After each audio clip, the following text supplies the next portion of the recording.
What it do, what it do, what it do. It's your boy Big Val Opinion back with another live video. Make sure you hit that like button. Make sure you hit that share button. And most importantly, make sure you sub to the channel. Turn on that post notification bell so that you be notified each and every time that your boy Big Val is going live, man. With that being said, let's get into this intro.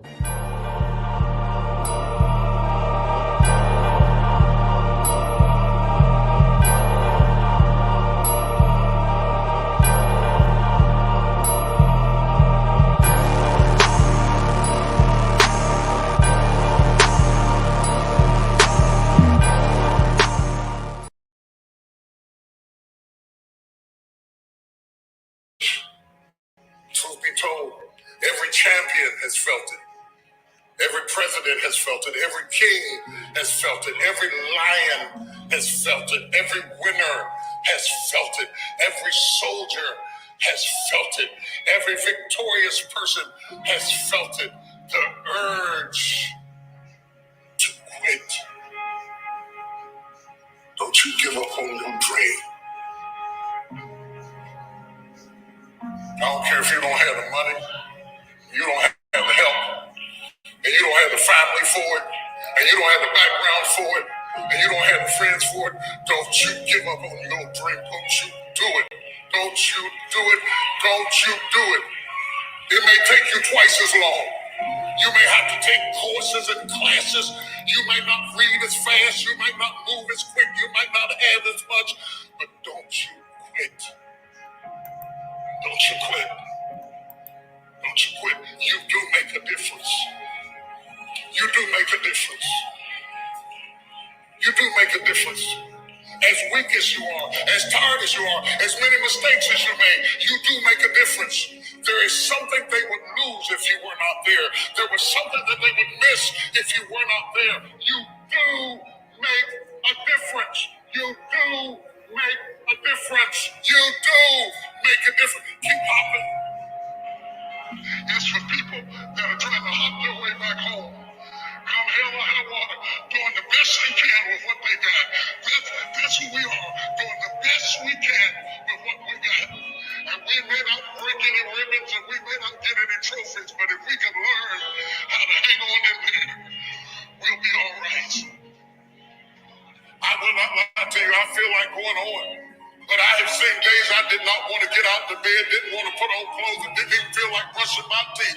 I've seen days so dark that I just wanted to keep driving, and I didn't even care where I ended up or what you called me.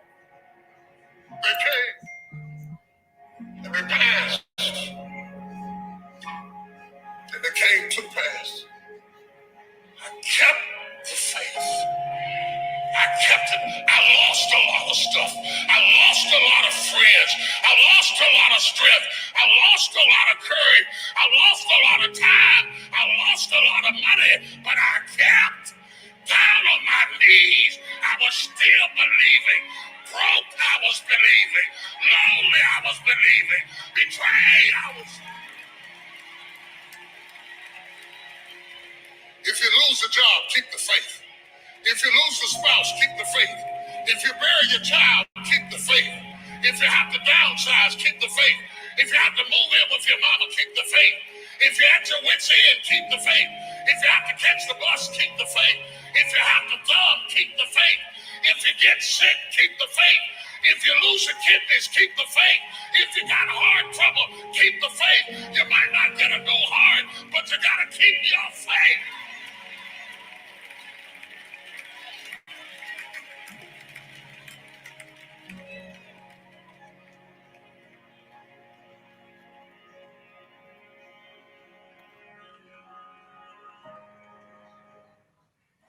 And I know to the brother Kales, man, it may seem like those walls are closing in.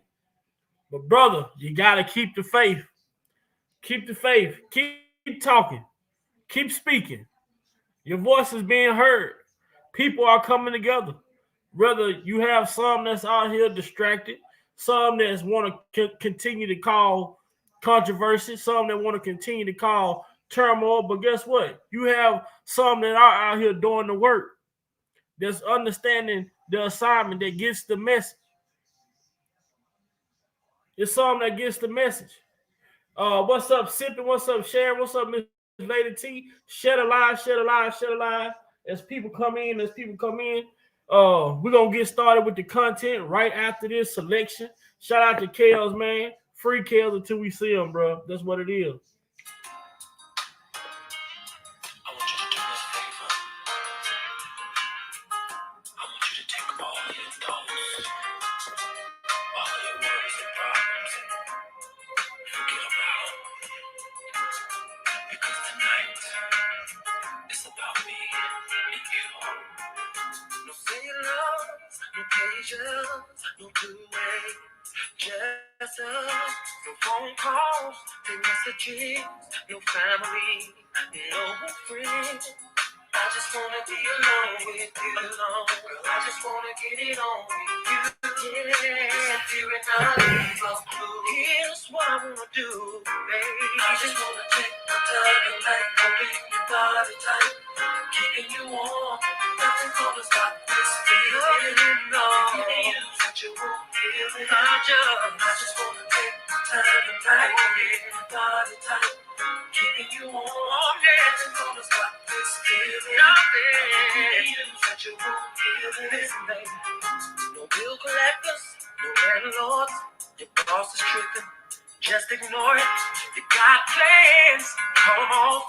The CD. Take it off home. I just wanna be alone with you. Girl, I just wanna get it on with you. Yeah. I'll leave a clue. Here's what I wanna do. I just wanna take my time and like holding your body tight, keeping you warm. Keeping you warm. I'll be giving you such a warm feeling. I just wanna take my time and like take my time, keeping you warm. Keeping you warm. Stop this feeling. I'll be giving you such a warm feeling. Really, really want you, baby, baby. Really, really want you, baby, baby. Really, really want you, baby. That I want you. Really, really want you. Oh, you want me like I want you, baby. Baby, sexy lady. Really, really want you, baby. Listen, baby. I got you, baby. Gotta have you, yeah. Right now, have you now. Have you, baby. Oh, baby.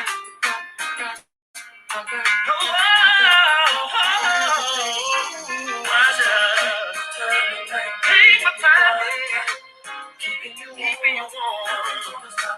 Nothing's gonna stop this feeling, yo. I just wanna take my time, let it go the way. Nothing's gonna stop feeling, no. Make you feel good, yeah. Keeping you warm, nothing's gonna stop this feeling. Baby, wanna say it. I just wanna take my time, right? Your body tight, making me warm. Nothing's gonna stop this feeling. I'll be giving you such a warm feeling. I just wanna take my time, right? Your body tight, keeping you warm.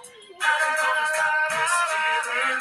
I'll be giving you such a warm feeling. Baby, I just wanna take my time, right? Your body tight, keeping you warm. Nothing's gonna stop this feeling. I'll be giving you such a warm feeling. Somebody help me. I just wanna take you, baby, all alone, no. Nothing's gonna stop this feeling. I'll be giving you such a warm feeling. I just wanna take my time and like holding your body tight, Keeping you warm. Oh yeah. What's up, everybody? What it do?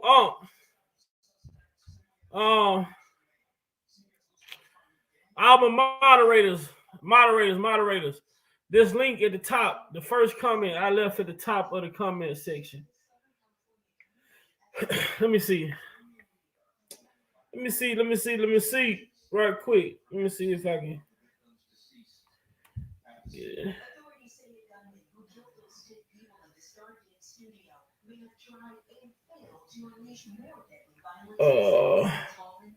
Let me get the link for you guys so y'all can repost this link to the website for people who haven't visited the website. Um, this is the link that I'm going to drop in the comments and pin. Um,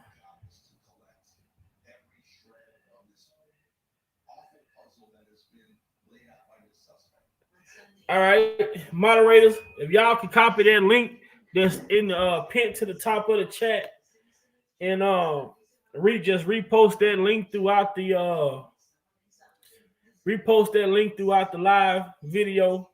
I'll be very appreciative of that. Shout out to everybody. Sipping, glad to see you. I haven't saw you uh in a live or two, maybe. I know one at least. But glad to see you back, Sipping. What's up, Miss V White? Uncle Muse, what's up with it? Stephanie, what up, Miss Lady T? Sharon, like I said.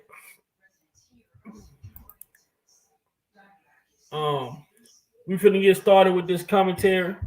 I know it's Sunday. I hope everybody having a blessed day. But we got work to do. No days off. 10 toes down. Um, that's where we at with it. That's where we at with it today. Um, I want to thank everybody who's been supportive, everybody who's been following. I want to thank everybody who's been following, everybody who's been supportive of the channel. I really appreciate you guys. I understand that everything we do over here is for the injustice, and we're moving forward, not going in reverse. This is not that type of party. I will not be distracted. I will not be distracted on no level when it comes to people, because at this point, R. Kelly has spoken, and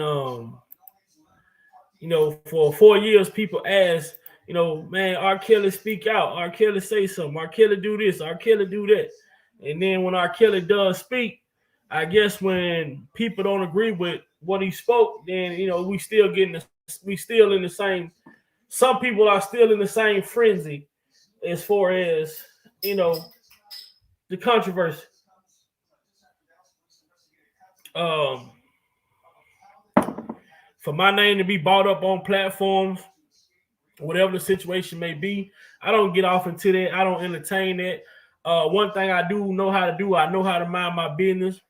I know how to stay on task. Um, but if R. Kelly spoke and asked us to push this message about this BOP officer who has taken his jail records and shared them with Tasha K, who also shared them with government witnesses and their parent with their parents and government informants. It's a reason why he's asking us to push that message. There's a strong reason for him asking for us to push that message out. Shout out to Sharon. She came over yesterday. She gave us a website, a link to the website. She's asking that we go and visit the website. She asking for people to write letters to the BOP, to the write letters concerning the matter of this BOP officer being able to retire after accessing R. Kelly jail records illegally, sharing them with YouTube bloggers and things of that nature. So go over. I encourage you all to go over and check out the website. And it has a lot of content on there. It has a lot of like everybody want to see this affidavit that R. Kelly speaks about. Everybody want to see this affidavit that R. Kelly speaks about.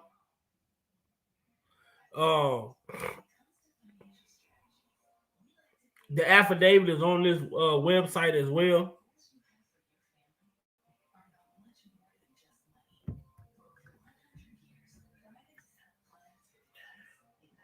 But No, the main thing is pushing this message out and listening to what Kels has asked us to do. You know, he most definitely don't like the controversy because he feels as though that doesn't bring the right attention to his case as well. So I have some audio clips, and shout out to Storm Monroe. I had to go back to Storm Monroe audio videos and just re-listen to the. I went back and I re-listened to the mess to the phone calls, and I was listening to what was being said, and I really wanted to understand what was being said, and I really wanted to hear. I really wanted to hear the man speak, you know, and I really wanted to understand. So I mean, I cut everything off around me, and I just listened to this man speak. And I'm going to tell y'all, I got two. I got the first clip I'm going to play is the direction that we should be heading in. The first clip is the direction we should be heading in. In the second clip I'm going to play, after you hear this little commercial come and he starts talking for the second time. I want y'all to pay close attention. See, I can't pause it because it's uploaded to my StreamYard. That's why I'm telling you guys to pay close attention. Now, the second clip I'm gonna play, he's gonna be speaking, and then it's gonna be like a commercial come in advertisement.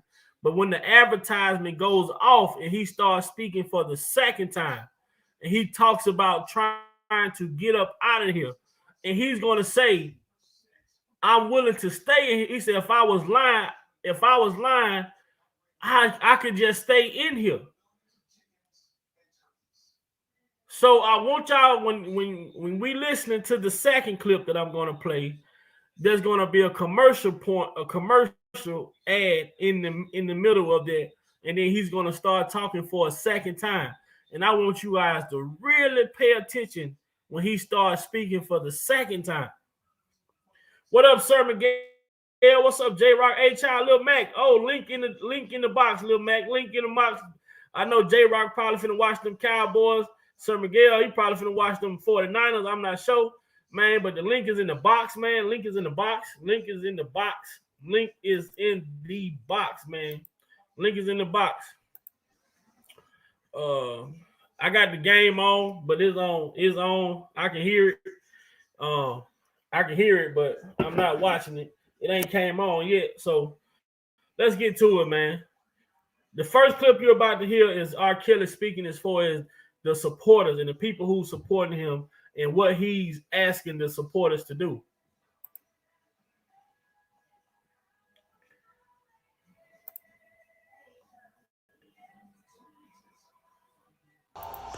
R.Kelly asked that everyone come together and push the message about this BOP officer, Natasha K, sharing his private emails and conversations with government star witnesses. Now, you have people that are out here doing the work, pushing the message. If those people that are pushing the message about this BOP officer is being attacked by so-called R.Kelly supporters, you should think twice before you listen. And I just really want people to know, I appreciate anybody that's helping me. I appreciate anybody that's helping me. A lot of people have been there for me. I just don't want people going back and forth, being mad at each other because one person did this for me and another person did that for me. That's what the devil wants. He wants to cause confusion. That's what these people want. They want to cause confusion. And confusion ain't gonna do nothing but keep me in here. But the real thing here. R.Kelly asked that everyone come together and push the message about this BOP officer, Natasha K, sharing his private emails and conversations with government star witnesses. Now, you have people that are out here doing the work, pushing the message. If those people that are pushing the message about this BOP officer is being attacked by so-called R.Kelly supporters, you should think twice before you listen. And I just really want people to know, I appreciate anybody that's helping me. I appreciate anybody that's helping me. A lot of of people have been there for me. I just don't want people going back and forth, being mad at each other because one person did this for me and another person did that for me. That's what the devil wants. He wants to cause confusion. That's what these people want. They want to cause confusion. And confusion ain't gonna do nothing but keep me in here. But the real thing here. Now, y'all hear Chaos himself say, the confusion ain't gonna do nothing but keep me in here.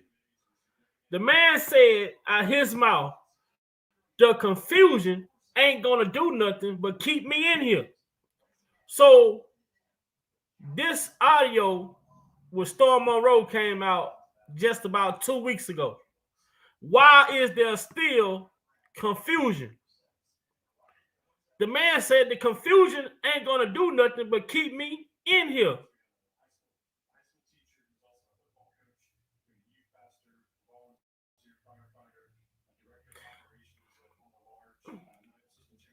This is the problem.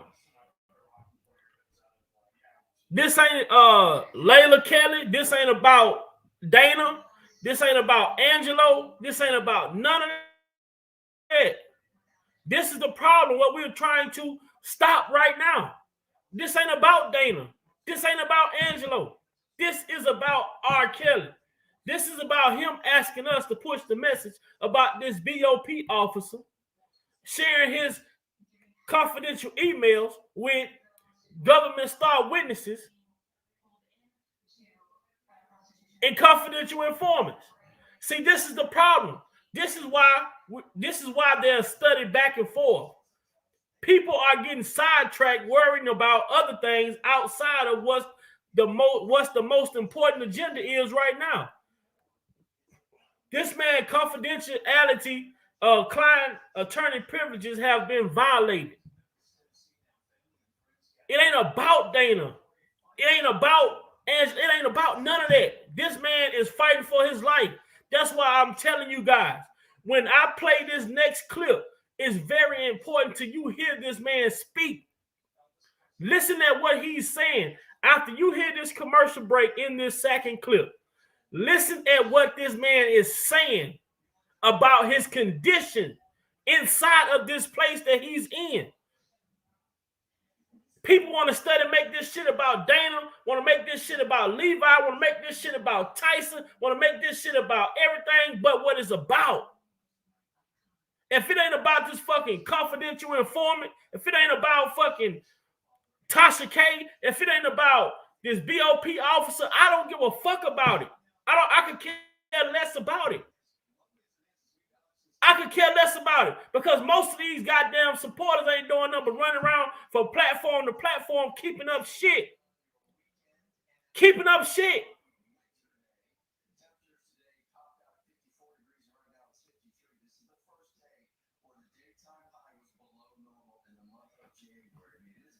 Go back in the bushes.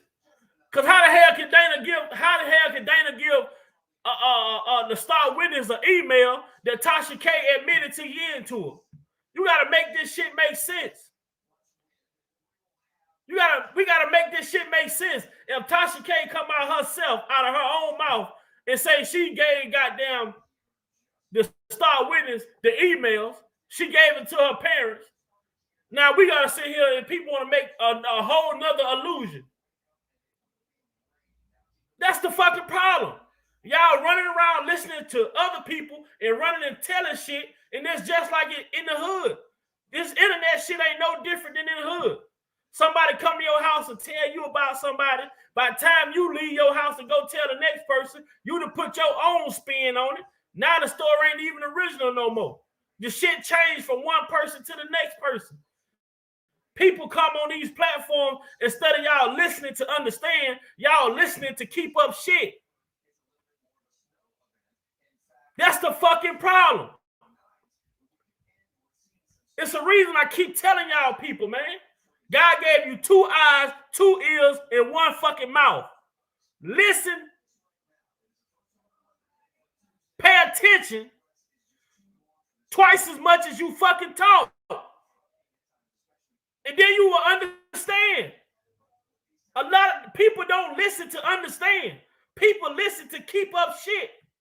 And that is the problem.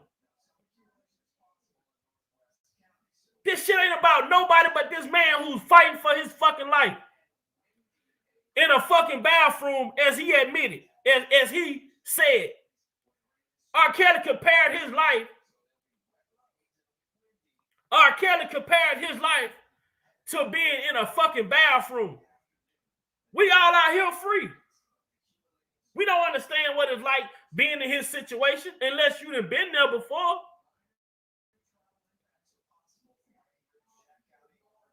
But man, even yesterday, I got a call yesterday. Oh, somebody said you shouted out the PI on your live yesterday. What the fuck would I shout out a PI for? The PI ain't even important.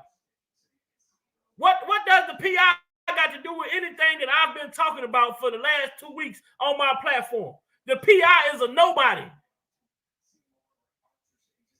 But when we talk about the CI, the confidential informant, yeah, he plays a big part in a lot of this shit that's going on. Right alongside Tasha K, right alongside this BOP officer. But we're going to get into the second clip of the day before I was distracted. And Layla, you are more than welcome to stay on the channel. Don't go back in the bushes because we need to understand we have to stop coming from platform to platform with these rumors, these narratives. We got to stop carrying bones.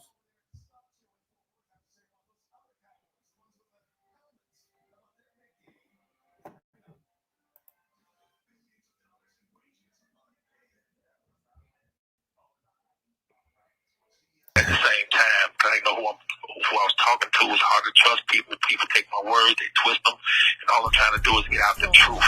Yes. And that's the only reason I continue talking is because even though I'm in the dark and don't know who I'm talking to, my strength comes from because I'm telling the truth. You know? So I was going to say, man, you mean to tell me a BOP disciplinary hearing officer is going to just wake up one day and say, let me just take a chance on my career, losing my career and going to jail, and just access all of my private phone calls? It doesn't make sense because personally I wouldn't risk my career like that. That's my point. You know, let me just take a chance and just access R.Kelly's records, private records between him and his girlfriend and his attorney 153 times. So let me do it 153 times. Let me scan that to my own personal Gmail, and then let me send that to a blogger, Tasha K, who happens to know my girlfriend Joycelyn father really good, who happens to know the parents of the government witness in my case. These are not coincidences, man. This is a plan. You know what plan it is? People have to figure that out for themselves. But it's a plan. Those are too many coincidences. And who's gonna do that? And besides, I'm already going through enough. So I wrote this thing down because I don't want to be scrambling on this phone for my little 15 minutes. I got you. And I know my own handwriting, so when people hear me say I wrote this down, I don't want nobody to go, oh, I thought he couldn't write. Well, I can't spell, but I can write. So this is my own handwriting. I said, I'm already going through enough. And the last thing I need is a BOP officer and a blogger illegally stealing and sharing my private phone calls and emails. Between me and my relationship, who just happened to be the government's star witness in my case. They have to stop acting like this didn't happen, or like it's not a big deal, because it's a really big deal. So big that I believe it tainted my case in a lot of ways. which also I believe was the plan, at least when it comes to this BOP officer and Tasha K. Because ask yourself, what other reason would a BOP officer, a disciplinary hearing officer who's like a judge in the prisons, why would they illegally access all of my emails and phone calls? Why? What is the reason to do that? And send that to her own personal Gmail account. Give all of that information to a very influential blogger, Tasha K. Why would Tasha K need to share all of that with government witnesses in my case? Mm. Why were they both allowed to get away with it? This happened 4 years ago. This happened around the same time my girl was flipping on me and lying on me. It's been 4 years now, and I, nor my attorneys, even know who this lady is, this BOP officer. Don't know her name. I don't know if she's white, black, I don't know what. We haven't been told anything. How does she know Tasha K? How did they meet on this planet? How did a disciplinary hearing officer and a blogger meet?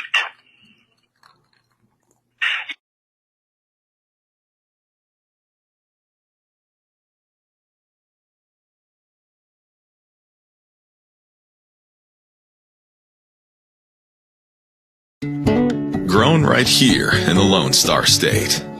To bring the freshest of Texas. Yeah, people will say, R.Kelly's just fishing. He's just trying to figure something out to get out of jail. You're damn right, because I'm not supposed to be in here. You don't have to fish, though, with this situation, because there's a search warrant, an affidavit that backs up everything I'm saying. People are just ignoring it. But it exists. It's in the public. It's in the system. It's in black and white that this BOP officer in Tasha K did this. And although the investigation is not fully disclosed, it should be. It was executed by a federal agent. Not R.Kelly, not my attorneys, but by a federal agent. It was signed off by a federal judge who would never sign off on a search warrant unless there was enough probable cause to do so. I don't have to lie on anybody. This call is from a federal prison. And I definitely wouldn't be in the BOP, being held by the BOP, detained by the BOP, and on this damn phone lying on the BOP. Besides, it's not that I'm coming against the BOP. I'm coming against this BOP officer.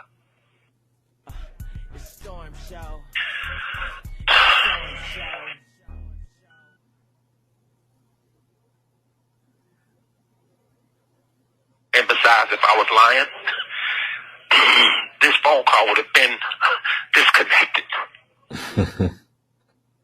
Okay? It would have been cut off on me. But because I'm telling the truth, it's not.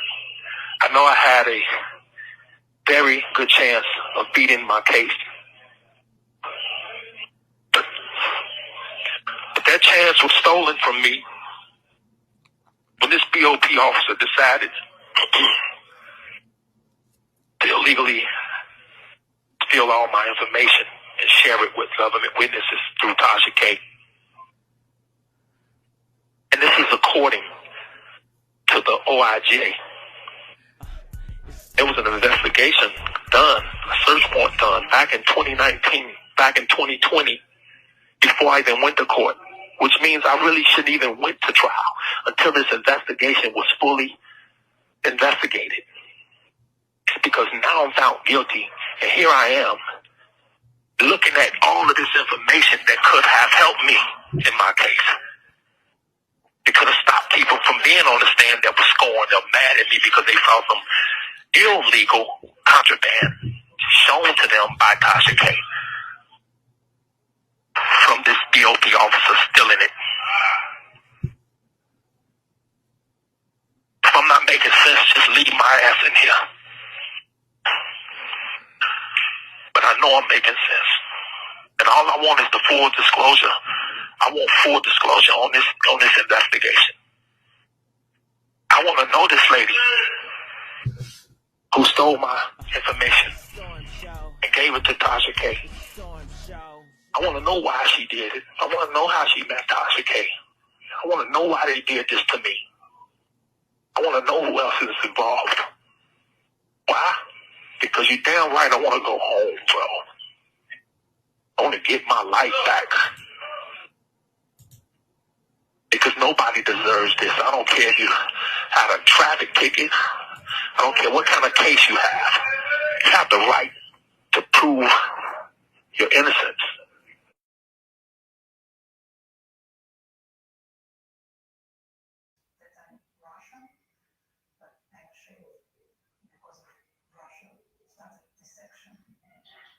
Man, to hear him speak towards the end of that call, man, this man said, he said, I just want to know. I want to know how this BOP officer knows Tasha K. I want to know who involved. I just want to know. This man said, I just want to go home. He said, if you feel like I ain't right, then just leave my ass in here. If you feel like I'm wrong, then just leave my ass in here. If you feel like I'm wrong, then just leave my ass in here. He said, but I know that I'm right.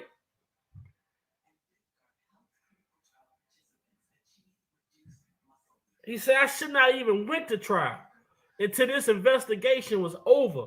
He should have had a chance to subpoena this BOP officer to take the stand. He should have had an opportunity to ask this BOP officer, who else did she share his private information with? He have a right to that.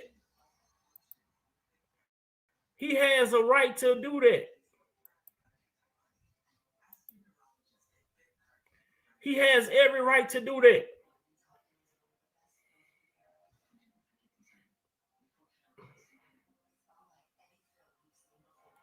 Man, I tell y'all, it's just the ending part of this. The ending part of this, when I listen to it, that just, man.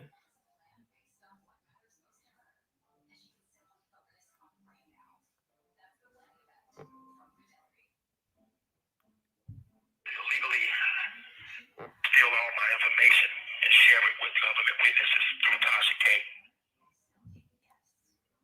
And this is according to the OIJ. There was an investigation done, a search warrant done back in 2019, back in 2020, before I even went to court, which means I really shouldn't even went to trial until this investigation was fully investigated. Because now I'm found guilty, and here I am, looking at all of this information that could have helped me in my case. It could have stopped people from being on the stand that was scoring them mad at me because they found some illegal contraband shown to them by Tasha K. From this BOP officer still in it. If I'm not making sense, just leave my ass in here. He say, if I'm not making sense, then just leave my ass in here. If I'm not making sense, then just leave my ass in here.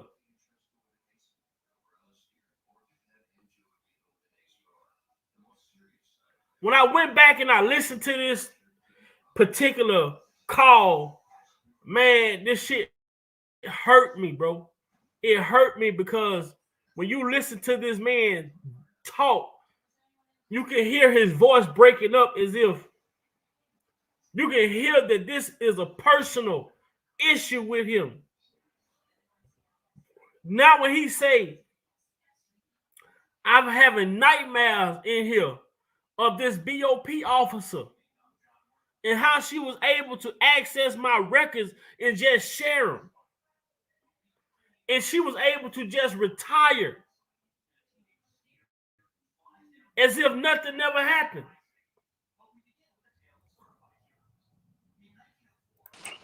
When I hear this man talk, when I heard this shit today, this shit hit me way. When I first heard this shit, I heard it, but I went back today and I listened to it again.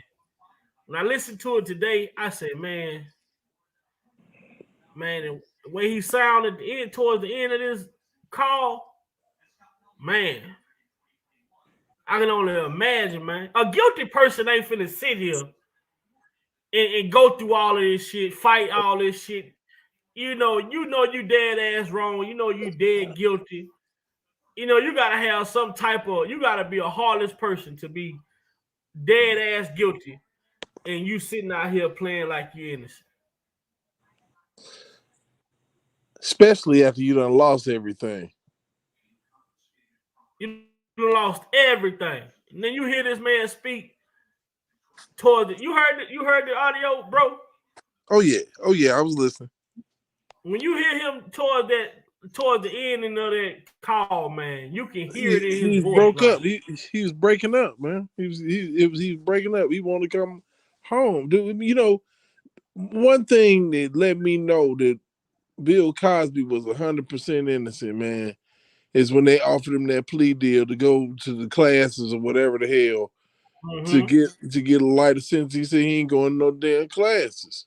Yeah, now he said he ready to sit his whole time out before he plead guilty to some shit that he ain't guilty of. I ain't admitting to a damn thing, man. You know, so pretty much that spoke volumes to me. Now, Epstein, whether he killed himself or escaped, guilty, bro. Facts. Because if you killed yourself or escaped, what you running from? Right. You ain't doing that. If you killed yourself, what you running for? Either way, you running. You running in, you making threats. You making threats to expose other people. Right. So you making threats like you sending out a signal like, hey, y'all better do something before I tell on y'all. Right. You know, so you look at that, you know, to a man, that speaks volumes to me. And a lot of people can't see past they hurt, see past they molesting uncle, see past what they sister went through, see past what they mama went through to get to the truth about one situation in this world that's different than any situation you've ever been through. We are talking about an R&B singer, icon, legend, well-known, world-renowned singer. And don't leave out the fact that all of the non-profits he's supported and all the giving back he's done in his city and all over the world. We're not talking about Uncle Vesta from around the corner. A man who don't have no time to do nothing but peer around corners and catch him at the high school, you know, at McDonald's at all odd times because of the fact that he ain't got nothing else to damn do. You're not talking about somebody like that. You're talking about somebody that got something better to do than to be peering around corners and all up in high school looking for teenagers and in McDonald's parking lot and all of that BS that y'all tried to make seem like was happening every single day of this man's life. Mm-hmm. You got to be shitting me. This man life breakdown, hanging out in McDonald's parking lots, peering up at the females, throwing them in trunks, promising them careers all the way on the ride to the house. Get them there, say, ha ha, bitch, nothing. I'm gonna chain you up in this basement. I ain't feeding you shit. I ain't giving you nothing. And then after all of that shit, all the filming, the telling me 14 on camera and all this, I'm just gonna let your ass go. I ain't gonna worry about it. Be free, little birdie. Fly away and don't tell anyone. Bullshit. Take this little money and don't say shit. Bye now. Sign this NDA. Dumbest shit I ever heard. Ain't nobody gonna do all of this shit, run this criminal enterprise, and leave the witnesses to the crimes alive.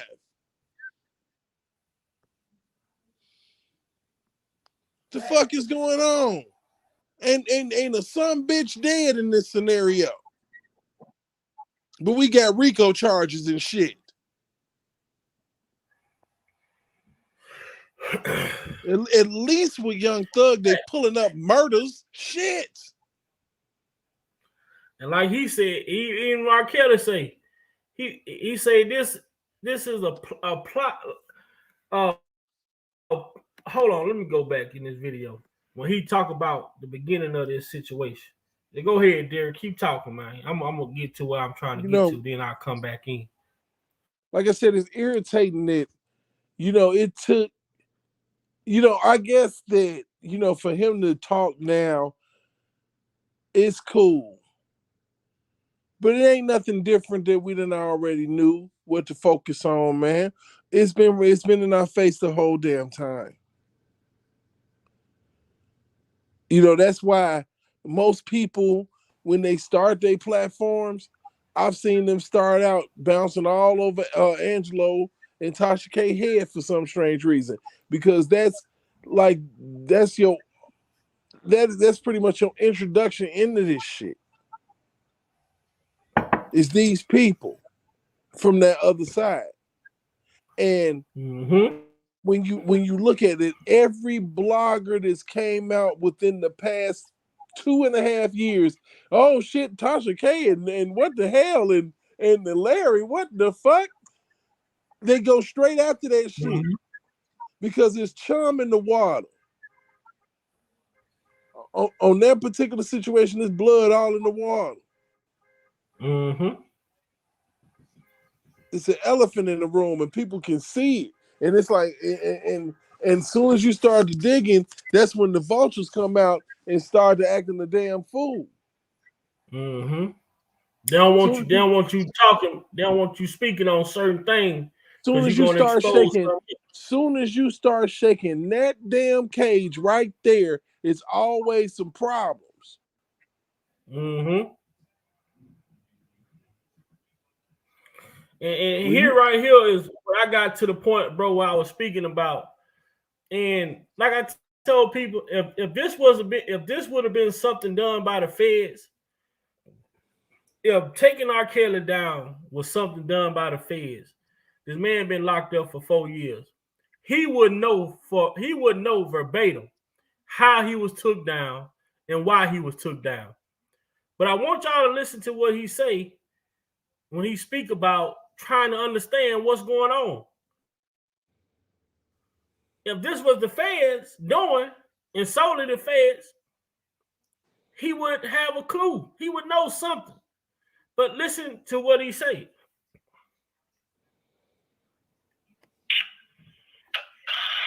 Wake up one day and say, let me just take a chance on my career, losing my career and going to jail, and just access all of my private phone calls. It doesn't make sense, because personally, I wouldn't risk my career like that. That's my point. Let me just take a chance and just access R.Kelly's records, the private records between him and his girlfriend. And it's 153 times. So let me do it 153 times. Let me scan that to my own personal Gmail. Let me send that to a blogger, Tasha K, who happens to know my girlfriend Joycelyn father really good, who happens to know the parents of a government witness in my case. These are not coincidences, man. What did he just say? These are not coincidences. What did he just say? These are not coincidences. These are not coincidences that this shit is tied up. He gonna speak on that shit, man. Traffic records between him and his attorney 153 times. Let me do it 153 times. Let me scan that to my own personal Gmail. And then let me send that to a blogger, Tasha K, who happens to know my girlfriend Joycelyn father really good, who happens to know the parents of the government in my case. These are not coincidences, man.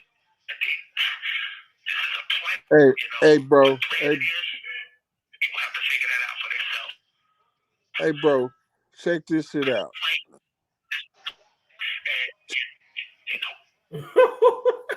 Check this shit out. They want R.Kelly to be something that if you think that about this shit, he understand that it's if you think about this, if you think about this shit, bro, if you really think about it, 153 times, right? If you think about it, it's only 365 days in a damn year. That woman worked there for 6 full months. So you got to think about it. You got to subtract 2 days off every week. Then you got to take times that she took personal days and sick days and shit. She was every day she was at work.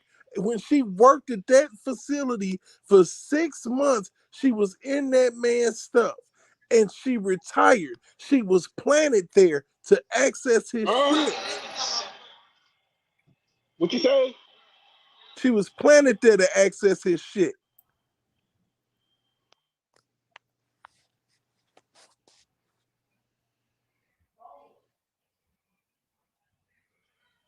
Telling you. What's up, Tremel? What's going on, bro? What's up? How you feeling, man? What's going on, man? All is well, man. Just chiming in. So I get some of this knowledge y'all in here speaking. Oh man, it's crazy when you think about it, man. That lady was in there every day. She was at work for 6 full months. Holidays, she was okay. The holidays she had off, she wasn't in there. But you think about this other point that we made the other night. If she accessed that shit from July to December, but she only started sending it to Tasha K in November, who else shit went from July to November? Man, come on, dog. The prosecution. Has she even put it in? So how do you retire? The prosecution. Mm-hmm. And when they move you to retire you. It seems like they just gave her a pass.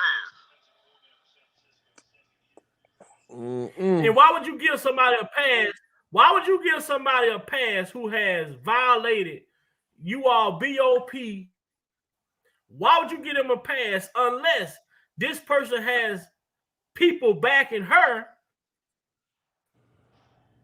or she has support that's over you all via the prosecution or the federal government? What could she have? She dealt with more than Tasha K.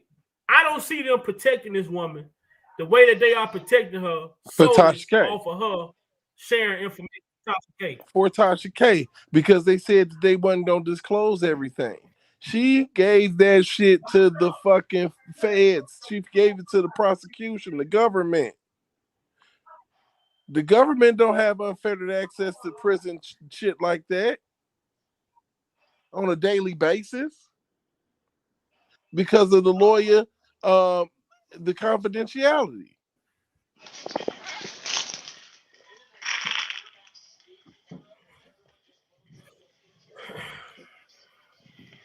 You give me a money for them bags. What up, little Matt? What up, man? Y'all doing all right? Yeah, what's going down, We brother? doing Hey, all right, brother. since I got one for y'all. Since we talking about Tasha K and the BOP situation, This ain't no good. I don't know what I'm talking about. R.Kelly ain't right answer around. Ask him. I gave him R.Kelly Jared. I gave him R.Kelly Jared. I ain't got no beef with that man or nothing like that though. But Azrael is talking to R.Kelly. I know. Ask him who gave him R.Kelly Jared. So Yeah, man. I just had to throw that out there since we talking about Tasha K and this BOP officer, you man. say you mean to tell me I don't know what the fuck I'm talking about? See how happy she was when she said that she got R. Kelly Jared records. Now she's somewhere over there Africa on them got one of them got Man, TV high like a motherfucker. If you go to that video, she took it down. But if you go and look at the affidavit, when they talk about the BOP officer giving Tasha K the information, the people who investigated this shit, they went on her platform. And why no? They detailed her actions in that video, and she was telling the audience, verbatim. I got R. Kelly Jared. They said she scrolled up on her phone, like in the paperwork. Like It they was detailed every verbatim. damn thing she did. And she was reading the man, know what I'm saying, emails out to the to a live to her, her podcast to live, saying what he's saying to her, saying what she's saying to Jocelyn, Azrael, and Cookie and all that. How Tasha K know who R. Kelly what he called his girlfriend? Like you said, he know the parents very well. This shit right here, man. This right here takes the whole case because people ain't looking at the fact that R. Kelly said that she had a conversation with her lawyers when he was telling Jocelyn that he wasn't leaving her for no Azrael. So basically, if they got that conversation, ain't no telling what else they got about the case. They got everything. Because during that time, it was COVID. They was on lockdown during COVID. And Greenberg and none of them couldn't visit him. See, the thing of it is, what they need to do, see, they're not even looking at how long was she in the account every time. Right. How long? Because I promise you, she probably was, man, I'm sweating, like on days that he had a bunch of phone calls and was dealing with his lawyer for hours or whatever the hell. Come on, man. It's almost like she was working for him, bro. Man, make sure y'all hitting the Plan like it, button, bro. man. We got You know what, Derek, the 111 big in here.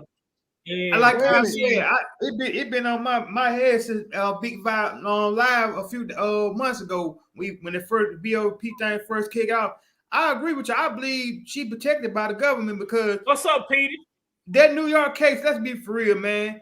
That Rico, that shit was some bullshit. They didn't have no Plan case. it. They didn't start building no case till after he got locked up. I'm Till the talking about feds see, picked him that up. lady was planted, bro.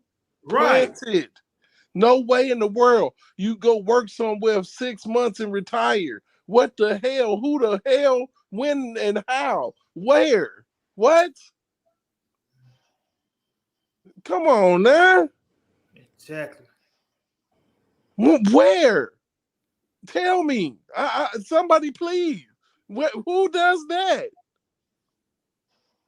Then they won't even get the person the name. You don't work somewhere. You went somewhere for 6 months and retired. You wasn't sick. You wasn't nothing. Nothing was wrong with you. And she wasn't even no BOP officer in the MCC or the MDC. A whole judge that just had backdoor access to a system.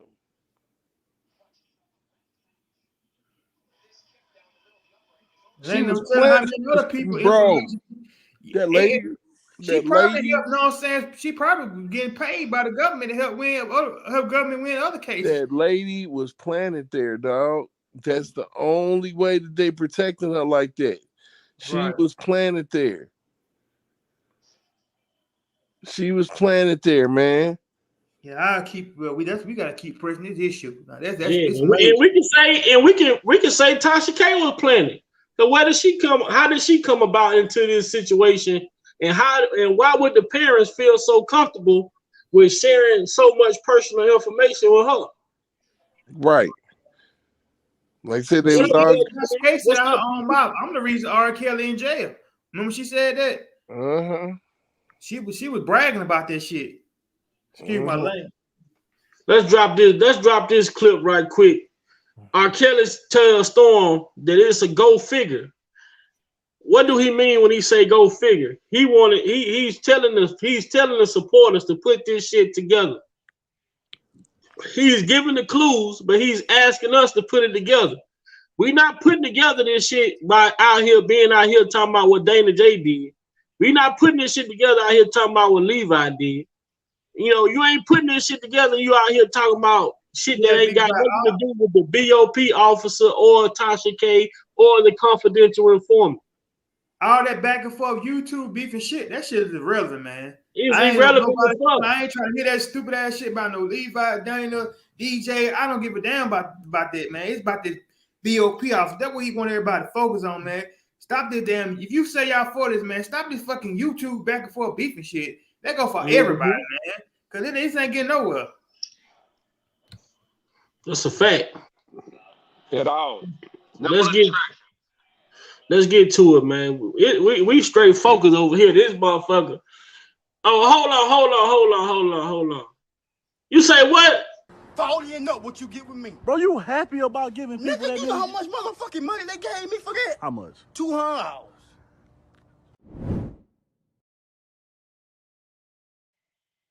Paid in one of the government witnesses was sitting there. Oh, good. I'm good.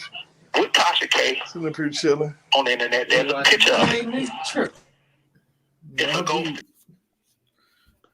Really don't care for now one of these teams, though.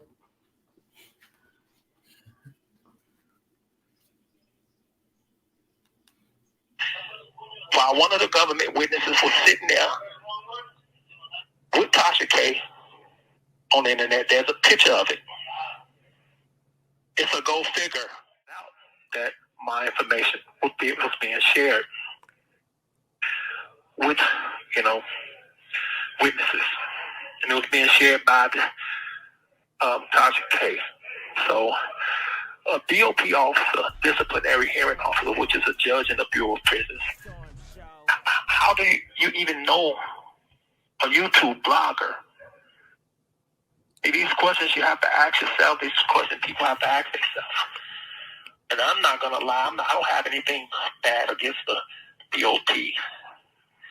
I don't have anything, I'm not mad or anything or have anything against law enforcement or anything. I just have something against this one individual who accessed illegally my records 153 times. And on that same day, the affidavit said that there were 60 other BOP employees that accessed my records illegally on that same day. So there you have 61 BOP employees that work for federal that illegally accessed my records,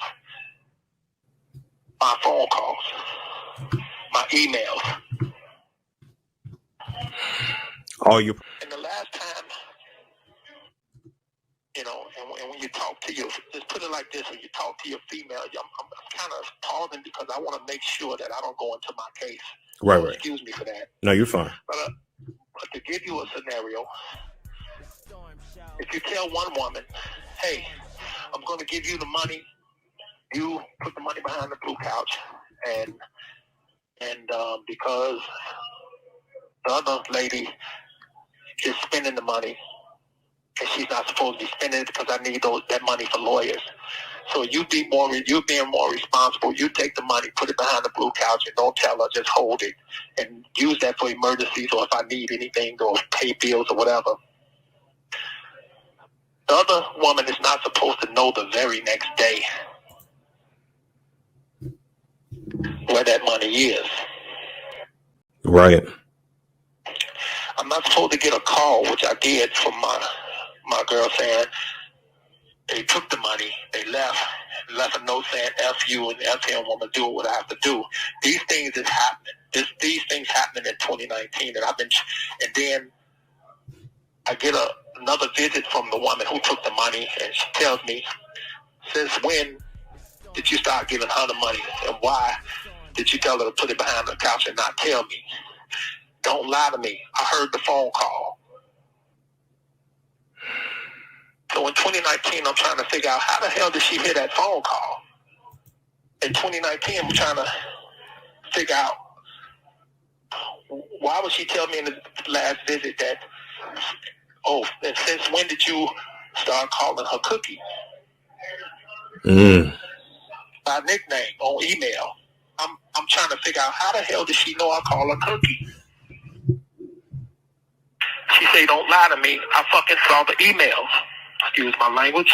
I saw the fucking emails. That's what she said. What's going on right now is I just saw the news.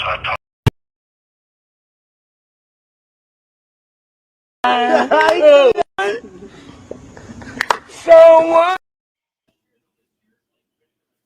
That explains a lot, though.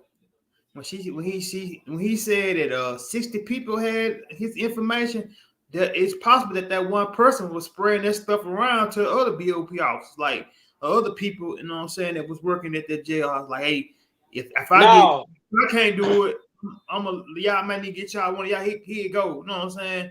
That could be 61 other officers asked 60 other officers access his records on the same day. So that means 60 other people.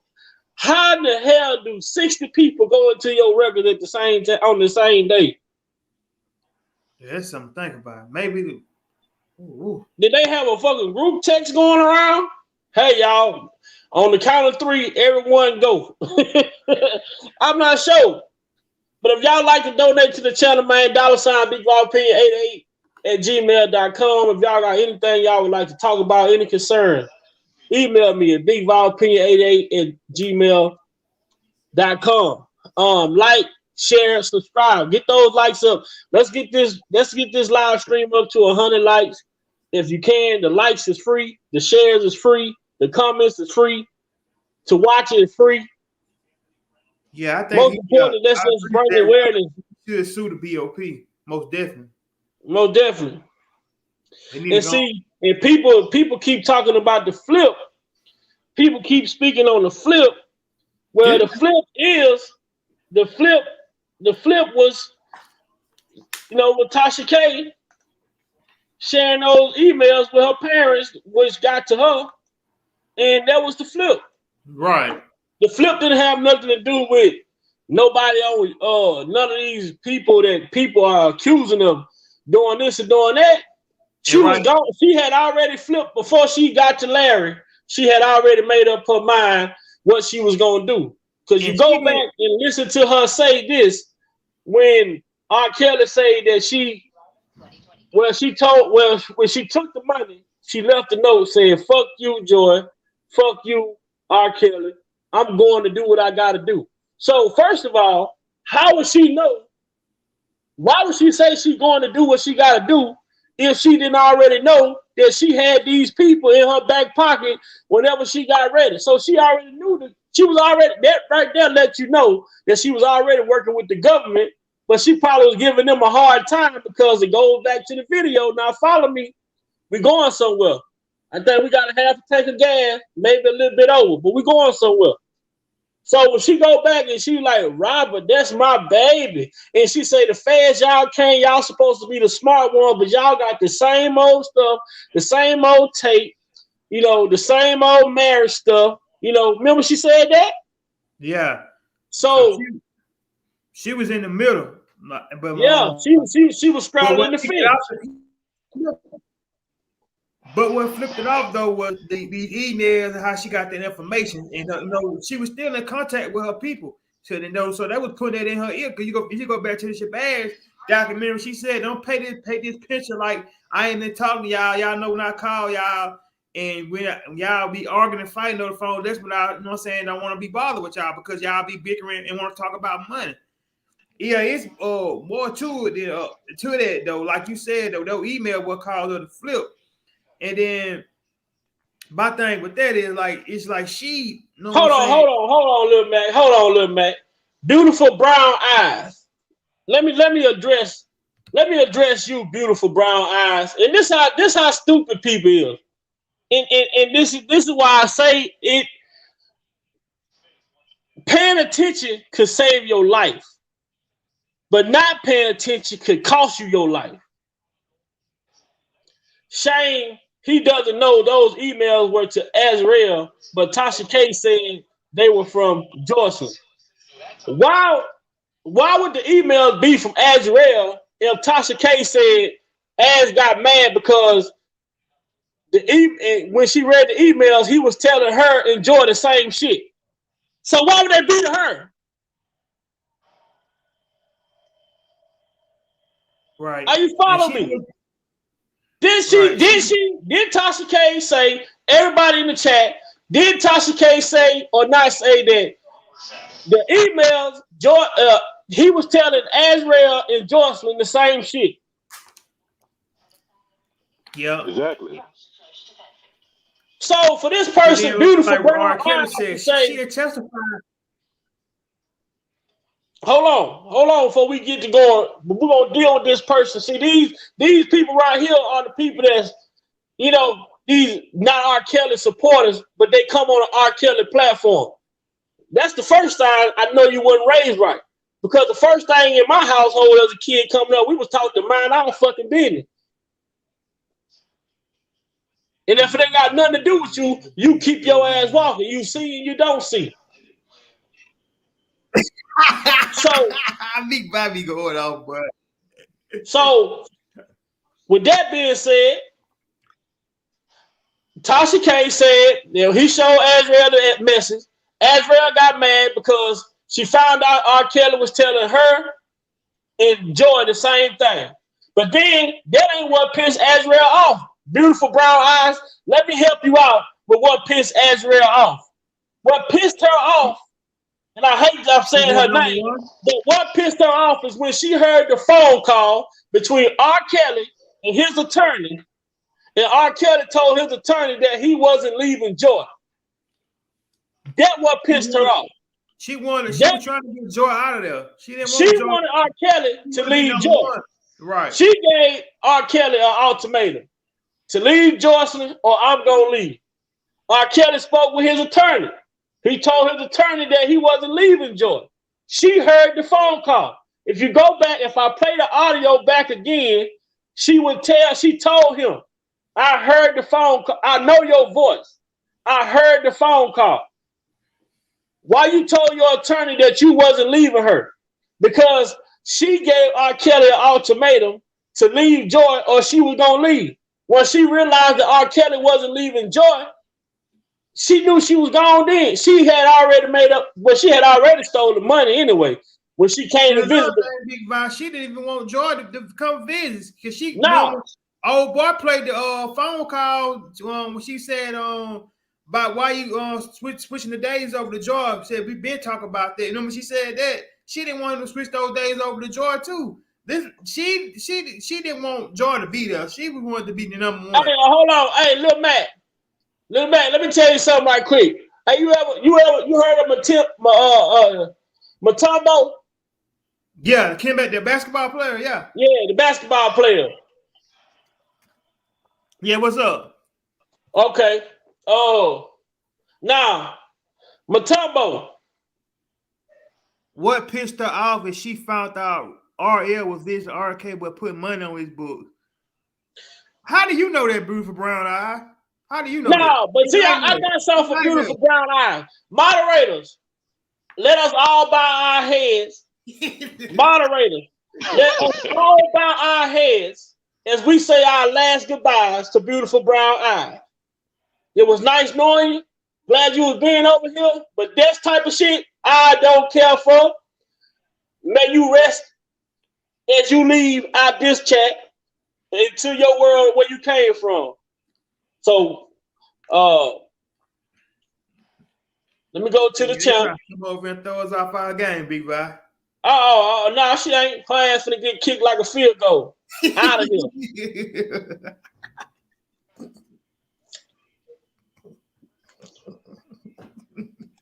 Yeah, she got the wrong. Well, what Nino Brown said in New Jack City when he threw that person out that bridge. See ya, and I wouldn't want to be you.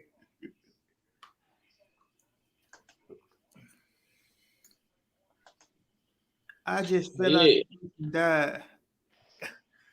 Oh, hey, Miss Angie. I don't know. You come over here with that dumb shit. Get your ass gone. Big Bottle flavor. My boy. He'll play. Trying to throw me out my game. Got your ass blocked like a bad habit.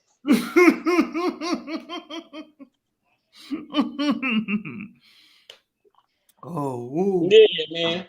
But yeah, I mean, it just, I feel like, I do feel as though the man should have got a fair fight. He should have got a fair trial. But if we look at a lot of this stuff, what's up, Miss Angie? As we look at a lot of the stuff that took place in this man's case, there was a lot of corners that was cut. You know, it was a lot of stuff that was left out. You know, it just wasn't fair. It wasn't fair in some aspects. You know, and for him, he deserved to get fair justice just like everybody else. You know what I'm saying? Right. And one thing I want to commend him for is he stood his trial. He stood his trial. Too much we can't say nothing. Good thing we can't say the same about me. Following up what you get with me. Bro, you happy about giving people Nigga, that you know how much motherfucking money I gave me for that? $200. Hey, what he said? What boy kept saying? R.Kelly, he take that plea. He need to plea. You need to take that plea. Y'all from the plea, you need to take it. R.Kelly better take a plea.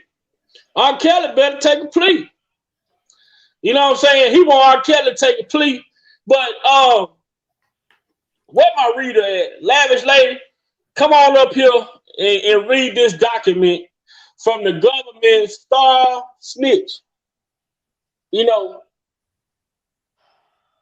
this man gave these people information they ain't even asked for. They say he got down there, got to talking so much, they told him to shut the fuck up. They say this man got down there and started telling on Rosa Parks. What the fuck? That man. He wasn't even living then. They say he was talking so much, say the prosecutor slapped and told him that's enough. So he kept talking. So that's enough, Mr. McGee. So he kept talking. He told the motherfucker he got time today.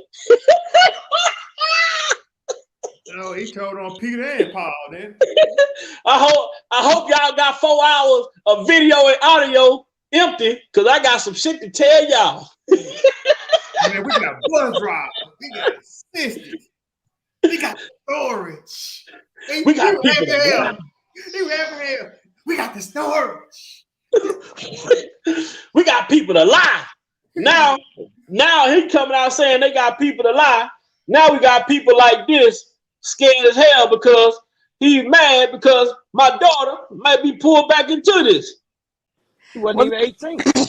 You know what? And see, this is my thing, because I'm watching everything that's going on, and don't none of y'all seem happy that like Kels is locked up. Like it's still that's what you gotta understand. With me, I'm still dealing with my daughter, my child, who's fucked up, and this is why motherfuckers like this old smart dummy over there, and that side chick, none of them can ever understand. because they rock that shit all day long. Keep saying ass this, that, this. Y'all keeping that shit going. Because if they didn't speak about it, it wouldn't be keep going. But they speak about it because you need channels, you need growth now, this and that, and that's fine. But don't get mad when I speak on something and it's about my life. Because y'all invading my space and making my life into a different type of lifestyle. Because now I gotta watch the internet again, see what this shit is, watch my family. Because how this shit going with this motion, guess what? Azrael could be pulled back in on some shit because of life. Wait. Why you say that? Why you say real well? Because of the motions. Did you read the motion? Read the motion. Okay, How she worded it. I see what you're saying. So they Exactly. they might call her in and be like, "Did you get Exactly. Now the we woo-wah?"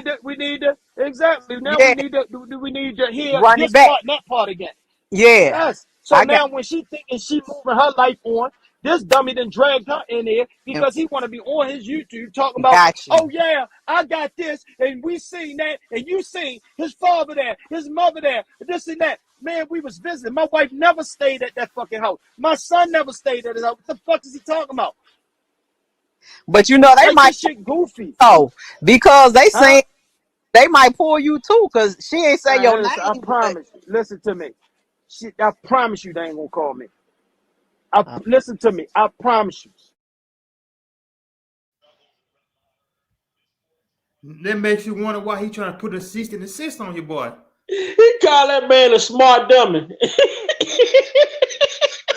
What's she sold your daughter for? Is it a transcript? Is it a transcript?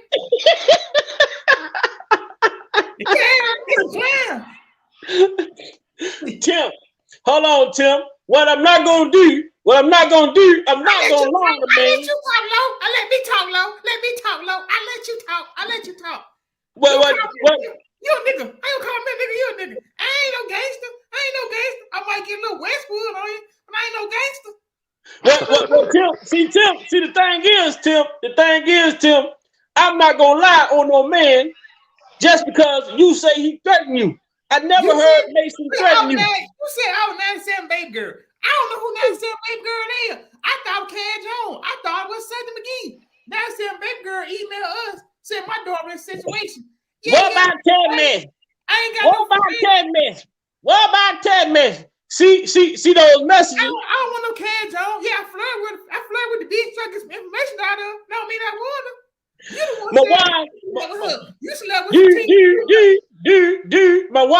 my wife, see the text message, that was ass. She was texting herself from my wife's phone. See, if I would have knew about those text messages, I would have been gone. Me and my wife would have been divorced. Come on, Lo. You sold your goddamn daughter, Lo. You know you sold your goddamn daughter. You sold her. Like I'm trying to sell this S-curve package over, and you sold your goddamn daughter. And once my lawyers hear about this, I'm on y'all ass. Show me some goddamn receipts that my wife said was some motherfucker R.Kelly. My wife didn't step no goddamn R.Kelly. Josh K, we need to have a face-to-face. When I see you, bitch, I'm gonna be on your ass. Get that bitch fake live. The bitch are off the handlers. The bitch a loose cannon. I got 4 hours for audio of that motherfucker going back and telling her mama to get some more receipts. He said the bitch a loose cannon. Jada want to be a part of this shit. She got some things going on. She don't want to be part. She don't want to be part of all kind of shit.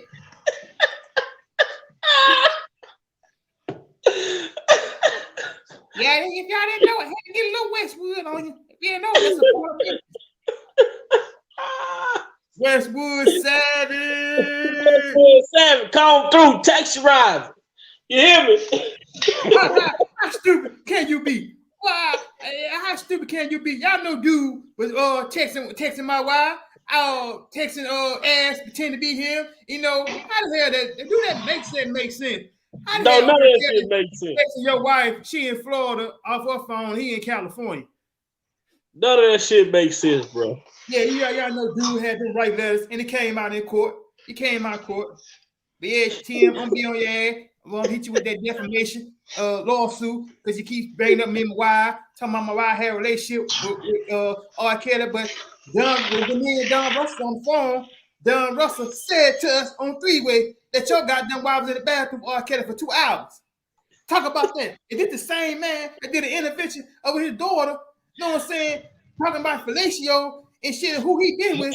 Man, y'all some clowns, man. Y'all do anything for some goddamn money. Man. Boy, Lil Mac, you got me crying, bro. That's from Westwood. Westwood. And y'all don't know, that's from Memphis. Produce some goddamn receipt. That my wife said, this is motherfucking R. Kelly. Yeah, I'm talking to you, R. Kelly. R. Kelly. Yeah, R. Kelly, I'm talking to you, the singer, your bitch ass. Then Jay said, fuck with me, boy. Fuck with me. Then he went gangster one time. Then he went professor. I need 50 bloggers to email me at timsavage@gmail.com. That's 50 bloggers. I'll give Tasha K 72 hours. I gave R. Kelly motherfucking 102 hours. See what happened to him in motherfucking jail. Bruce got, I'm tired of this shit, man. Fuck with my family. Produce the goddamn shit that my wife stole some motherfucking R. Kelly. I'm tired of this shit. Y'all enablers. He said, y'all enablers. My goddamn dog don't want to talk to me. You enablers. Oh, man. Boy, I'm crying. Boy, I'm on this motherfucker down there fell out the chair, boy. Tell ass no. I ain't trying to be no gangster. I might be a little Westwood, but I ain't trying to be no goddamn gangster. Aslo said, nigga, be quiet. Aslo said, then Tim said, don't call me no nigga. Don't call me no nigga. Nigga, you a nigga. Them dudes funny as hell, man. How did R. Kelly get caught up with these motherfuckers, man? I know some goddamn clown, man.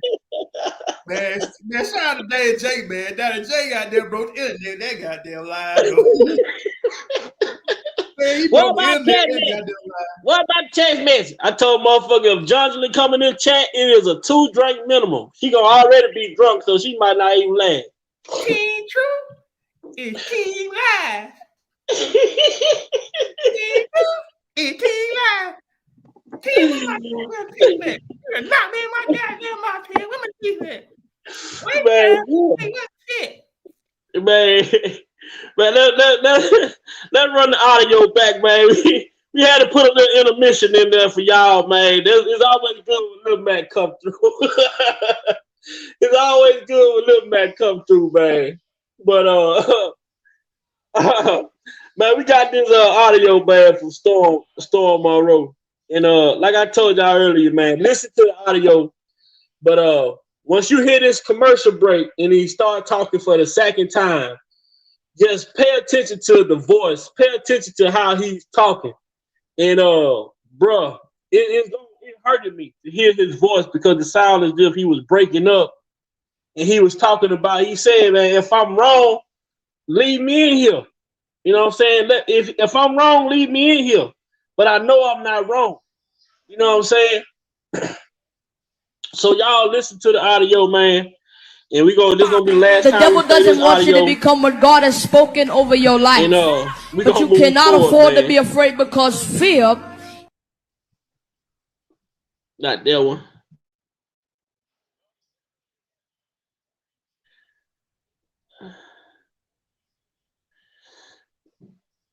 Man. At the same time, because I know who I was talking to, it's hard to trust people. People take my words, they twist them, and all I'm trying to do is get out the truth. Yes.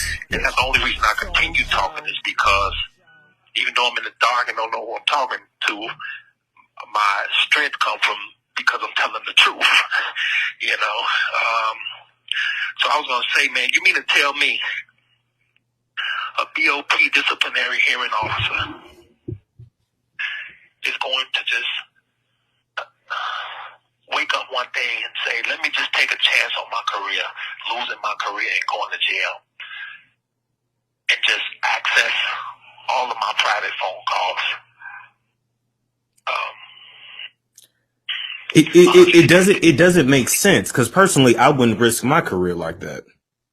That's my point.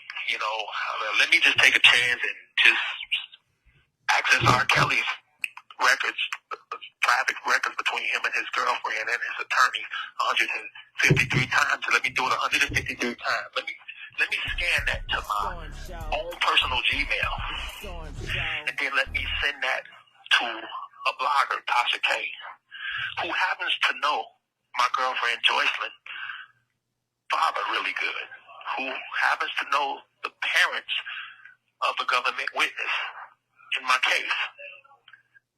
These are not coincidences, man. This is a plan. You know what plan it is? People have to figure that out for themselves. But it's a plan. Those are too many coincidences. And who's gonna do that? And besides, I'm already going through enough. So I wrote this thing down because I don't want to be scrambling on this phone for my little 15 minutes. I got you. And I know my own handwriting, so when people hear me say I wrote this down, I don't want nobody to go, oh, I thought you couldn't write. Well, I can't spell, but I can write. So this is my own handwriting. I said, I'm already going through enough. And the last thing I need is a BOP officer and a blogger illegally stealing and sharing my private phone calls and emails. Between me and my relationship, who just happened to be the government's star witness in my case. They have to stop acting like this didn't happen,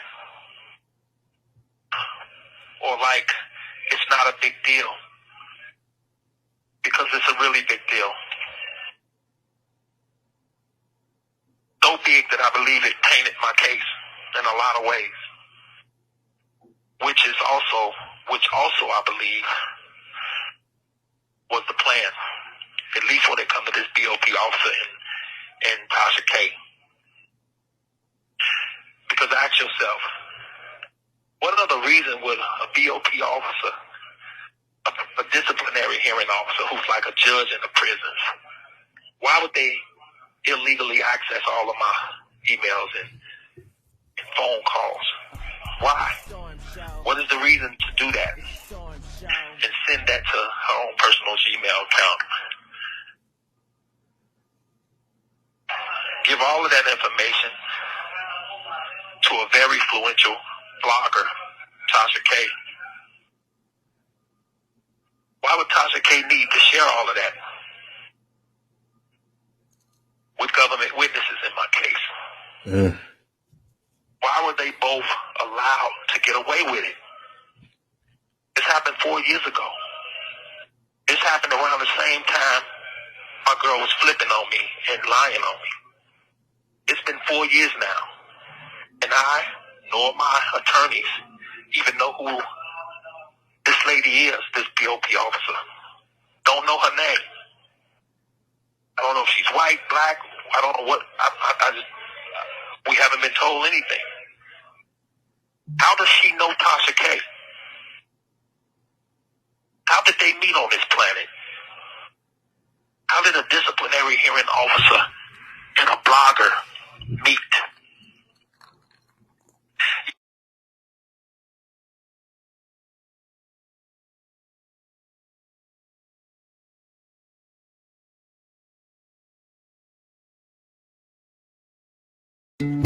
Grown right here in the Lone Star State to bring the freshest of Texas. Yeah, people will say R.Kelly's just fishing.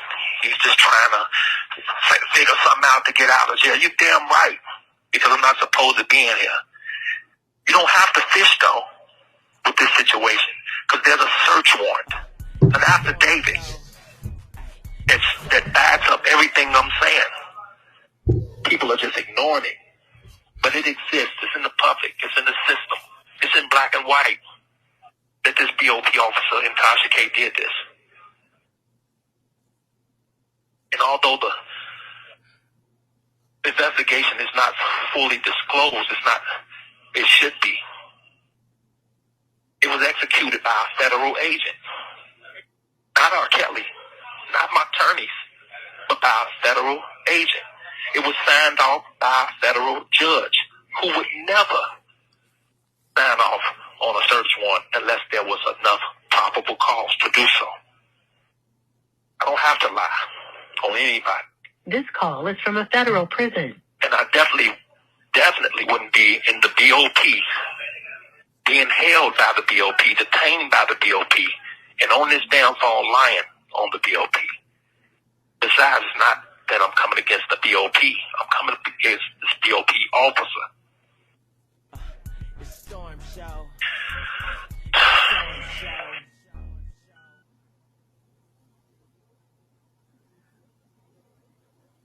And besides, if I was lying, this phone call would have been disconnected. Okay? It would have been cut off on me. But because I'm telling the truth, it's not. I know I had a very good chance of beating my case. But that chance was stolen from me when this BOP officer decided to illegally steal all my information and share it with government witnesses through Tasha K. And this is according to the OIJ. There was an investigation done, a search warrant done back in 2019, back in 2020, before I even went to court, which means I really shouldn't even went to trial until this investigation was fully investigated. It's because now I'm found guilty, and here I am looking at all of this information that could have helped me in my case. It could have stopped people from being on the stand that was scorned. They're mad at me because they saw some illegal contraband shown to them by Tasha K. From this BOP officer stealing it. If I'm not making sense, just leave my ass in here. But I know I'm making sense. And all I want is the full disclosure. I want full disclosure on this investigation.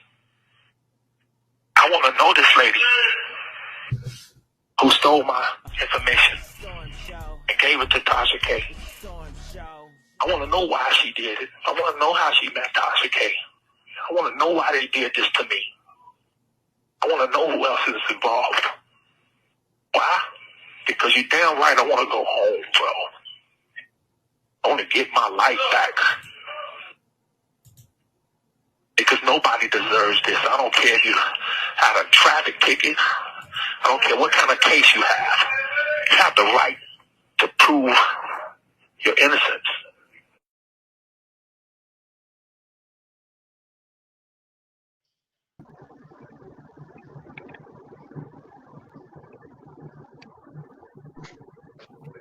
Man, that hurts. That hurts to hear that. Yeah, it is, man. He's right, though. Everything he's saying was very much true.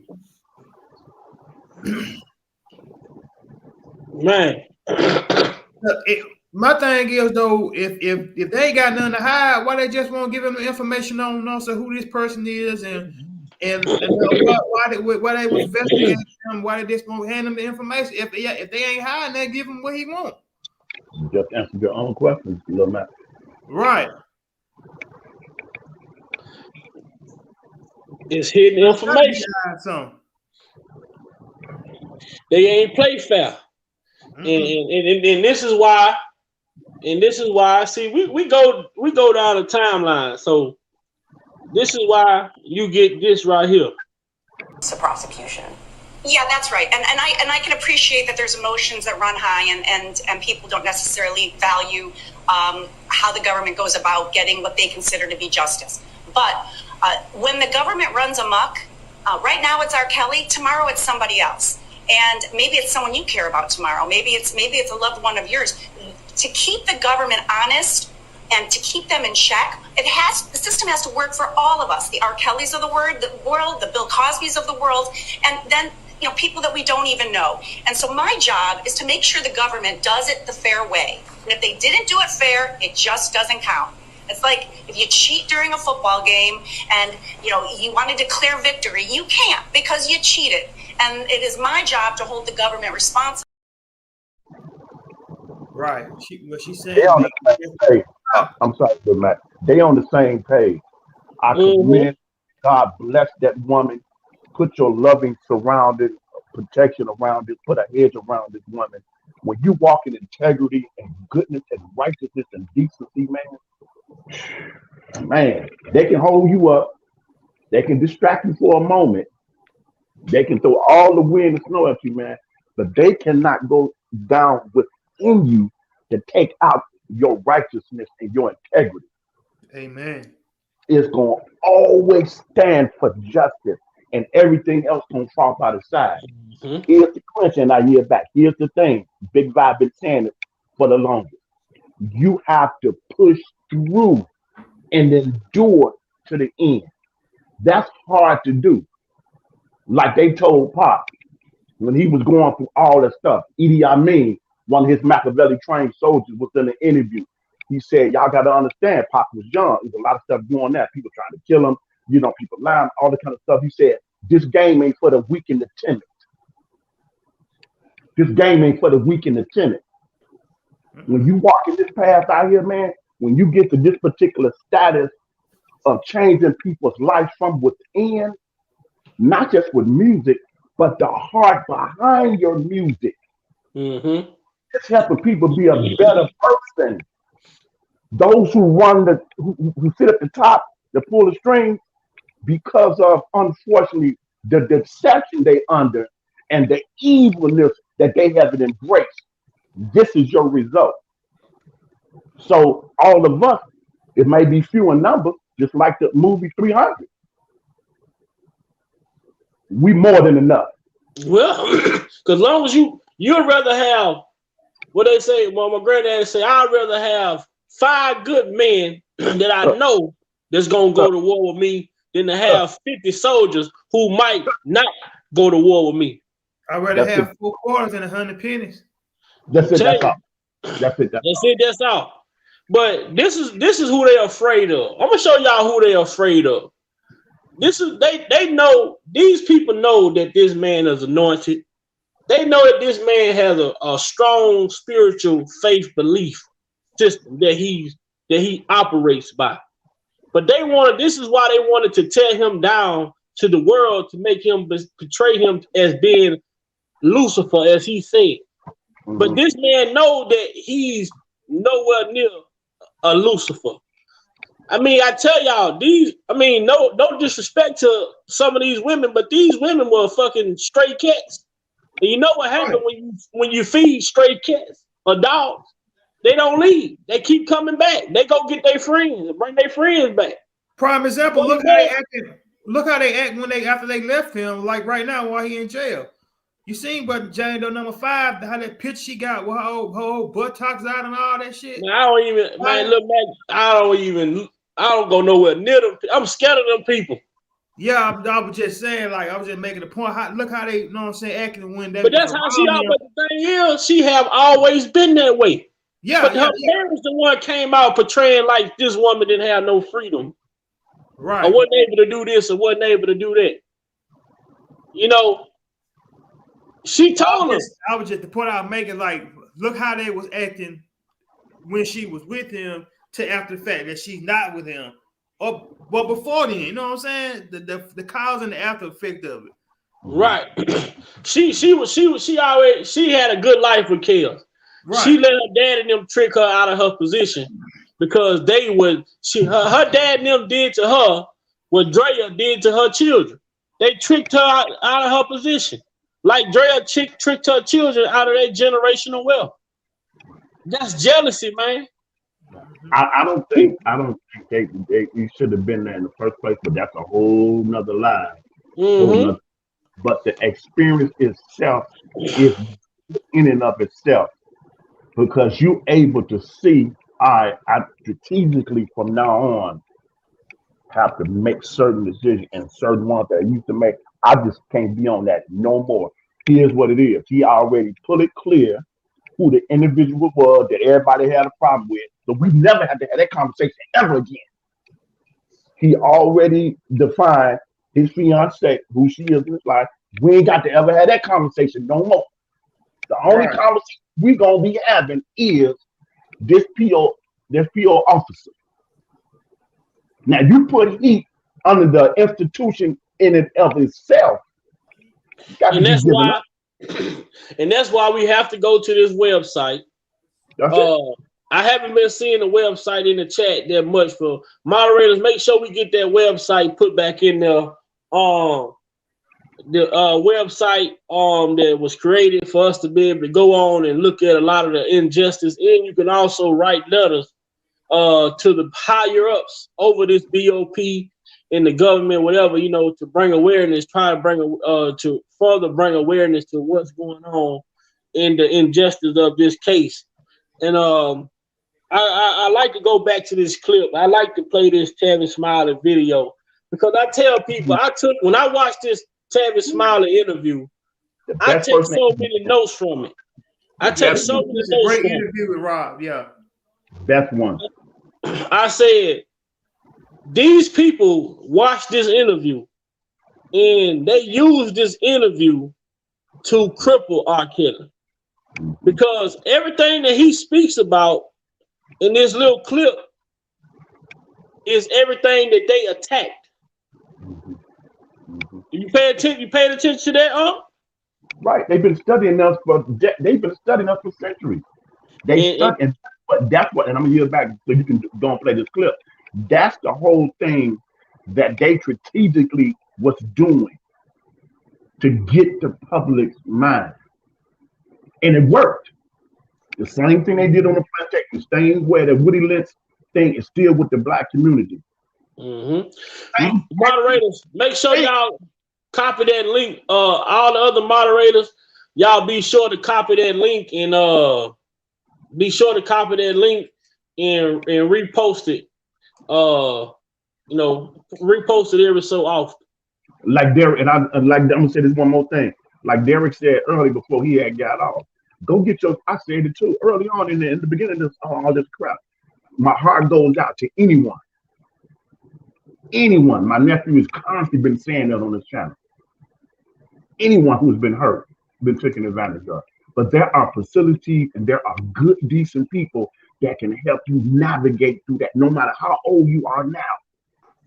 And what the situation, they can help you get through that pain and the hurt. But you got to want to get through that and stop using that as a crutch and the victim in this life. And then flip that to use that against someone that you know has done nothing wrong. That's the thing about our community that sickens me. And I get back now while you play that clip. All right. I want to jump ahead because the 7-year turmoil that you went through vis-a-vis the trial for child pornography.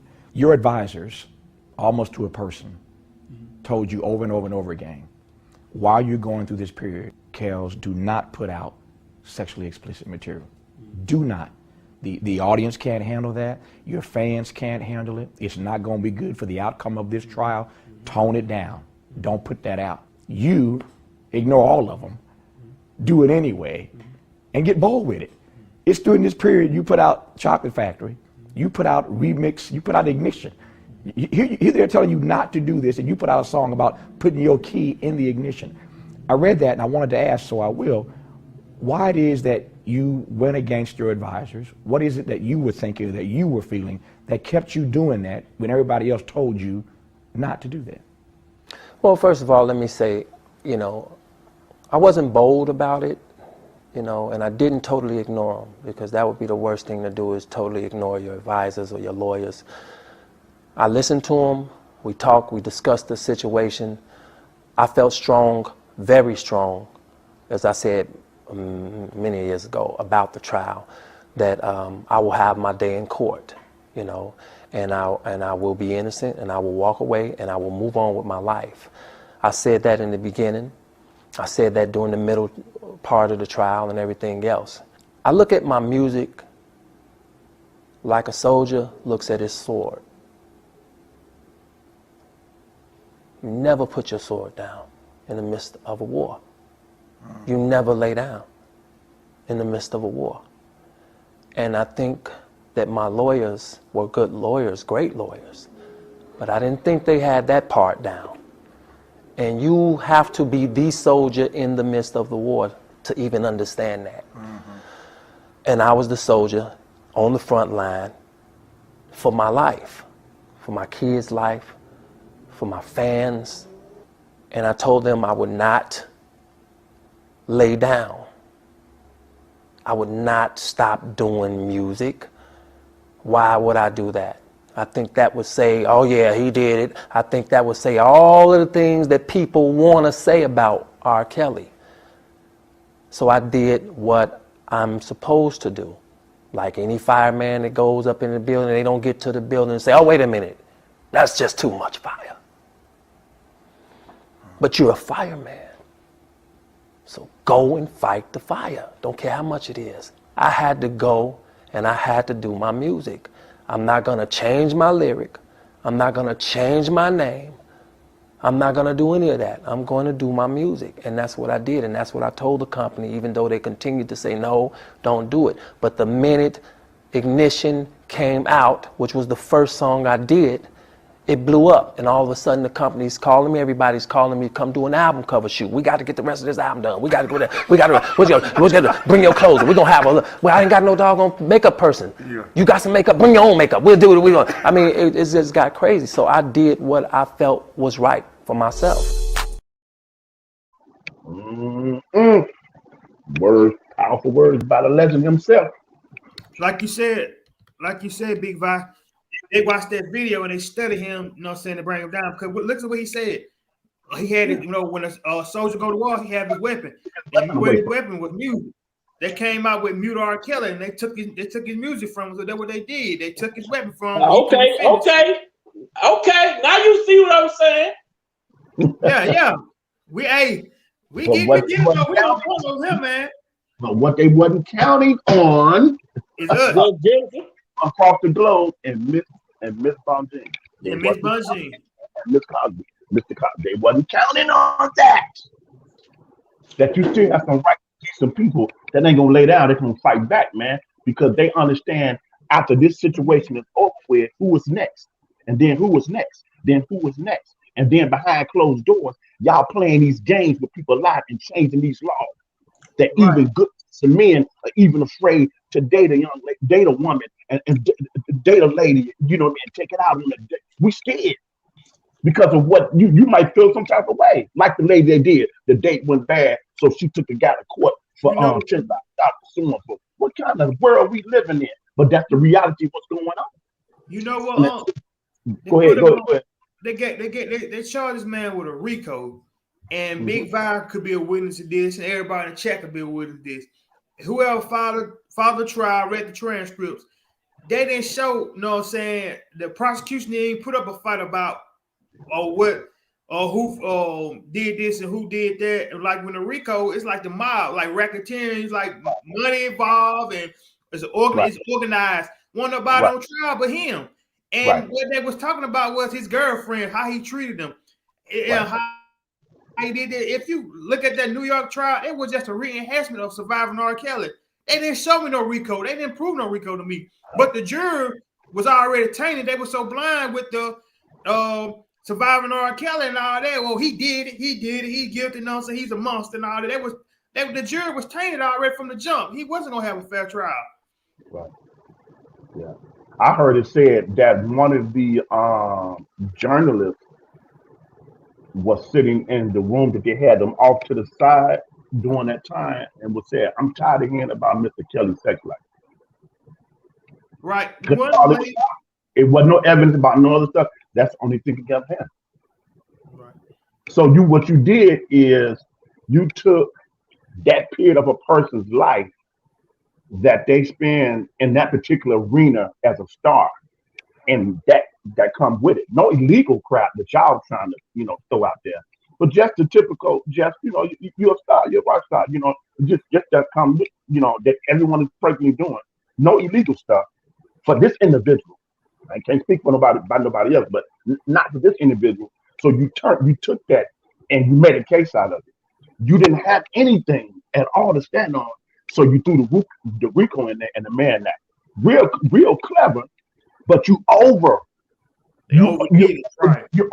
it, and that's what's blowing up in your face. And now y'all feeling some type of way about it. So you use all these little individuals who was in their feelings for being a career criminal instead of going like Kel said, and I think he said, you know, I don't owe you nothing. You need to go out and get your own something. Go pull up by your own bootstrap. Go pull up by your own bootstrap. Don't nobody on this planet owe no other human nothing. But that and that's what you have. And we have people that's grimy like that who got hurt and pain, and they see a lick and a come up, they're gonna milk it to what they can do for it. But see, that's good though, because the true evidence of what's really going on and the truth what's behind that is gonna always come out. You just got to endure. And they didn't think that was going to black people, we should be pissed at the fact of black people already, you know what I'm saying, catch it. You got these two set of black parents, took their goddamn daughter to a concert, lied about her goddamn age to get in the concert. Then they got the girl phone, they got the man phone number, and the mama was texting this girl knowing her goddamn child was underage. Then she's sitting there texting him sexual acts to do to this damn man, knowing he's a grown man, knowing your daughter's 17. But everybody want to sit here and try to say R.Kelly is the monster, R.Kelly is the pedophile. They didn't get the man a damn chance to verify was her age, but when they did, the police officer said that the girl was 18. Know what I'm saying? Matt, let me ask you something on that question right there. I already know the answer, but I'm just asking for the chat and all of that, just for us to think. What type of parents you know? Real parents. Look at how old your children, 30 or 40 years old, it don't matter. What kind of parents you know to do stuff like that? Unless using your goddamn children, man, that pisses me off. They sat on the damn documentary crying, talking about they want their daughter back. They need her daughter back, and throwing rocks and shit for theatrics, man. And y'all playing with this man's goddamn life, man. And y'all knew what the hell y'all did. Y'all knew y'all lied on that goddamn man. Y'all knew y'all put y'all daughter in a fucked up situation. That shit pissed me off. And don't leave out the fact, right? The police, they dropped her off at the hotel and then called the police to the hotel. She got an ID. She get the police the ID. Police confirm the ID. Okay, she's 18. They leave. R.Kelly, that shit still didn't sit well with R.Kelly about that incident. So he got to Chicago, and that incident still wasn't sitting well with him, so he sent her back. Exactly. This is what I always wanted to know about that. Help me with this. Why would you even come back into that picture after sending her back? Just me being in Chicago, just me. You would have never been back in my inner circle under no circumstances after that incident and got shit back. That would be no way. I'm going to my lawyers, man. I'm going to my public. We finna get at this meeting to sit down. You would not be entering back. I'm shutting everything down. Everybody is suspect now. I'm cleaning house. I'm swooping all of that. Based on my lab takes back here, based on the stuff that's surrounding that, everybody sweep, everybody clean. That's the thing like that, man to man, because me and him are a year apart. We went to the same school and played ball. That is the one thing that had me in my mind. But at the time, probably in the midst of all that going on, you everywhere, and you putting this person. You found this person ain't no good. Now you getting rid of it. You got, and oh man, that's so it makes you ask the question. So when they unpackaged this package and they remanufactured it and drove it back to Chicago, did they come back with proof showing that she was 18? Right, but people ain't looking at the fact, and if she was, but nobody is holding the parents accountable. I'm not gonna say nobody. Let's not say nobody, because we reasonable thinkers over here, because we asking the question. But the people who support these parents have yet to hold the parents accountable in their aspect to how did your child get in this situation. And we're not even worried about Tim Savage because your daughter was grown. Make her own decision. So he fighting a dead horse. What's up, Unc? Levi? Hey, what's up, bro? How you guys doing? That's what I'm talking about. My birthday brother, Levi. Hey, my dear brother. How's my reception? Am I breaking up? Are you clear? Yeah, you I'm clear. Good. How you brothers doing? How you guys doing? And always it's a blessing that you the grace to plan them, man. Oh man, bro, you know it's always a blessing to speak with you, brother. On some serious stuff, man. I just love listening to intelligent men speak. And I was prompted to come in because I was a little bit thrown off by his title. And then when I heard Rob speak to Tavis Smiley, a lot of things came back to mind as it relates to that time in 2008 when he was found not guilty. And if I may, I wanted to say a couple of things, and then I'll listen. I'm not going to be long. For one, brothers and sisters, I asked myself when I heard him speaking about how he basically used his own discernment and kept going, putting the same songs out, perfecting those songs like Ignition, even though his attorneys had advised him not to, and the record company. I want to say that I was with my cousin maybe 2 days before that trial in Detroit. And maybe it might have been a little less than a week. And I heard him say, when Bob just played it, and he said, well, I knew I would have my day in court. I said to myself, I said, you ain't lying. Because for that nigga to be facing that trial in 2008, I was with the man a few days before, and that man was cooking in the kitchen. He was smiling, he was laughing. And when me and my girl left, I said to her, I said, dang, you wouldn't think that he's facing trial in a few days. She said, not at all. And then when I think back on it, in hindsight, I knew that he was at ease, he was calm, he was peaceful, because he knew that he was innocent. What is interesting about that 2008 trial and what we're looking at right now, brothers and sisters, is that one thing you got to say about R. Kelly in all of this shit, excuse me for swearing, he has maintained his innocence throughout all of this. Is that correct?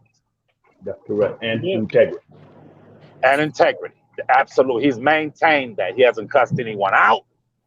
He hasn't attacked anyone, his children's mother, his ex-wife, none of the alleged victims. He has Blamed maintained. anyone? Yes, sir. He said, I'm not mad at Tasha K. Facts. He said, I'm not even mad at the BOP.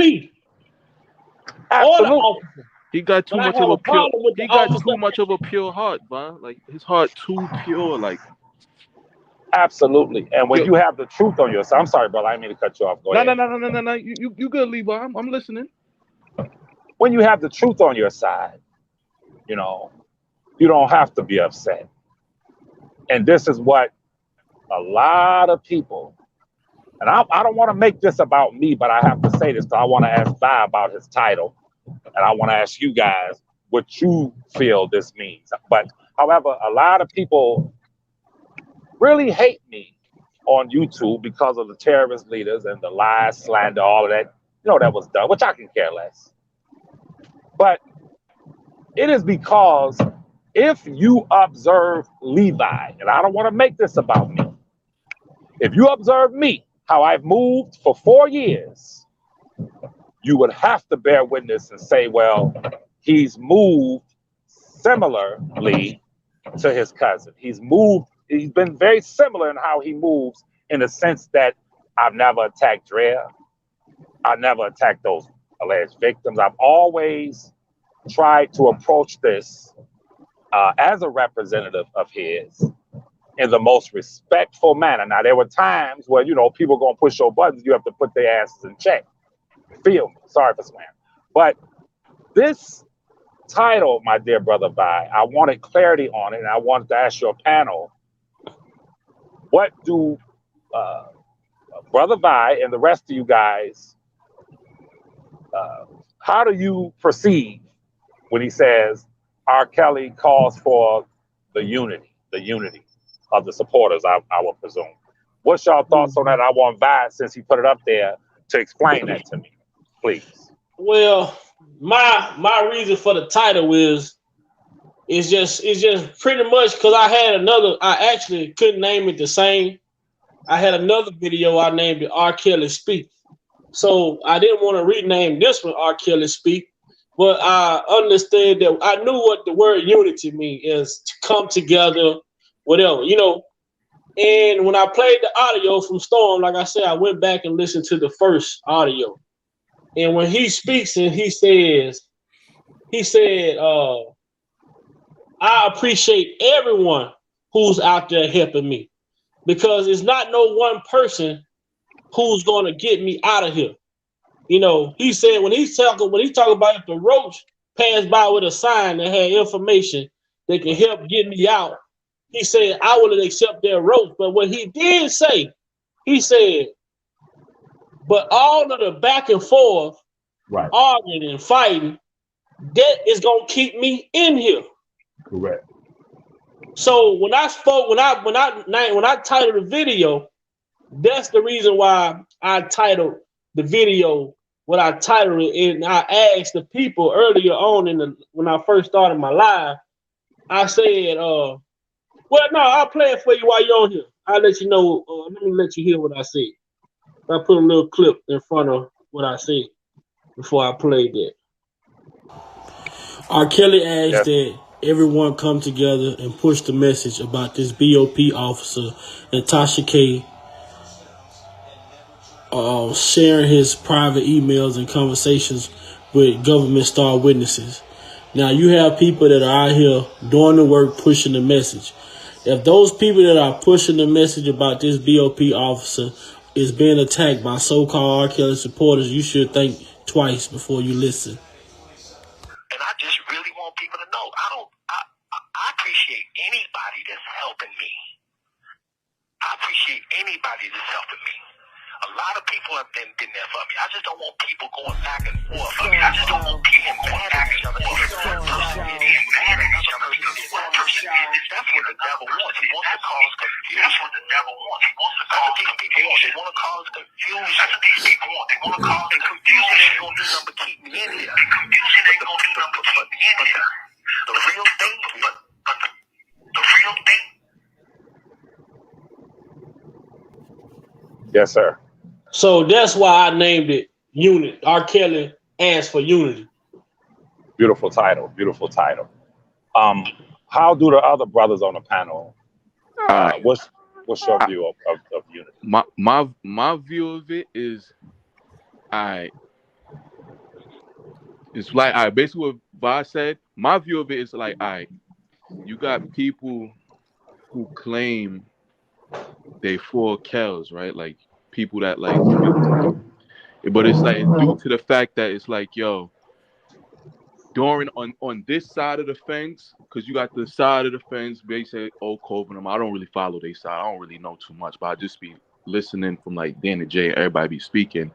But it's due to our side of us claiming that we for him and we want to push for him. We still got little like internal beef if we so-called, you get what I'm saying? We all for him. So it's like my thing is like, yo, why can't we just all put our differences to the side and then just, you feel me? No matter what, we got one common goal. And your because it's like, all right, it's like even in the mob. Not everybody in the mob like each other or they just one big happy family. But they have one common goal, and that one common goal is to, feel me, reach that common goal. And that's how I look at it. We as all on this side of the fence, if we so-called claim we for this man, we just for this man, and we just gonna accomplish this goal. And that one goal is just to get him his freedom and get him right back on track and clear his name. And that's it. That's my opinion. Yes, sir. The next brother. Mine is simple, Levi. My mind is pretty much shaped like you. I love that scripture in the Bible talks about how good it is for brethren to dwell together. Yes, sir. The only thing I would add to that is white hat justice. Yes, sir. When you have, we have to realize that this is about no other human. Whoever's supporting, whoever advocating, this is not about you. Facts. Whoever they are, this is about this individual because you're not in there. He is. Facts. Right. So maturity should kick in and say, my focus is if I'm going to be in this, is to advocate for him. And you're going to have individuals that's going to infiltrate. That's just what it is. And so you got to have a tight knit like Big Zai. He got moderators, and also he watches as much as he can while he's leading out on the live. And like we had someone just earlier, and Big Zai addressed it, and then he said, "Okay, enough of that. Get up out of here." Absolutely. And he got back on track. That's going to happen with humans. That's going to happen with humans because not all of us have our mental together and our maturity level is not where it needs to be. And we are moving in hurt and pain and resentment, unforgiveness. There's facilities to go get you help. So that's what got people bothered and triggered. How you even going to stand up and even support this individual? Well, they're looking through the lens of hurt, pain, some unresolved issue that they are choosing not to address. So they open themselves up by being used by the powers that be to manipulate them. Absolutely. And all they want to do is wreak havoc. And that's what kills me. When he coined the phrase, that's what the devil wants, to confuse. So he said, I appreciate everyone helping. So in other words, he's saying, get back focused. Focus on this. And Miss Sharon shared the other day, she shared the information about the website and all of that. And that's what we do. And that's so. Yes, sir. Yes, sir. And if you're done, the other brother, I think there's another brother on the panel.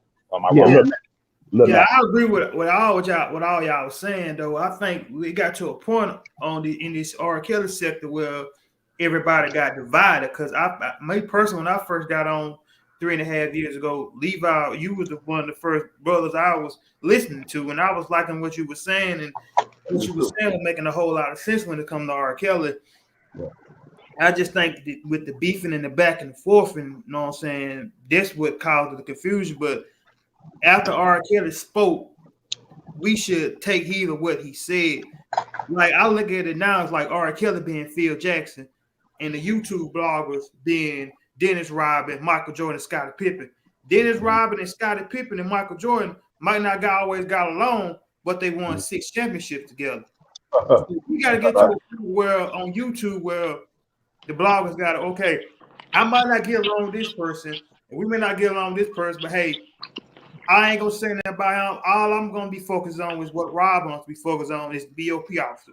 That's what I'm here. I told Big Vi the cousin situation and do Dana J. Norm and all this. That shit is irrelevant right now, man. It's about getting this man up out of him because I'd rather the other guy on here claiming about the cash app, get a cash app, than Rob spend the rest of his life doing 30 behind a wall over something he don't deserve to be in. So all that to me is irrelevant. It's about spreading this information about Rob and what can we do as his fans and supporters to help him get him out of this situation. So just I'm gonna let you the last thing, Levi, before you speak. Once Mr. Kelly spoke and cleared the air, our brother here, cousin Levi, well, Miss Sharon, he did it with his fiancee. But once he cleared the air with that, and you got individuals who still flapping their gums, man, you already know what that is. So my thing is, like he'll say, he ain't been in this game. He ain't been in this game as long not to know nothing, man. Man, is brilliant mind, highly intelligent, and all he's saying is focus on this because this was one of the pivotal points that swayed my case. And if it can happen to me, he said, it can happen to anybody. And then you shared it with 60 other officers. Y'all get y'all focus. I appreciate everybody else for me, and I'm paraphrasing. All that other stuff that's been going on, I don't care about it. I ain't interested. Don't want to hear it. If you for me, just put this work in. If you not, God bless you. Wish the best for you. Keep it moving. Absolutely, brother. Absolutely. Yes, sir. Absolutely, brother. Well, people gotta look at this like this ain't a Levi sector. This ain't a Dana sector. This ain't a other guys, I ain't gonna say his name, other blogger sector. This is a R. Kelly sector, and the focus should be on R. Kelly. That's that simple. It shouldn't be who this, who that. It should be strictly about R. Kelly. Because the Bill Cosby supporters, they ain't over there beefing and arguing back and forth with each other about who knowing the most and who got more nonsense connections. It's about helping him and getting him get out of his situation. And that's what people should be focused on. That just R. Kelly simply spreading the awareness, spreading the information, spreading about what the BPO is doing, not about who know him and all that. That's irrelevant. Facts. Yes, sir. Well, let me say this: that the brother talked about the Bible, and if you listen to Robert's words, I appreciate all of those who are helping me. Then he goes on to say, that's what the devil wants. The devil wants confusion. Now, if you look at God's model, when he spotted Satan in heaven, did he or did he not remove and ban Satan from heaven? Yep. And is it true that a certain large percentage of the angels went with Satan? Yep. Yeah.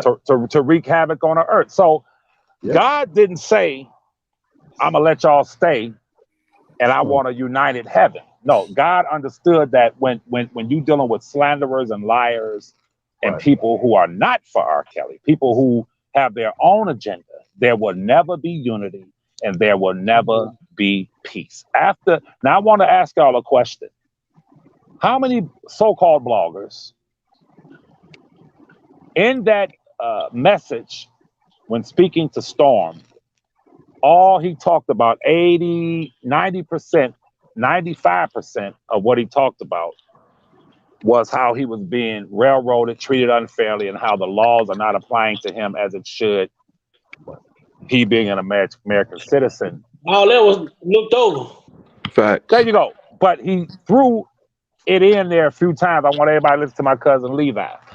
He made reference to me. Now, did those bloggers run to YouTube and do 10, 12-hour lives talking about his absconded emails and communication and how R. Kelly deserves justice? Or did those bloggers sit for now over a week doing lives talking about Levi is not his cousin, even though he said my cousin Levi?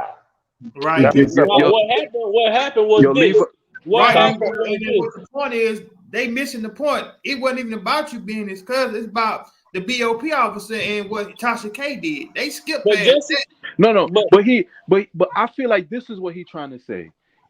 He's saying, yo, he said Levi's his cousin. He's saying this also. He trying to say, yo, Levi got my best interest at heart.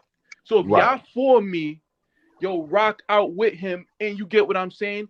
That's what he basically. I feel like he basically. And then he also said this: if y'all don't agree with something that he's saying, call him. Feel me? Call him out. Exactly. And Levi has said that sitting in the kitchen. Yes, he has sir. said that millions of times. Yes, But sir. then you go to this. They even made a big issue about that, though, man. Like that. Just a second. This is another question that I raised when the first phone call was released. I said, now here it is.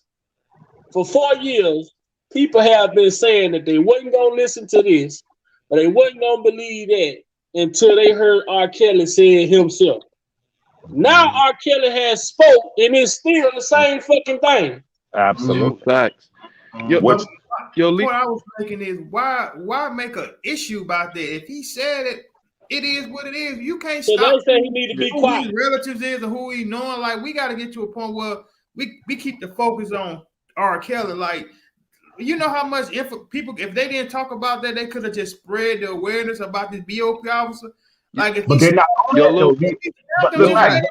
what I'm saying? Hold on. Where's the moderators at? Because V-Neck, you come in. First of all, I don't respect you because you come in on the fake page. I don't know what you talking about. Y'all motherfuckers missing evidence to prove he's innocent. The fact, well, don't just delete what they said. Block them off of my page. Period. But see, this is when the distraction. This I'm telling you. See, God said, "No weapon formed against us shall prosper." He never said the weapon wasn't gonna form. That's when you get these people coming in the chat. Right. But what did you do, Vi? What did you do, brother Vi? I'm telling my moderators, when y'all see this, I shouldn't even get the chance to see it. Banish them. See, what Vi just displayed is what I'm talking about. God taught us you don't compromise with the wicked. You don't compromise with the slanderer. The wicked and the demonic forces, the liar, the slanderer, will turn heaven upside down if you allow he or she to stay. They gotta go. They gotta go. Because there will never be no unity when you have individuals. Now, it's really simple. The question is, Satan, the devil, in heaven, they say he was a beautiful angel. He was named Lucifer at that time. Lucifer, that's right, brother. Thank you for correcting me. Was he ever for God? Or did he just wake? I'm sorry, go ahead, brother. He was one of his covering cherub. That means that the whole full essence of who God is and his full character, he was one of the covering angels that oversees that. Absolutely. He was one of the others to see that. So when the rebellion happened, there was no other truth that can be revealed to him. Once he crossed that line and decided to do that fully, there was no coming back from that. But before he fully cast his rebellion against God, he bowed as God put everything in clear. Hey, this is my son. Hey, this is woo. And he didn't fully cast, but because of what was going on inside of him, like you about to subscribe, that came up in him, because God didn't make no robots. Even the agent had a choice to deceive, to follow God's government or not. Now that's divine love. That's divine love. I love and when he fully decided, I want your spot. And I want it now. And he had to go. And your flunkies that went with you, they gotta go with you. Absolutely. There was no compromising. And when Christ died on the cross, it is said among the theologians in the scripture, all sympathy and admiration for him cease. Absolutely. Because of the position that he held, he was over leading the angels. So he had some, influence over them. So once Christ died and went through all of that, and they saw he died on the cross and came out that grave, there was no more sympathy. The enemy was seen for who he is. That's why you got to run it, man, because it's going to expose it. Absolutely. I love it. Once you put the light on that dark place and that trickery and that conniving and that all that stuff that they doing, they can't hide now. That's why you the other parents getting nervous, talking about so-and-so going to be recalled and all that stuff. That heat is hitting them now. Right. All that stuff that you done dropped. You ought to be scared. You ought to be nervous because of what you did. And then to this day, even in all of that, you still don't be a man with integrity to stand up. I was out of order for that. This is really what I was. But it goes to show you that who your character really is. That's why Kel didn't need to say anything yet. He didn't need to say nothing yet. And so now that is the time to speak. They running like roaches with the light on. And I yield back. He said the best silence can be loud. And to say this, and the thing that bothers me, that I come out here, I stay neutral, I deal with who I deal with. But one thing I can do is one thing when people do things and hide their hands. But when somebody speak and they put a face on their voice and they talk, I can respect it. I can take your opinion if you're willing to stand behind how you feel. But a lot of these people, they want to be your friend when you're doing this, but then when you do something that they don't like, hold on now. Follow me. When you do something that they don't like on your platform, hold on now, who own the platform? Who own the platform? That's if right. I do something on my platform that they don't like, oh, it's Big Vi. You doing everything that you said you wasn't going to do because you don't agree with a certain individual or a person. Have I ever disrespect? I don't disrespect people. I respectfully get your ass out of here. Facts. I don't get involved in the back and forth. I hear about my name being brought up. I don't even entertain it because I understand when I bought this page, when I bought this platform, I told the dealership, take the parking gear out the transmission, take the neutral gear out the transmission, take the reverse out the transmission. I just want to drive straight forward. That's right. That's right, brother. You can have this fucking rear view mirror because I ain't looking back. Facts. So people need to understand that on this platform, it's straightforward. It ain't about no individual feelings about this or that. We continue to fight and talk about this BOP officer. When you hear Jennifer Bonjean say what she said, when she said she looked to see if it's a miscarriage, she see that a miscarriage of justice has been done. When you hear her talk about holding the government accountable, and when you hear R.Kelly saying this BOP officer being allowed to retire, well, she probably hadn't even put in enough time to retire. Facts. Who's hiding this BOP officer? Why was she able to get away with the misconduct? They're probably in Donnelly ass doing all that shit. I think the government, you know what I'm saying, that long faced broad. So for the people who feel like I'm doing what I don't say I do, come on, the link always in the chat. Tell me what it is. That's how it is, man. I'm gonna tell the people the biggest thing to do for people that support R. Kelly and want to be a part or want to be on the right side of history, as he told Storm. When you look at when people are being attacked and pay attention to what they are talking about, why is it only certain subjects that people speak on that cause them to get attacked? And look at who's doing the attacking. Then you ask yourself, if you for Kel, would you do this? If you support Kels, is this something that you would do?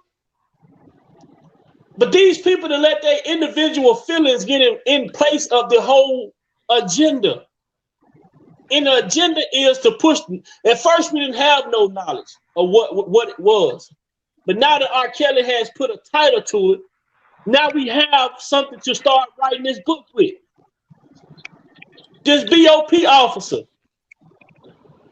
Tasha K, these parents, this confidential informant who goes around on other platforms proudly telling people, oh, you ain't gonna see my name. Show me my name in any R. Kelly paperwork. But he will say that to the average person who don't know how paperwork goes.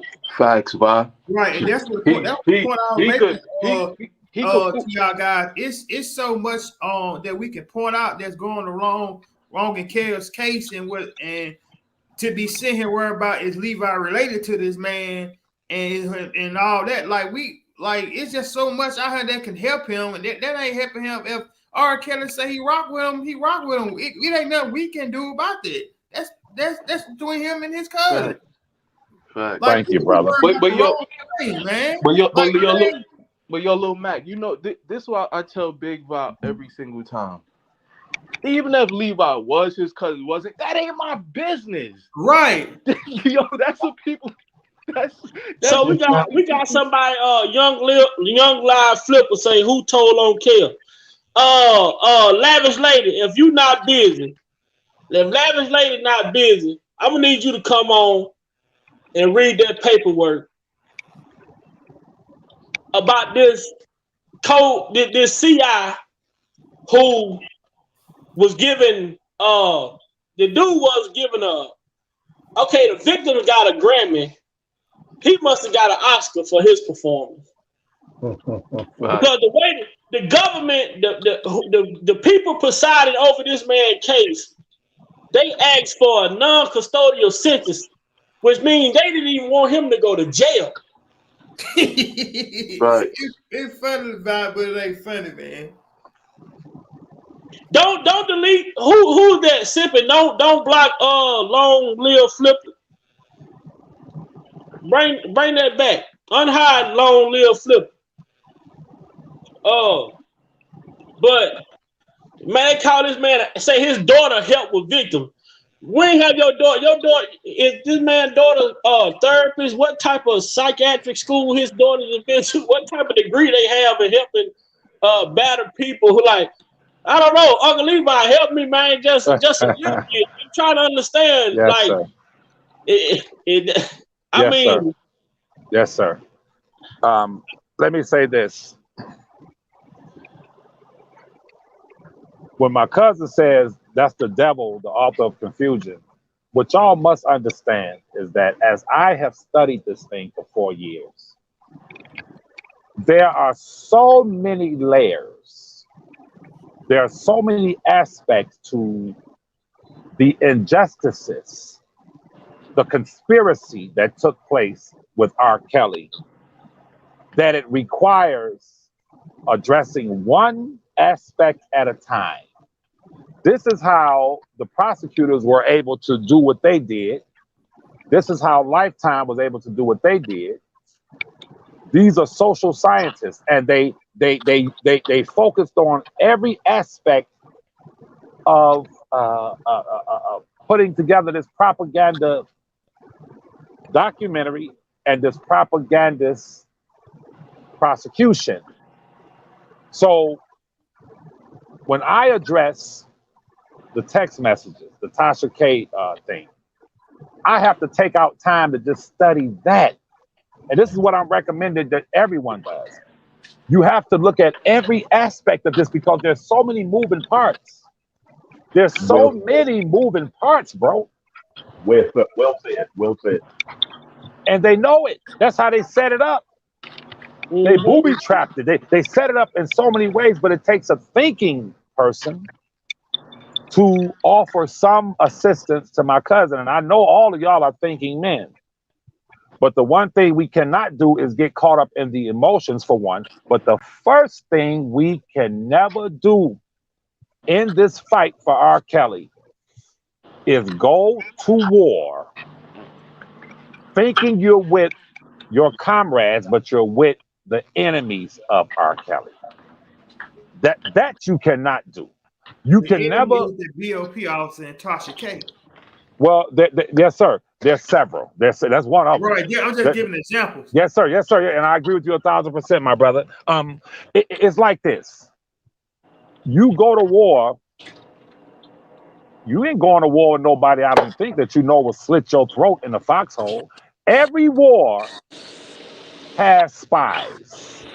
Every war has spies. Every war have traitors. Every war, you have someone who will put on the uniform like they're with you, but their job is really to work for the opposition. Sometimes their motivations and objectives is not for the opposition, but it is like the brother just said, is to take the leader's place, the leader role. So they're quick to undermine the person that we're fighting for. It's so many moving parts to this, brother. Listen, it's really deep, deep, deep, deep, deep. And you're only seeing the first phase. You stay tuned, because you're only seeing the first phase of this. But I will say to everyone on this panel, always remember something. As I have engaged in conversations and debates with Oak Cove, Team Truth, the other side, I went into that understanding something that I knew in the streets, or was taught in the streets. Your enemies can never harm you, but watch your closest friends, the people that's pretending.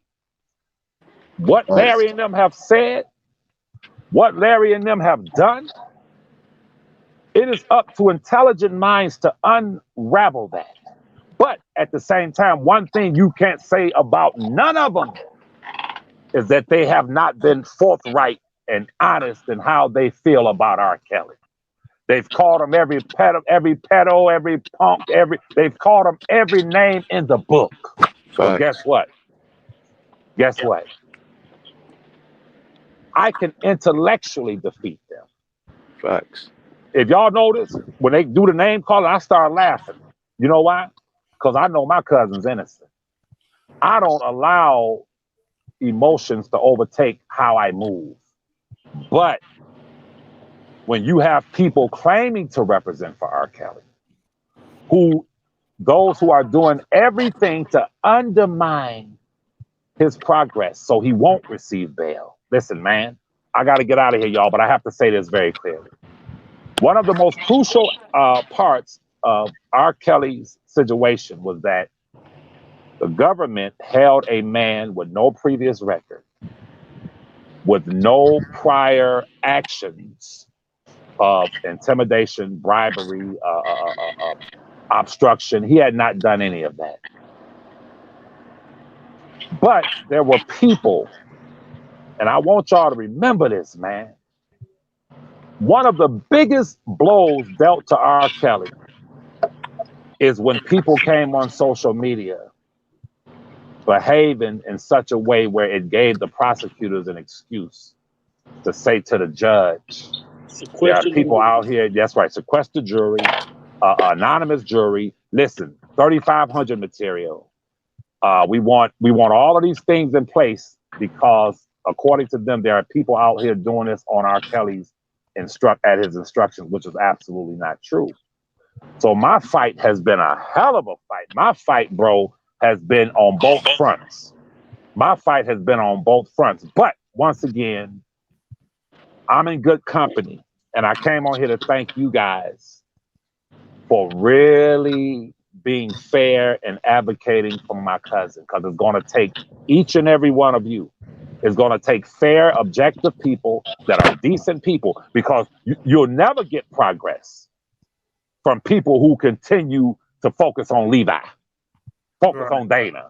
He'll never get progress from people who are obsessed. Listen, Big Vi, if for 3 years or 4 years, if Big Vi says, I'm Puff Daddy's cousin, and people say he lying, and they go back at Big Vi, once Puff Daddy says, hey, Big Vi's my cousin, it ain't nothing else to talk about.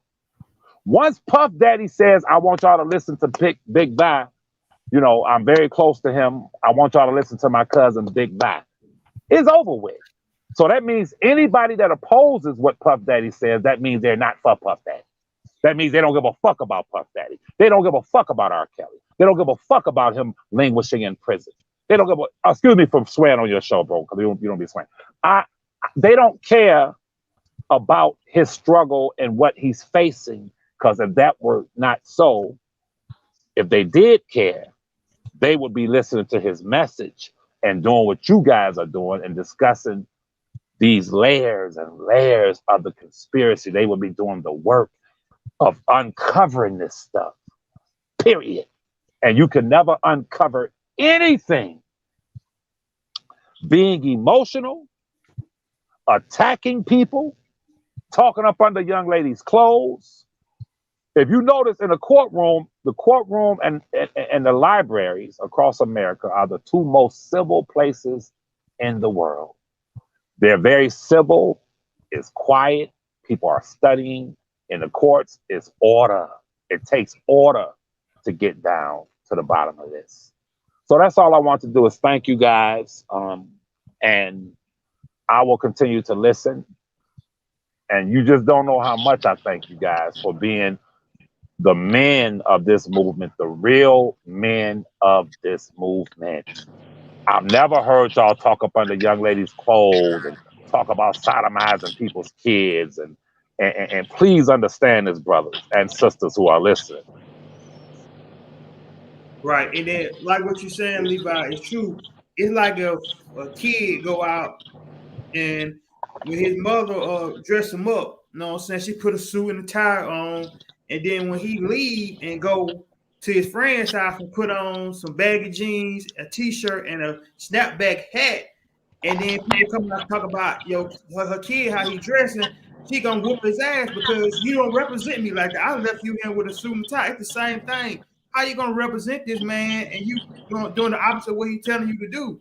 That's like a parent telling a kid how to dress. Do y'all remember?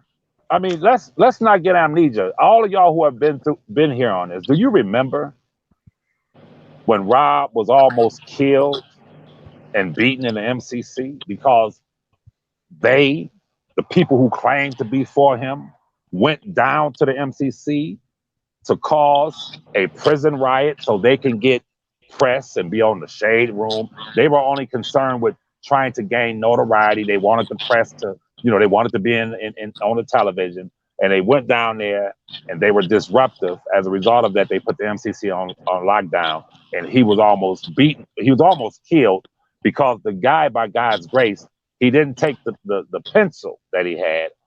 Rob had a pencil sitting on the thing. He kicked him first, then he grabbed the pencil, waking Rob up. Now, had he kicked him and Rob not woke up and he kicked him unconscious, he would have bludgeoned him with that pencil and killed him. Do you all remember what one of the lead terrorists said when his brother came out and said, look, y'all, my brother don't want y'all doing that.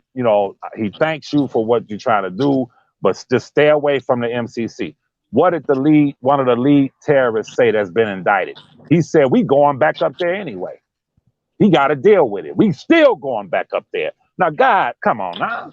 Is that somebody that's for R.Kelly that says we're going back? And if they kill him, they kill him. Stop it, man. You got a point. Stop it. You'll never get. We gotta let the people at this point, we gotta let the people choose and decipher for themselves. Because the more you talk about it, or I talk about it, or Dana talk about it, people gonna take it and make it seem like people is trying to, like someone's trying to call division. But it's the truth. At this point, you can't reiterate the same thing and think we're gonna get what they say. If you keep doing the same thing, think you're gonna get different results.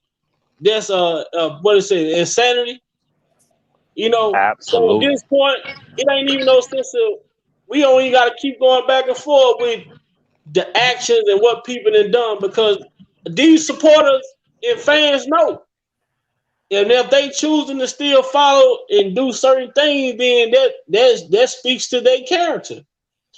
I really don't be wanting to even go there, because when you go there, people make it seem like you picking a side, but it ain't picking a side. It's an incident that took place.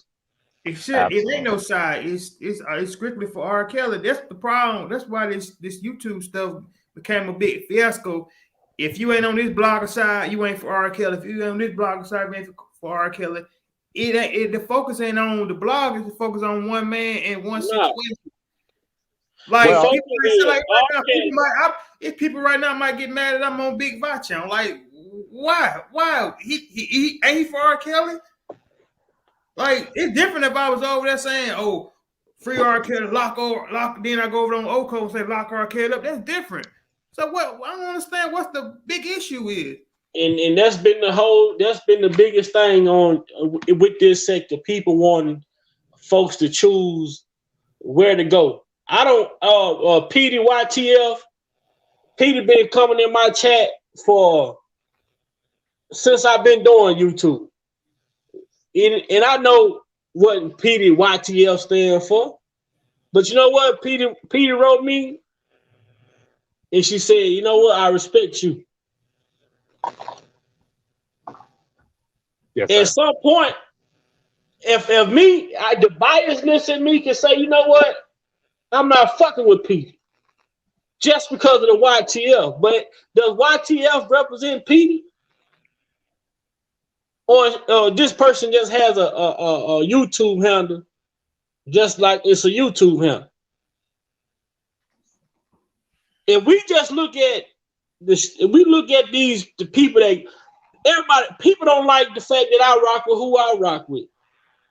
I don't have to deal with the person that you deal with, but I can deal with you. Long as you don't have me crossed up with the person that you deal with. You know what I'm saying? I can deal with Levi. I can deal with anybody. If you my brother, in real life, my blood brother have associates that I have no dealings with. But that don't stop him from being my brother. Right. Just because this dude, I don't agree with this dude off a business transaction or something like that.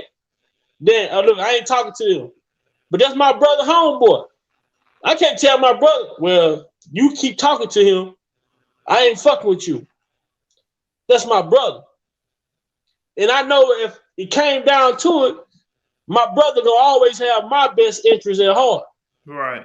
If it got that serious. But it's not that serious for me to be not talking to my brother because he choose to hang out with his friend. Absolutely. It's enough, man. It's enough. Everybody understand. 2023, the movement is Tasha K. The movement is this BOP officer. This movement is her sharing this information with these parents. The movement is this young lady who stole this man's money and said that fuck you, I'm going to do what I got to do. The movement is, how did all of this shit come about? Right. I respect everybody in the chat. I like y'all. I love you all for coming over, chatting, keeping it up. But the negativity, what I tell the moderators, don't ask me. When people come in negative, just remove them. Because the only reason why, look at when the negative conversation come about. I let Levi on my platform, now negativity come in the chat. I let Dana on here, negativity come in the chat. If I was to put Kevin Terrell on here, you know what's gonna come in the chat? Negativity. Because people have allowed their personal feelings to get in the way of why they even got here in the first place. Now you done lost your sense of direction. Right.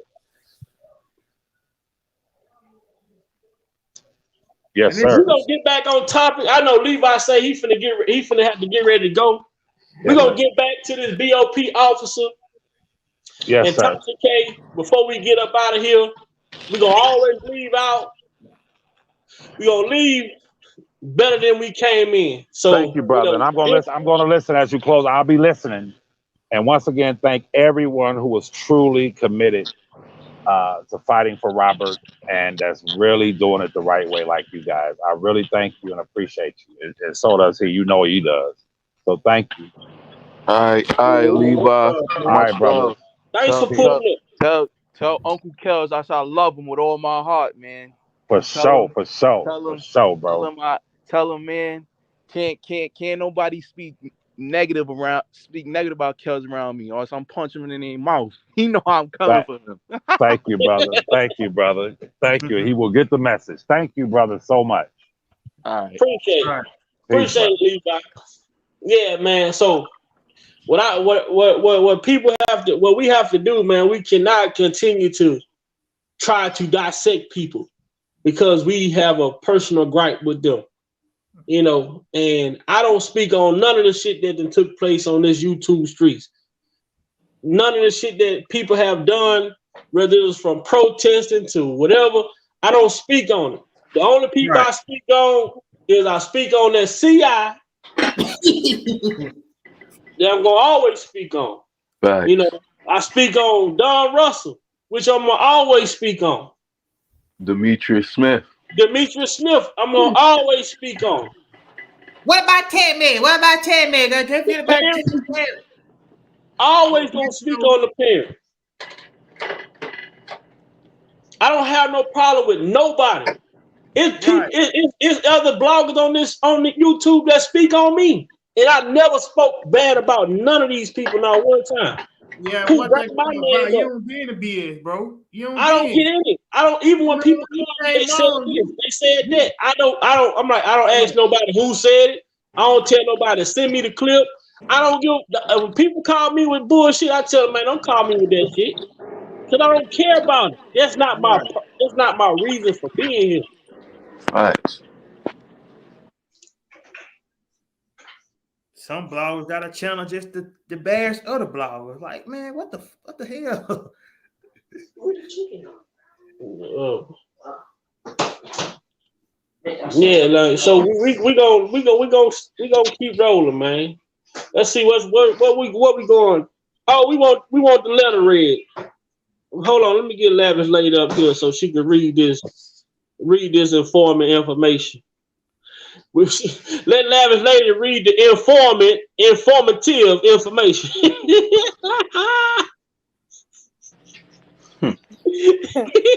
Hello, everyone. We should. Hello. What's up, lavish lady? Hello, everyone. How you doing, Miss Lavish lady? Hello. Hold on, let me get the letter up there. All right. What up, Jeff? We broke Jeff in the chat.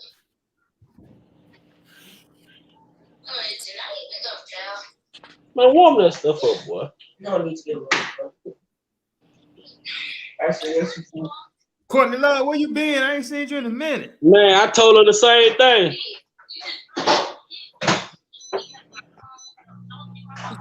All right, we ready?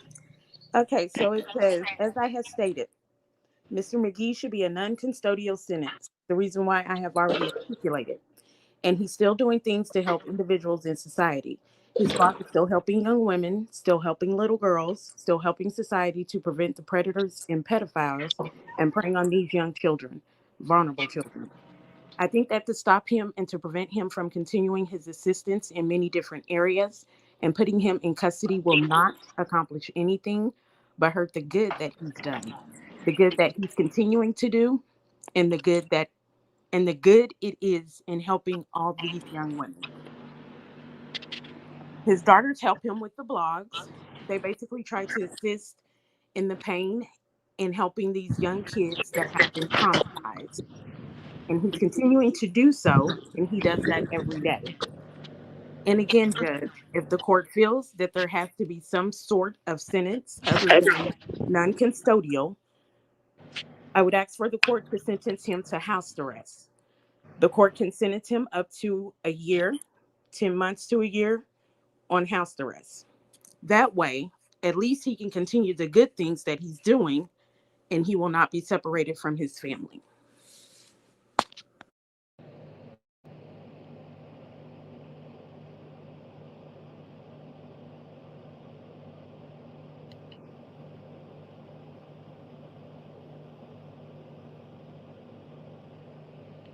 Val? Hello? Oh, we can hear. I We, think we Big still. Val on Oh, Val? mute. He on mute. yeah. Oh, he just came back. I just came back. I'm here. I gotta get this non-custodial so people can see what a non-custodial sentence is. Right, Courtney Love, no Rico, free chaos. It sure wasn't no Rico. Yo, Lil Mac, I'm telling you, I remember like yesterday. I'm telling you, I'm at my shorty. We at my shorty homegirl house. Telling you, I just woke up. Hold on. She was like, "Yo, Lady Earth B, this is about Larry McGee. oh, It states that in the beginning. Mr. McGee, Larry McGee. Okay, I'm sorry. Go ahead. Yeah, now I was saying like yo, Lil Mac, I'm telling you, my shorty said, yo, Kels got locked up on a RICO charge. I'm like, RICO charge? I'm like, so he out here selling bricks? Like, that's the first thing that immediately came to my head. Right. When you think of Rico, you thinking goddamn. I'm thinking of John Gotti when they said Like, Rico. I I was said, yeah, like, R.Kelly, this motherfucker like he John Gotti, he an R&B singer. I'm thinking about John Gotti. that's it. Family Bull and all them motherfuckers. They talking about R.Kelly. Damn, Rico, Racketeer Enterprise. How the hell an R&B singer get hit with racketeer? That's the same Like, thing what I'm saying. the fuck? I was like, nah, that's nuts. Man, like Jennifer said, they put this man's whole life on trial. And the Kels probably don't even know who half of these women is. Like, Mac, he said that though. He's like, yo, half of these women I don't even know who they are. Like, but my thing is though, when it comes to these accusers, they talking about something happened back in 1990, whoop de whoop. You can remember, you can tell me you remember all that verbatim, but back then you couldn't go to the police and, you know what I'm saying, make a thank file a you. report. That don't make sense to me. I Thank don't you. even see how that judge even allowed this case to even go on.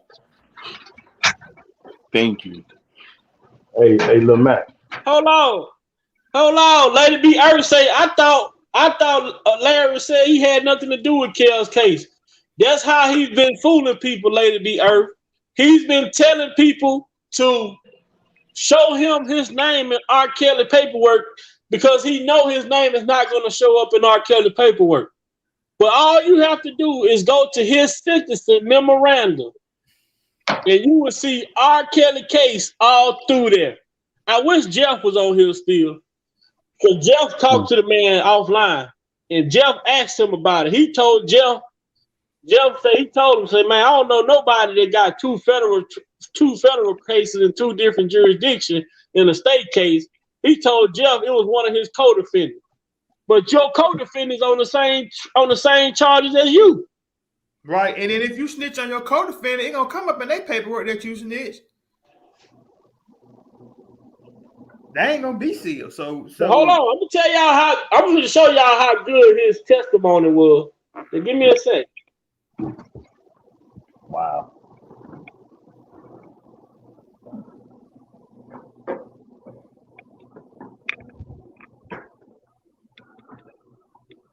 I'm about to be getting off soon, so that's why I had to go take care of something at work, so that's why I have stepped out.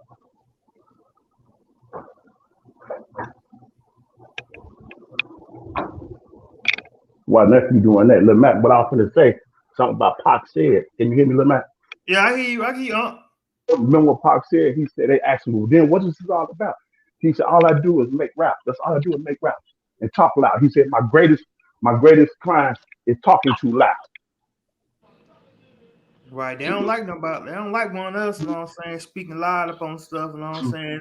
See all the great ones, they even got taken out or they in jail somewhere. Yeah, right. Sir Miguel made a great point. Yeah, she was a prosecutor before she was a judge. Right. Okay. Right. Now, y'all heard Larry McGee, the person prosecuting this, they sent the letter to they wrote to the judge asking the judge for this man to have a non-custodial sentence. A non-custodial sentence is a punishment given by a court of law that does not involve a prison term such as fine or a restriction order. Now your codees got 3 years. They pled guilty, took 3 years. You pled not guilty. When you was the head lead, you was the head of the crime. And he got like 9 months. 18 months, he did half of that. He did half of it and came home. Then my thing is too, he said he ain't involved in this case. How the F you get in contact with Angel Cruz? If you ain't a part of the R.Kelly case, how do you get Angel Cruz? Well, he said he was calling Angel Cruz because he was being attacked by R. Kelly supporter. Well, if you live in Las Vegas, how the hell is Angel Cruz gonna help you in Chicago? Exactly. Hey, can you send the police down here to Vegas? They circling my house. he skipped the city, the state, the county police, all he skipped the DA, everybody. He went straight to the head honcho, the federalists. And then he supposed to advocate for women though, right? What about the young woman that was in the sex trafficking ring in Iowa, and she ended up killing the guy who was sex trafficking her and other women, and this young lady got charged. They tried to charge her with the murder of this man, and they asked the young lady to pay restitution to the man's family when he kidnapped her. You know what I'm saying? What about the girl that was trapped inside the fucking house on the south side of Chicago a while back when I used to run this video on my channel when the man said he walking through an alley and heard the goddamn woman screaming in the house. Right, yeah, I remember that. Who else have they advocated for? And then so much sex trafficking go through. He say he stay in Las Vegas. You know how much sex trafficking go through that? Because in Las Vegas prostitution is legal, so they probably flying girls in throughout Las Vegas, man, trafficking them young girls. Why he ain't trying to find a ring on who doing that? Thank you. Ain't helped in no case but R.Kelly case, but you a big expert in you're an expert in helping young black girls and women or whatever the situation, but however the fuck they phrase that shit. Yo, what thing about it when they first came out, the father gonna have him a little thing up talking about some teen truth. We trying to help victims, but your damn wife put your damn daughter in a situation to be a victim, but we know she wasn't a victim though. But I'm just saying, if R. Kelly was such a bad person, you know what I'm saying? Why no harm happened to your girl, your daughter, man? If anything, they might have did the right thing by putting them in cares. You know what I'm saying? For the last 5 years. Just imagine if they. She even said it. They beat her. They would beat her to sing. She didn't want to sing. But the thing about it is this: what made her? I did a video a year ago. I said she's just as guilty as the parent. Because when they made you do what you had to do, you still had a choice. When you got with Mr. Kelly alone, you could have told him, look, my parents are trying to set you up, this, and the third, whatever. You know what I'm saying? But instead, you went along with the program. Right. And then you can't be innocent in a situation that you knew the intentions. Right. She knew too. But when she got in there, she had to change her heart. But then what pissed her off was she thought when she got in there, she got too comfortable, thought she was the head honcho. Right. And then she got mad when Rob told her you weren't that. You ain't that. He told the lawyer that what father calls her to flip. Larry and her father would push the envelope to make her go even for her father against him to save his own skin. Even when you look at the letter. Val, like you said, she already had in her mind to flip. Though, don't get me wrong, but they told her to flip. When you look at the letter that she wrote to her brother, when she talk about, when she spoke about coming on to R. Kelly, she tried to come on to him, but he showed no interest in her. Right. Make this shit make sense. But then they want to talk about at a hotel, he gave you fellatio and all this different shit. So why would the hell he do that in Florida? He came on to you and did all this shit you said he did in Florida. But when you got to Chicago and you started having feelings for Robert and wasn't looking at him as R. Kelly no more, and you came on to him, but he showed no interest in having sex with you. That shit just don't make sense. But for people on the other side, they ain't gonna look at that. They don't want to look at shit like that. They want to look at. They not looking at the fact that he sucked this young woman back home, and her parents put her ass in a car and drove her back to Chicago. They're not looking at that. And then my thing is though, breaking the New York indictment down. Where was the crime took place? Only thing I seen basically is him being a bad boyfriend, him being a gigolo, him and his girlfriend having a typical argument or something here and there. Then it's like everybody saying, well, these females don't know each other. They all can't be lying. But why won't nobody believe Aaliyah when she said that she wasn't married Now, and then why nobody don't believe Jocelyn when she wrote the letter for him to Judge Ann Dunham when she's saying, "Hey, I'm not a victim.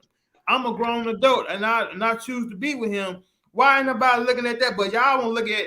They don't look at the fact of what these accusers saying. But every one of those accusers, what they saying, their story has been debunked. Like Faith, how is you a victim of this man when you kept going back and forth to him 100 times? You ain't no damn victim if you keep going back.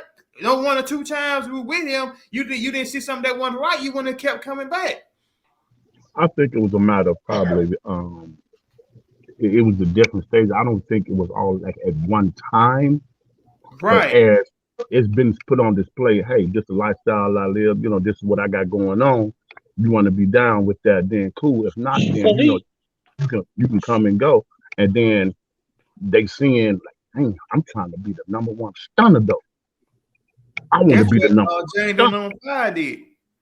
Of course. Because he was open about his, him having, different friends or whatever.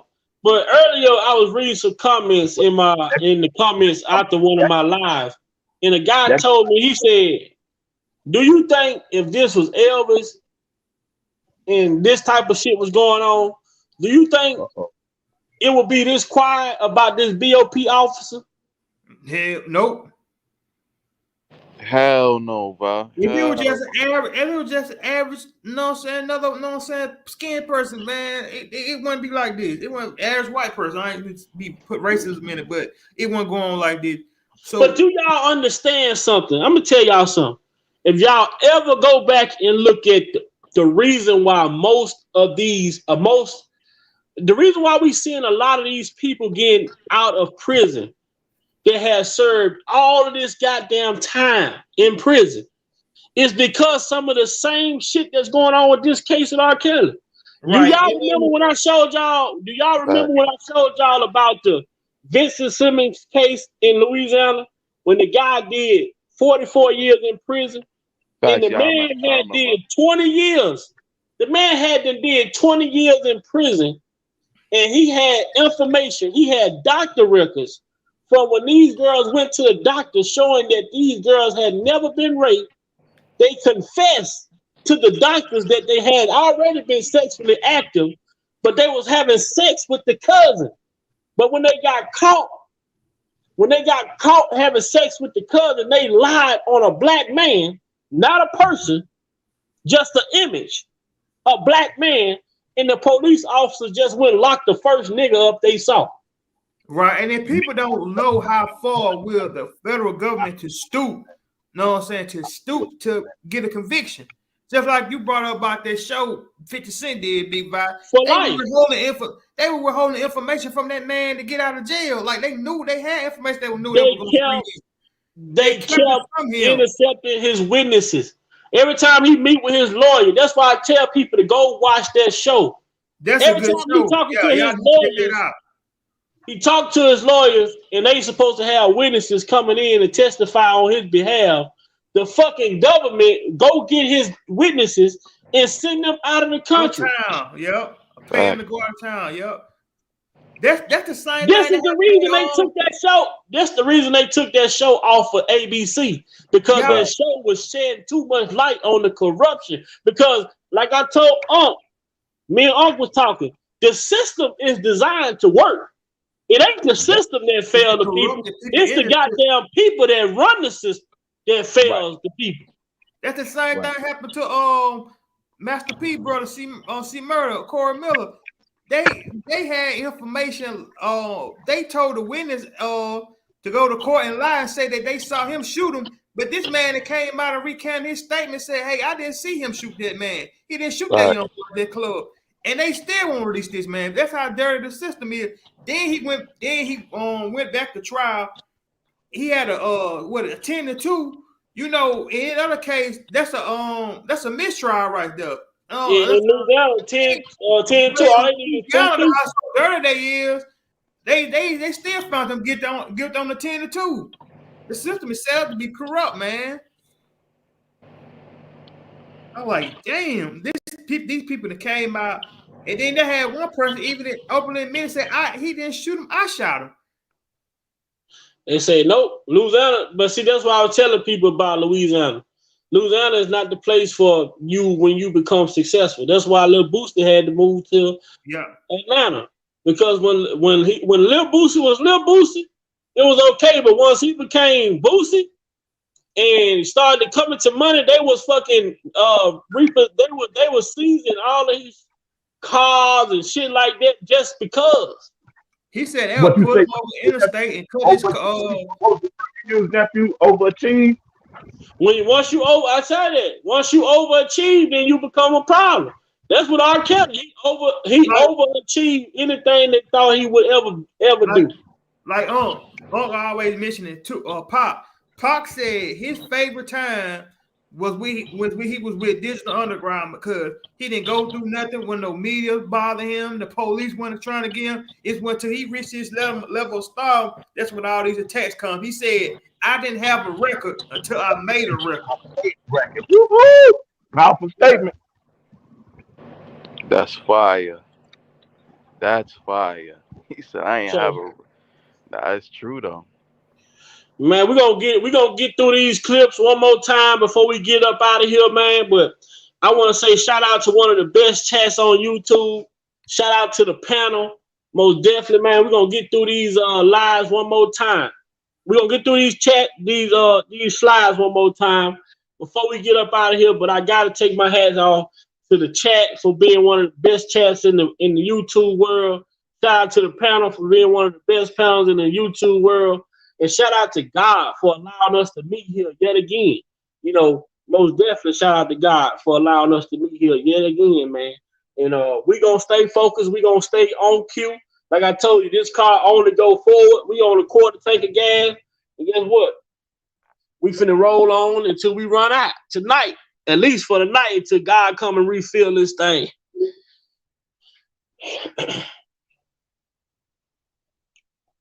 See. I want to set this up a certain way. Let's see.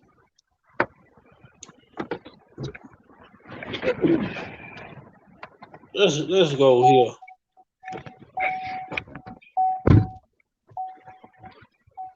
Let's go here. R.Kelly asked that everyone come together and push the message about this BOP officer, Natasha K. Sharing his private emails and conversations with government star witnesses. Now you have people that are out here doing the work, pushing the message. If those people that are pushing the message about this BOP officer is being attacked by so-called R.Kelly supporters, you should think twice before you listen. And I just really want people to know, I appreciate anybody that's helping me. I appreciate anybody that's helping me. A lot of people have been there for me. I just don't want people going back and forth, being mad at each other because one person did this for me and another person did that for me. That's what the devil wants. He wants to cause confusion. That's what these people want. They want to cause confusion. And confusion ain't gonna do nothing but keep me in here. But the real thing here. At the same time, because I know who I was talking to. It's hard to trust people. People take my words, they twist them.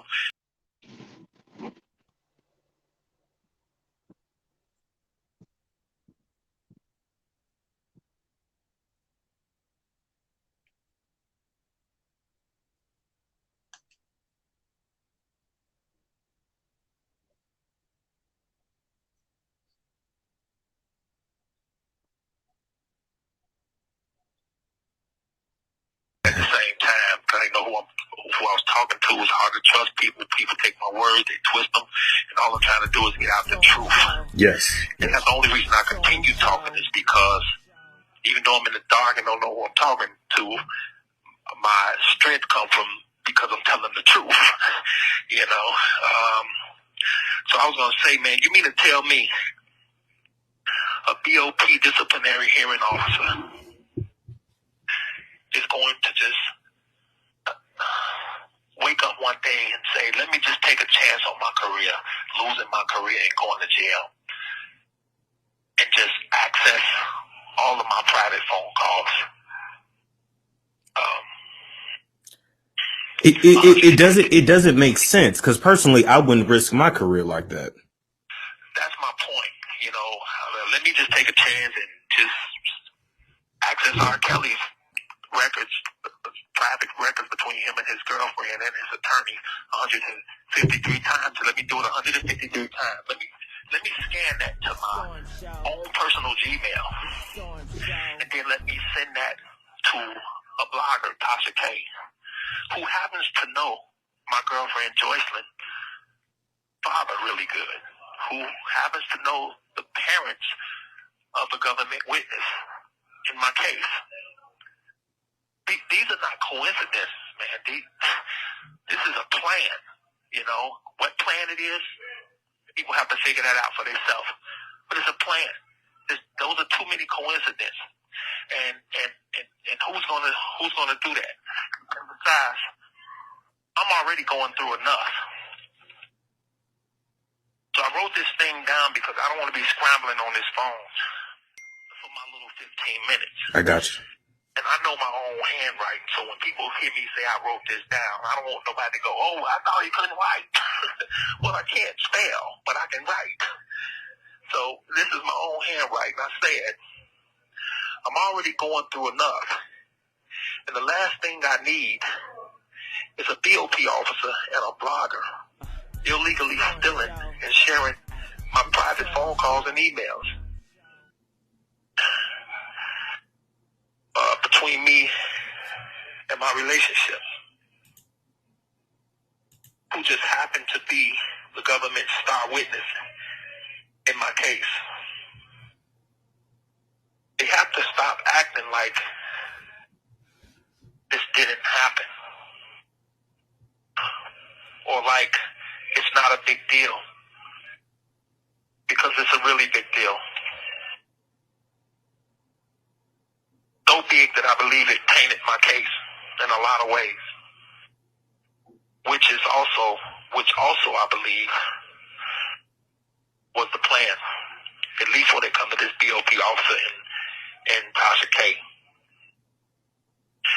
Because ask yourself, what other reason would a BOP officer, a disciplinary hearing officer who's like a judge in the prisons, why would they illegally access all of my emails and phone calls?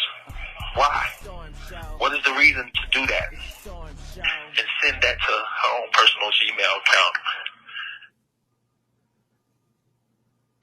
Give all of that information to a very influential blogger, Tasha K. Why would Tasha K need to share all of that with government witnesses in my case? Why were they both allowed to get away with it? This happened 4 years ago.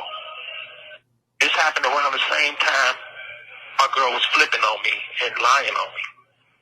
It's been 4 years now, and I, nor my attorneys, even know who this lady is, this BOP officer.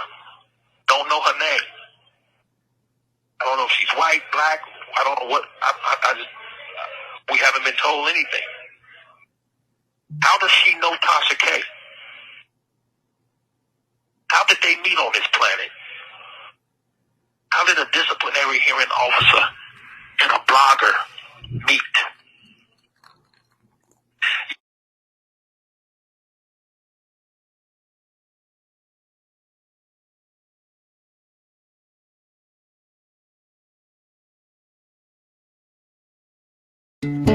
Grown right here in the Lone Star State. To bring the freshest of Texas. Yeah, people will say, R.Kelly's just fishing. He's just trying to figure something out to get out of jail. You're damn right, because I'm not supposed to be in here. You don't have to fish, though, with this situation, because there's a search warrant, an affidavit that backs up everything I'm saying. People are just ignoring it. But it exists. It's in the public. It's in the system. It's in black and white that this BOP officer in Tasha K did this. And although the investigation is not fully disclosed, it should be. It was executed by a federal agent. Not R.Kelly, not my attorneys, but by a federal agent. It was signed off by a federal judge who would never sign off on a search warrant unless there was enough probable cause to do so. I don't have to lie on anybody. This call is from a federal prison. And I definitely wouldn't be in the BOP, being held by the BOP, detained by the BOP, and on this damn phone lying on the BOP. Besides, it's not that I'm coming against the BOP. I'm coming against this BOP officer.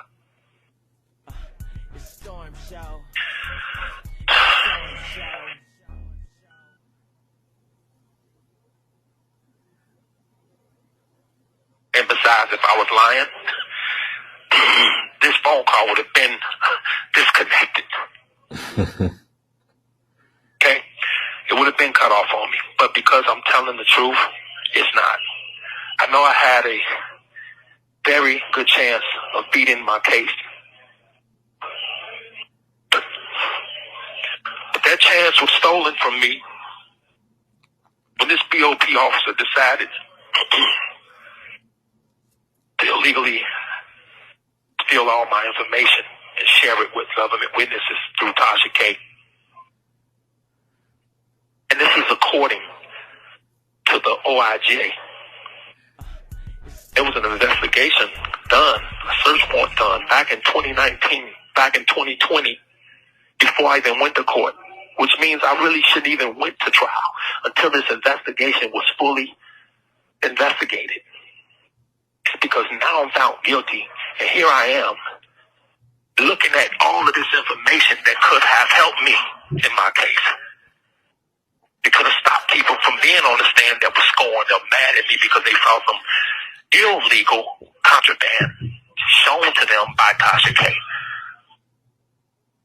From this BOP officer stealing it. If I'm not making sense, just leave my ass in here. But I know I'm making sense. And all I want is the full disclosure. I want full disclosure on this investigation. I want to know this lady who stole my information and gave it to Tasha K. I want to know why she did it. I want to know how she met Tasha K. I want to know why they did this to me. I want to know who else is involved. Why? Because you're damn right I want to go home, bro. I want to get my life back. Because nobody deserves this. I don't care if you had a traffic ticket. I don't care what kind of case you have. You have the right to prove your innocence.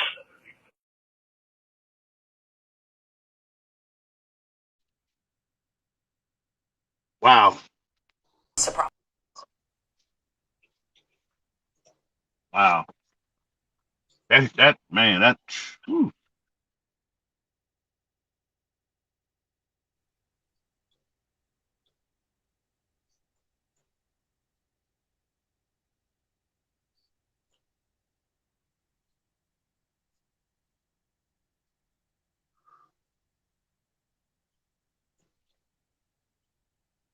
Just at a loss for words, man. It's a prosecution. Yeah, that's right. And I can appreciate that there's emotions that run high and people don't necessarily value how the government goes about getting what they consider to be justice. But when the government runs amok, right now it's R.Kelly, tomorrow it's somebody else. And maybe it's someone you care about tomorrow. Maybe it's a loved one of yours. To keep the government honest and to keep them in check, the system has to work for all of us, the R.Kellys of the world, the Bill Cosbys of the world, and then people that we don't even know. And so my job is to make sure the government does it the fair way. And if they didn't do it fair, it just doesn't count. It's like if you cheat during a football game and you want to declare victory, you can't because you cheated. And it is my job to hold the government responsible. That's it. That's all. Right. What is it if you have a case and you playing dirty to convict somebody, how do we know this person was guilty or innocent in the case if y'all playing just as dirty as the person y'all accusing of? All this enticing and coercing they saying R.Kelly doing, the government was doing. We see how they got this young girl to flip, they coerced this girl to flip, and she is in contact with a federal informant. Then they didn't bring it. Y'all didn't bring no parents to come testify. What case do you know, or situation do you know that minors involved, no parents come to court to speak? Then you go back to the video I played the other day when I played the clip from the hit series For Life when they was in the judge's chamber and the judge told the prosecutor to hand over the affidavit for the search warrant. When he handed over the affidavit for the search warrant, that's when he found out that a confidential informant. Right. That's when he found out that his friend was a confidential informant. Yeah. And then the judge told him, "Do you know?" He said, "Okay, y'all probably got away with the Darden hearing, but a Brady violation, that's a whole nother animal." Right. So what's in this affidavit? What is in this affidavit that the government don't want to give it to R.Kelly? Could it be somebody in this search warrant? I think once they find out once they get that, they return that information, they get the information. Both of his cases in New York and Chicago will get overturned.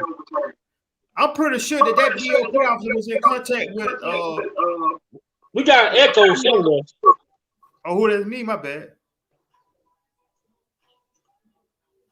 Yeah, I'm pretty sure once you get that affidavit and all the information out, both of those federal cases are going to get overturned because they're going to be showing that these people was giving this man conversation with his lawyers to the prosecutors in both New York federal case and state case. Because remember, these cases are weak, man. Both cases are weak. He said, "You hear what he just said?" He said, "I knew I had a great chance of winning my case." He said, "I had a great chance of winning my case." Because, man, Stevie Wonder could see that this wasn't a RICO. All they did was got some small, little crumped up misdemeanor ass charges to squeeze him in to make him feel like a RICO, because they knew if they charged him individually with these acts, he was going to be acquitted and allow the statute of limitation of the crime that they accused him of doing. You know what I'm saying? It's up. Then you got to bring Aaliyah into a trial in 2021. You know, of a man y'all say have committed so many crimes over a 30-year period, but y'all got to bring up Aaliyah from 1994. Right. My thing is with Aaliyah. Aaliyah, you know what I'm saying? God rest her soul. She died in 2001. From her time, she said that he wasn't married. Okay, let's say they was married. They got the marriage annulled.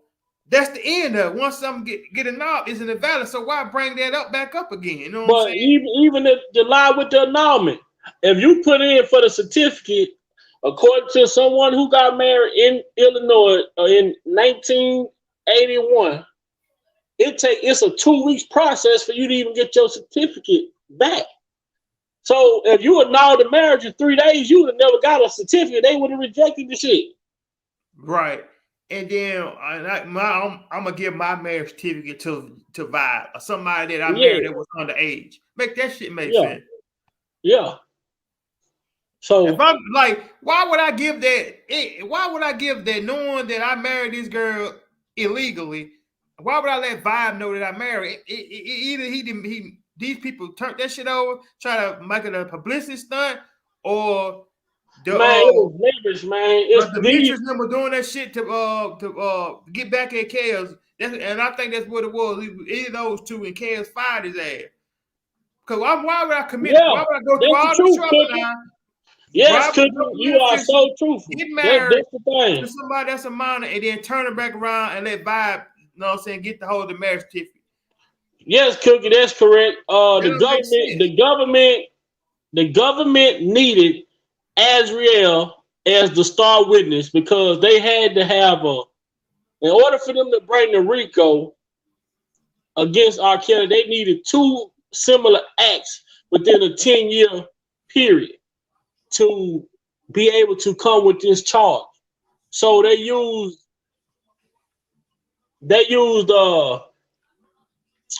damn what Jeff at. I need Jeff on here right quick because Jeff got the timeline. Yeah, Jeff, if you in the chat, hit the link. Let me drop the link, Jeff. If you in the chat, they need to be like a 10-year span of showing that he did. Go ahead, Don, man. Get these folk in the Christian spirit, man. I got this. You hear me, Big Vi? Yeah, but he told me what was the 2 thing. What did he say, Jerome? Azrael. They needed Azrael because if they didn't have Azrael, they wouldn't have been no RICO because you need to show that he was doing all this in, you know what I'm saying?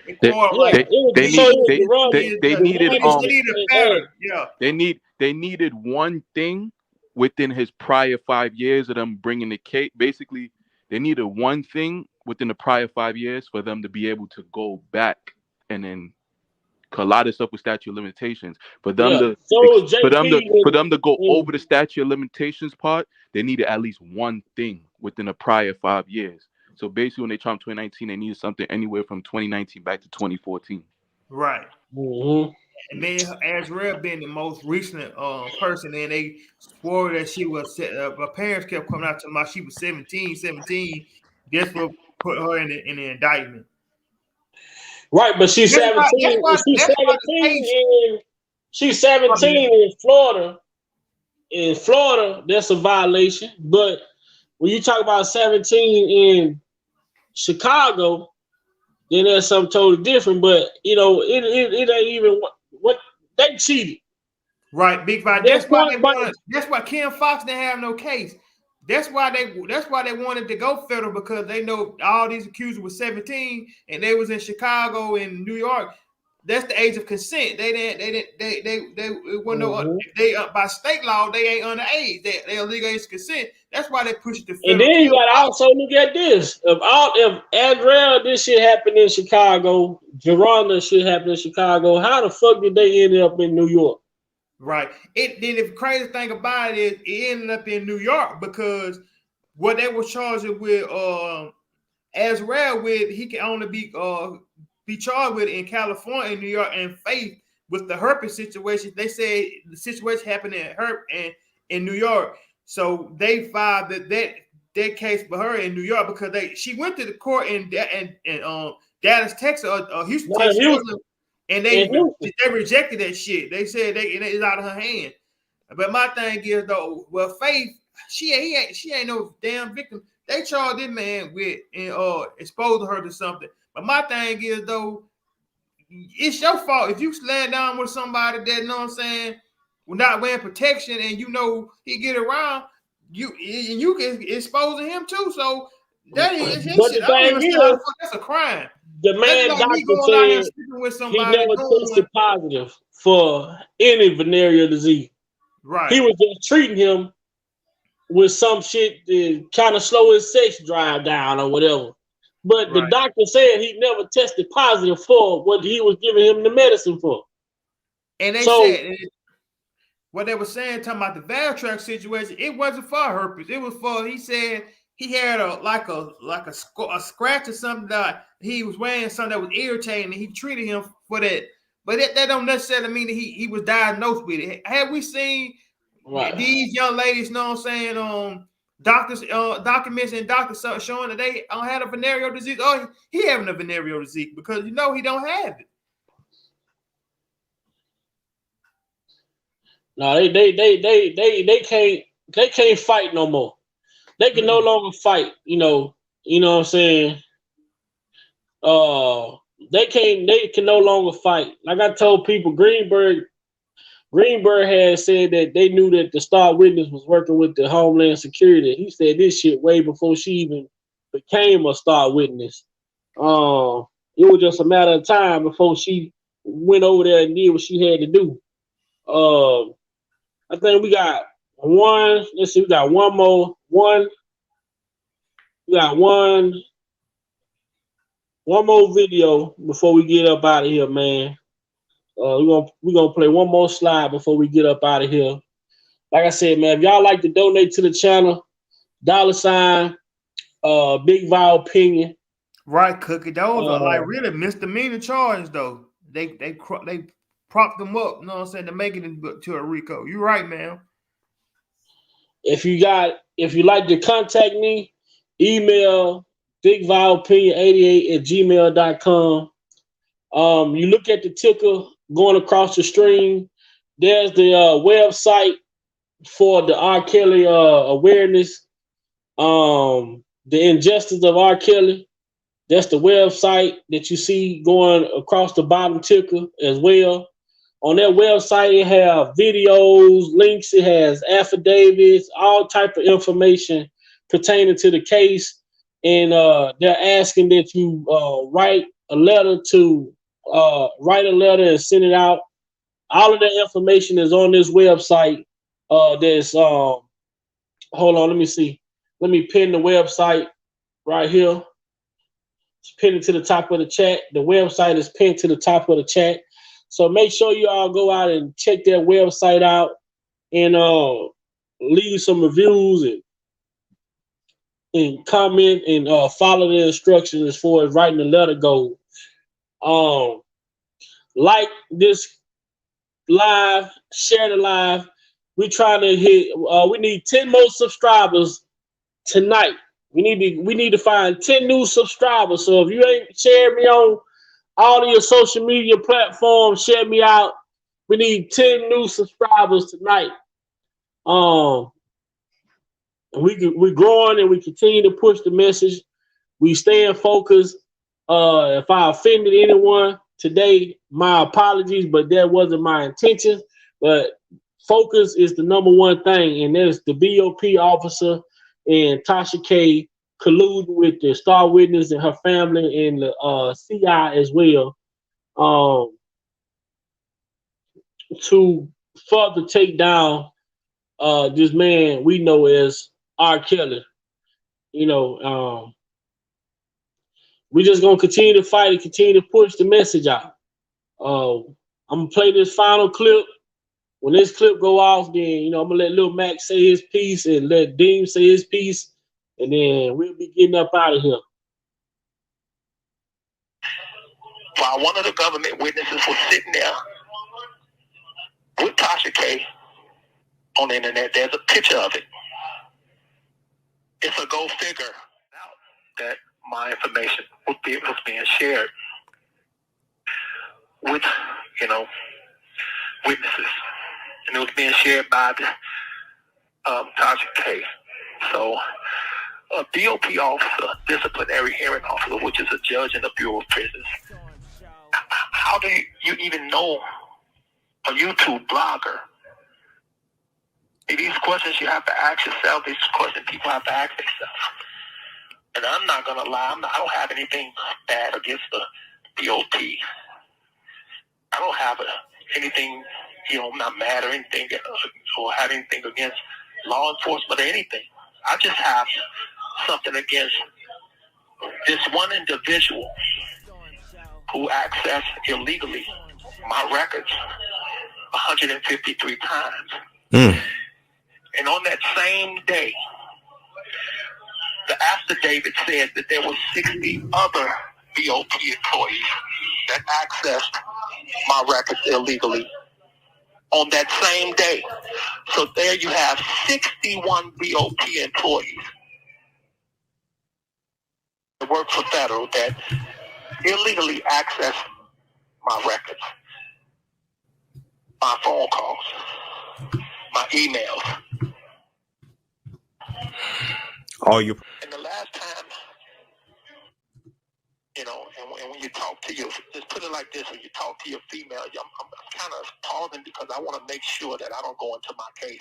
Right, So right. excuse me for that. No, you're fine. But to give you a scenario, if you tell one woman, hey, I'm going to give you the money, you put the money behind the blue couch, and because the other lady is spending the money, and she's not supposed to be spending it because I need that money for lawyers. So you being more responsible. You take the money, put it behind the blue couch, and don't tell her. Just hold it and use that for emergencies or if I need anything or pay bills or whatever. The other woman is not supposed to know the very next day where that money is. Right. I'm not supposed to get a call, which I did from my girl saying they took the money, they left a note saying F you and F him, I'm going to do what I have to do. These things is happening. These things happening in 2019, and then I get another visit from the woman who took the money, and she tells me, since when did you start giving her the money, and why did you tell her to put it behind the couch and not tell me? Don't lie to me. I heard the phone call. So in 2019, I'm trying to figure out how the hell did she hear that phone call? In 2019, I'm trying to figure out why would she tell me in the last visit that, and since when did you start calling her Cookie? By nickname on email. I'm trying to figure out how the hell did she know I call her Cookie? She say, don't lie to me. I fucking saw the emails. Excuse my language. I saw the fucking emails. That's what she said. And why would you tell your lawyer that you're not leaving her for me? Well, I did actually have that conversation with my lawyer. And now I'm trying to figure out how the hell she hear this. She say, I don't give a fuck. I know your voice. You cannot fucking lie to me. I know your voice. Well, I wasn't debating whether she knew my voice or not. I was in my mind trying to figure out, in 2019, how did she know? Yeah. Well, in 2019, a BOP disciplinary hearing officer was illegally accessing my phone calls, my emails, and sharing them with Tasha K. Tasha K said it on her own podcast, on platforms, that she was sharing that information with government witnesses' parents. While one of the government witnesses was sitting there with Tasha K on the internet, there's a picture of it.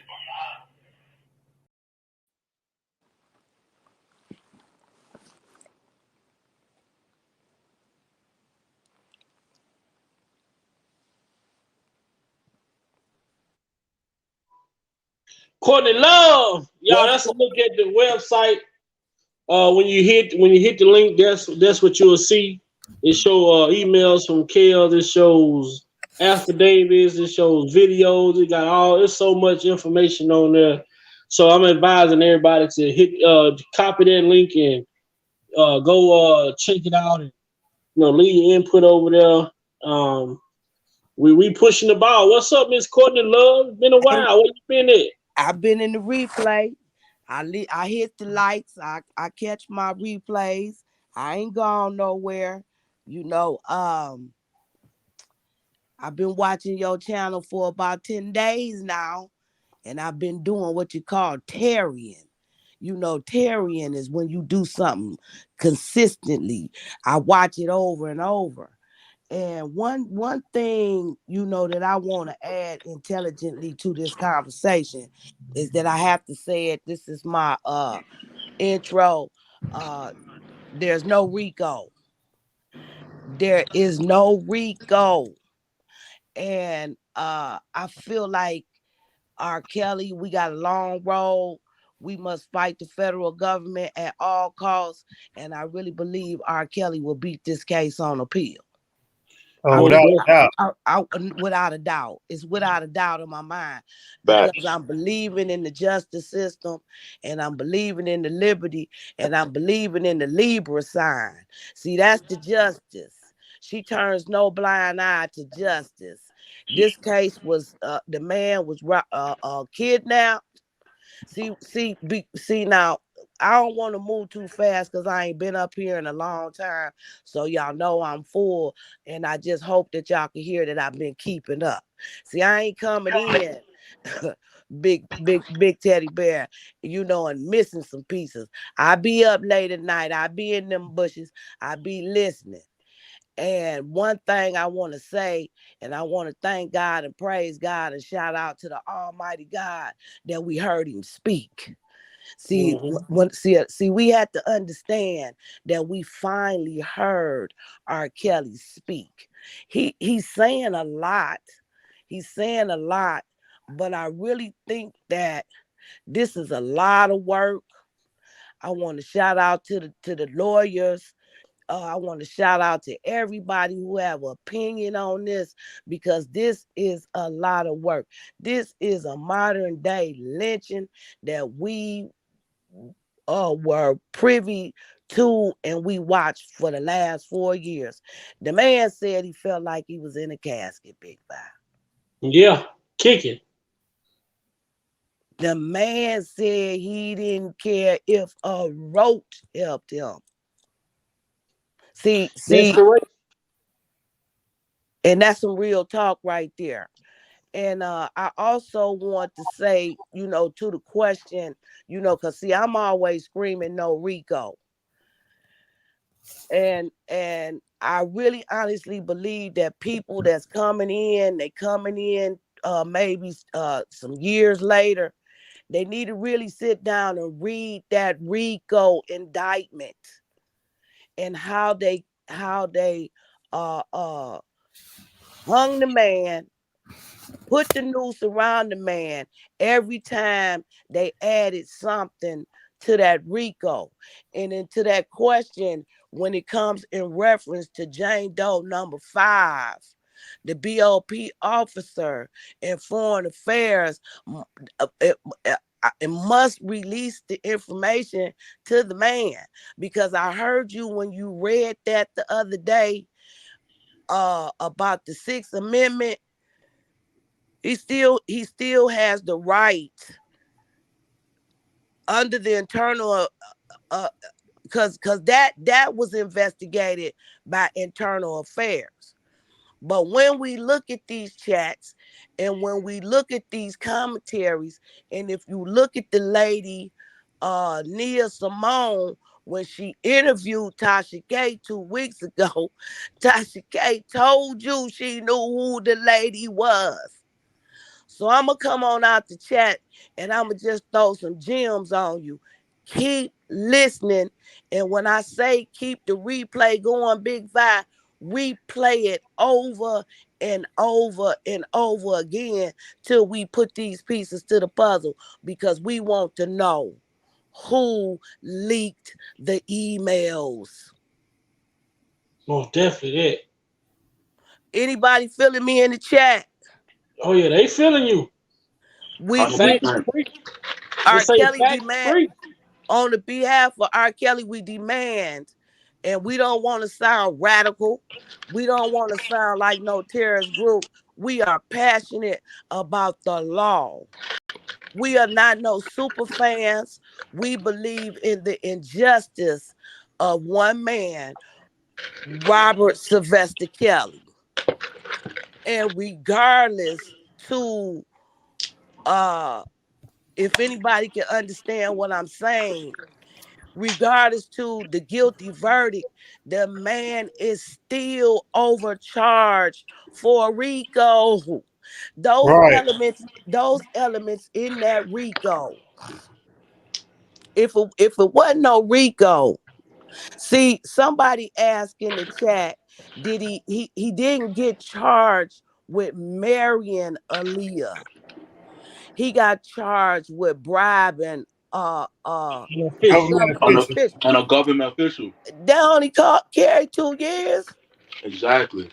And then they start that witness the on the statute of stand. limitation of bribery is out. So that within 2 years. But then you got to look at they start witness. They start witness took the stand and said that R. Kelly ain't have nothing to do with bribing the official. Not for nothing. Not even like nothing to do with that. So we gonna win this on appeal, and then somebody correct me if I'm wrong. Okay, when you remember, y'all, when we was following the federal case, and we was listening to the commentary, you know, the people that was reading back the transcript. Now, see, I thought that the mama. Now, I don't want to make nobody say I'm bashing nobody, cause see, we moving on this channel right here. See, this the channel we moving on, and it's a couple other ones I like. But now listen to this. When they established that Jane Doe number 5 went across those state lines. See, you gotta understand the mangling up of the trafficking and the age that she was. I thought 17 was the legal age of consent in Florida. No, it's 18. 18. Okay then. All But right. then the mama 18. bought I her. think The 18. mama bought the ticket to bought go her to ticket. California, right? Right. 18 is for Cali So and that's Florida. trafficking on her mother. But if you want to be technical, be straight up about it, her mother trafficked her because she took her across state line. That's where I'm going, and I just hate the fact that the tells you. I don't know. They said we gonna try and stop calling. You know, cause see, I ain't gonna lie to y'all. I was one of them ones, and I apologize. I was one of them ones. I was doing some bashing. But I wasn't doing no bashing in a way to where I just actually just was tearing a person down. I think that was just more my emotion and what I was feeling at that time. But I feel like Ann Donnelly,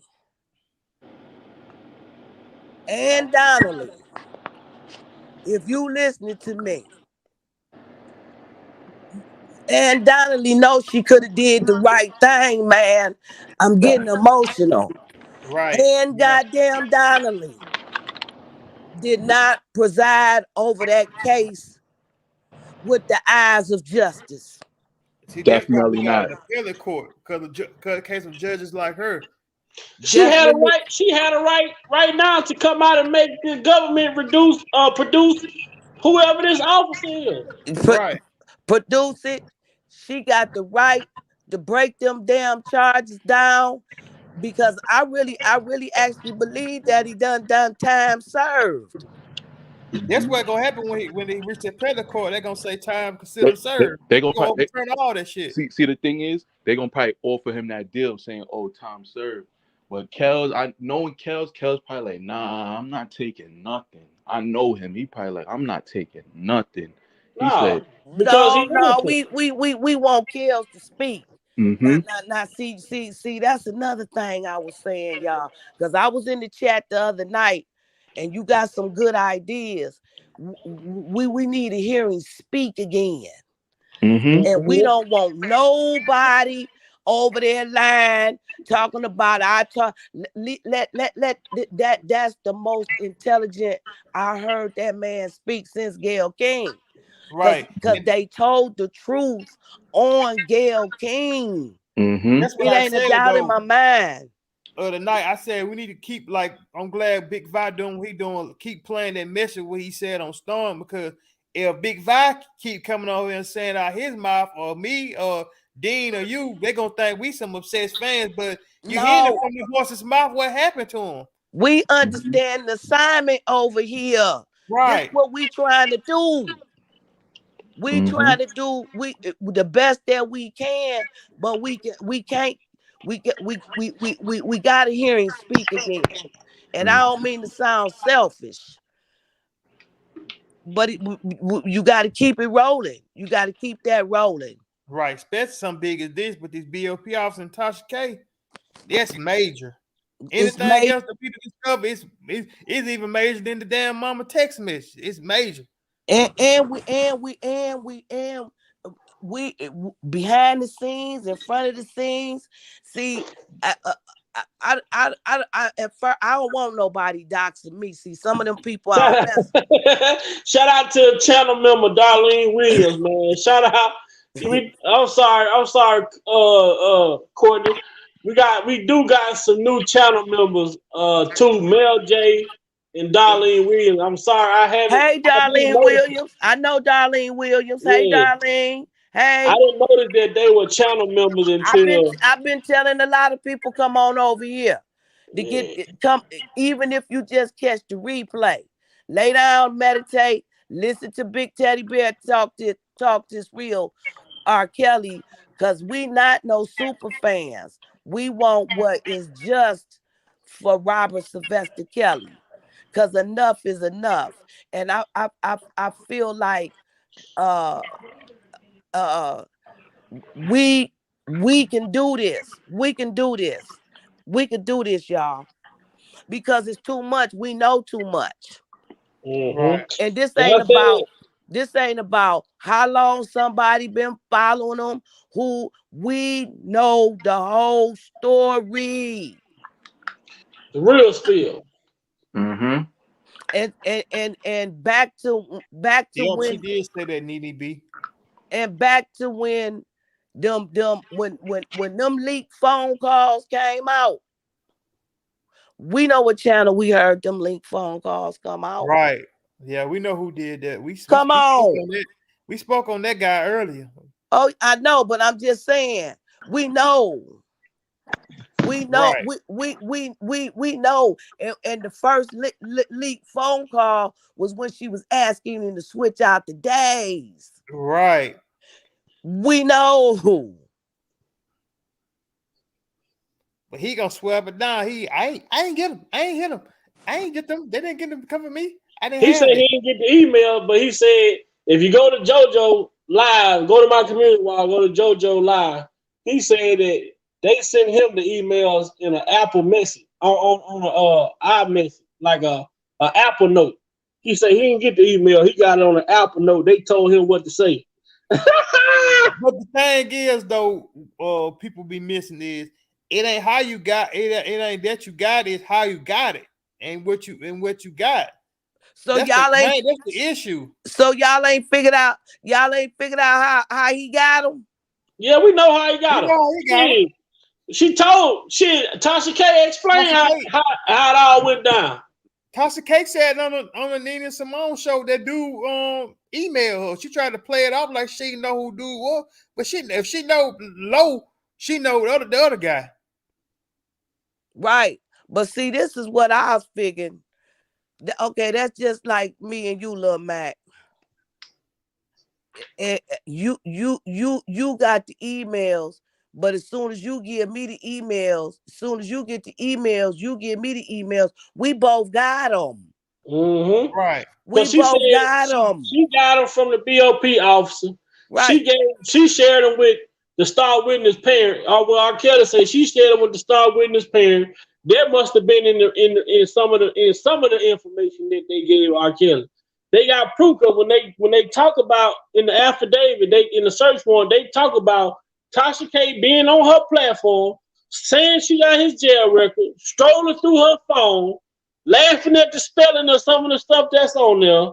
You know, they got the details about what she did and said. I seen that live. I remember when she shared it with with the mama them. Then the mama them shared it with shared it with her through Tasha K. And the mama shared it with the star witness. And then the daddy, he gave the information to the CI, the confidential informant, right. And he shared the information with Cook County prosecutor. Don't be cruel. There you go. Remember when the country informant got on his live with the daddy, and the daddy he told the daddy that Tasha K, while she coming at us, they emailed her information. Y'all remember when Tasha K and Angelo first got into it, and the informant came on and said we was giving you the information. And we was exchanging information. Y'all remember when he said that he was in contact with Tasha K. That when Tasha K and the daddy had that falling out. Yeah, I seen that one too. But still, my mind is telling me this too.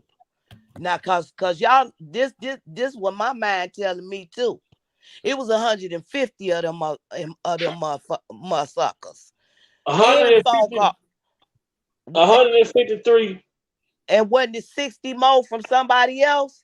Nah, they say 60 it was 60 individuals accesses, but one person accessed it 153 times. So they could have accessed that shit more than like 2-3 Yeah, it was way more time than that. That's why they don't want to give up the but they said the information. one specific that gave the That Tasha K judge, gave access. the prison judge, the jailhouse judge is the one who accessed it 153 times herself. Then it was 60 other people that accessed it as well. Okay, And I'm gonna talk to y'all from a woman's perspective. All right, now we already got all that edge this stone. The informant over there, he said the girl stayed with him. Now that's just like y'all trying to get me to get away from somebody that in my mind ain't done nothing to me. Cause see, you can't get me to see that R.Kelly did nothing to Jane Doe number 5. But see, you got all that. Hold on, Courtney. Hold on, Courtney. We gotta go back. Hold on. Let's go back. All right. Let's back the car up now. I told you I took the reverse out of this motherfucker, so I'm pushing it back. Okay. We ain't got no reverse gear, so I'm pushing. I'm pushing back now. All right. When R. Kelly told his girlfriend to put the money behind the couch, put the money behind the blue couch, Tasha K and them contact Star Witness the next day.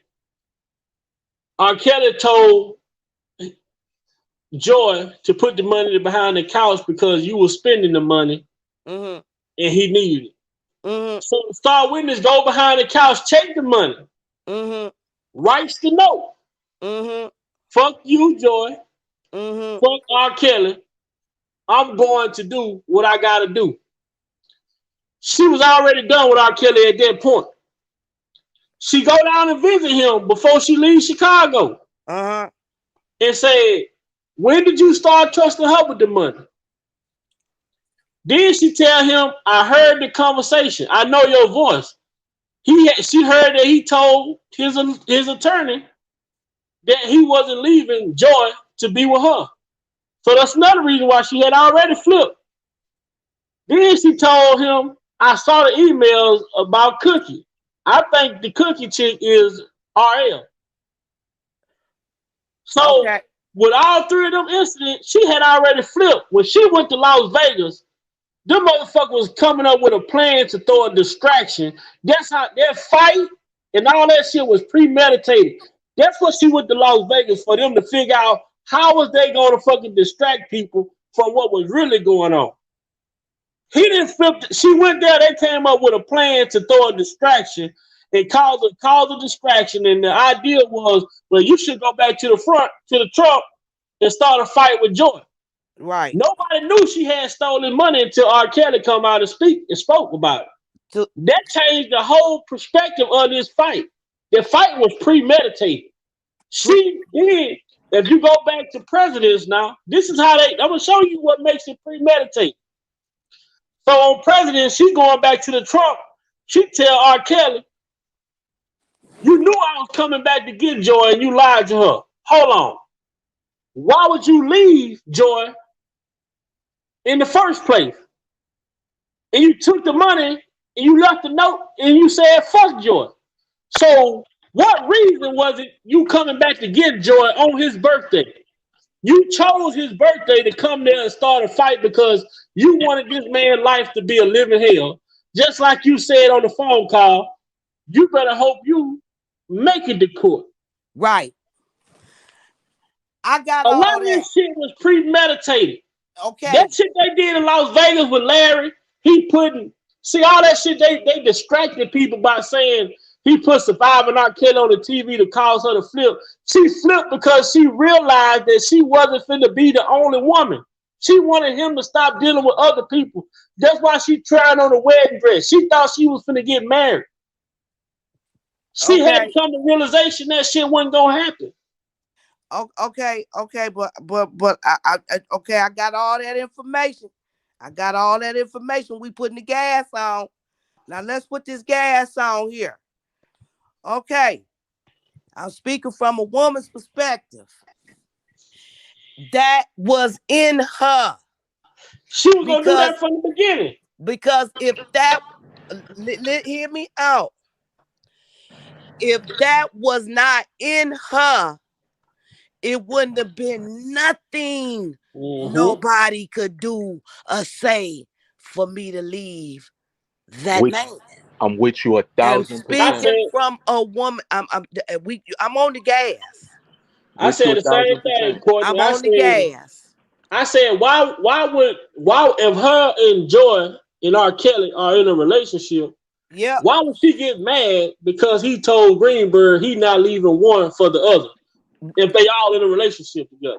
If they all, and I said that to say that, unfortunately, this is my opinion.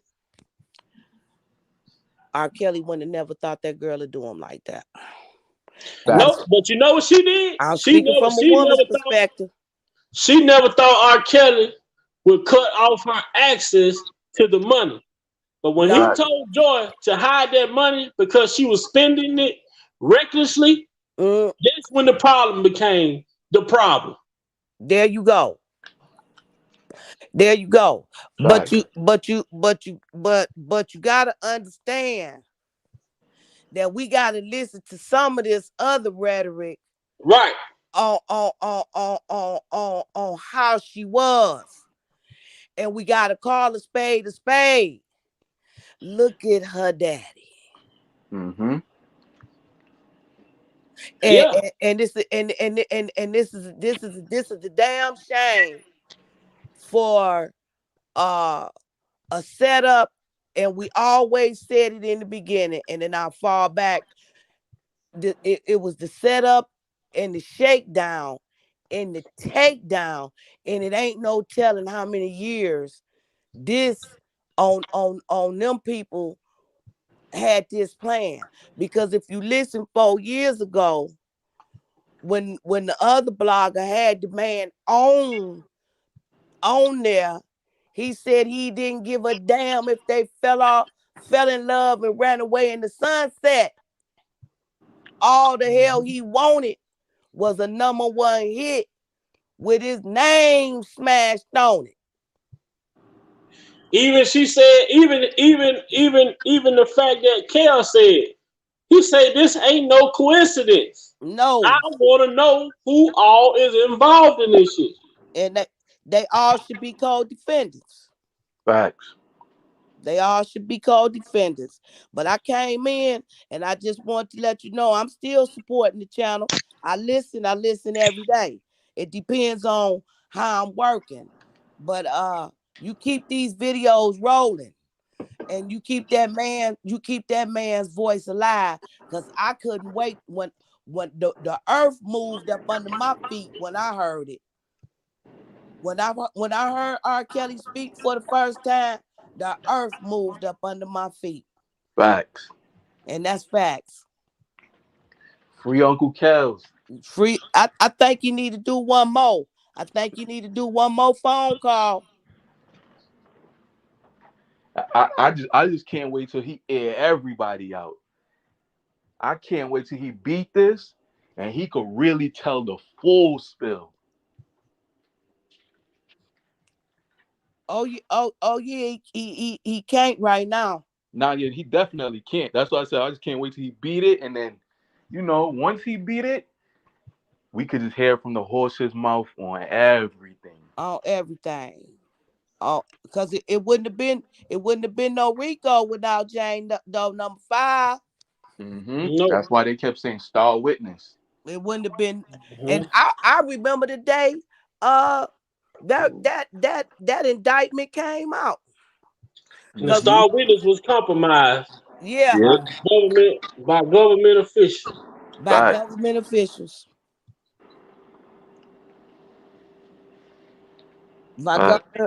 But we got to change some of these ancient antique ass laws. These laws is too ancient and antique. They ain't going with the times. Nope.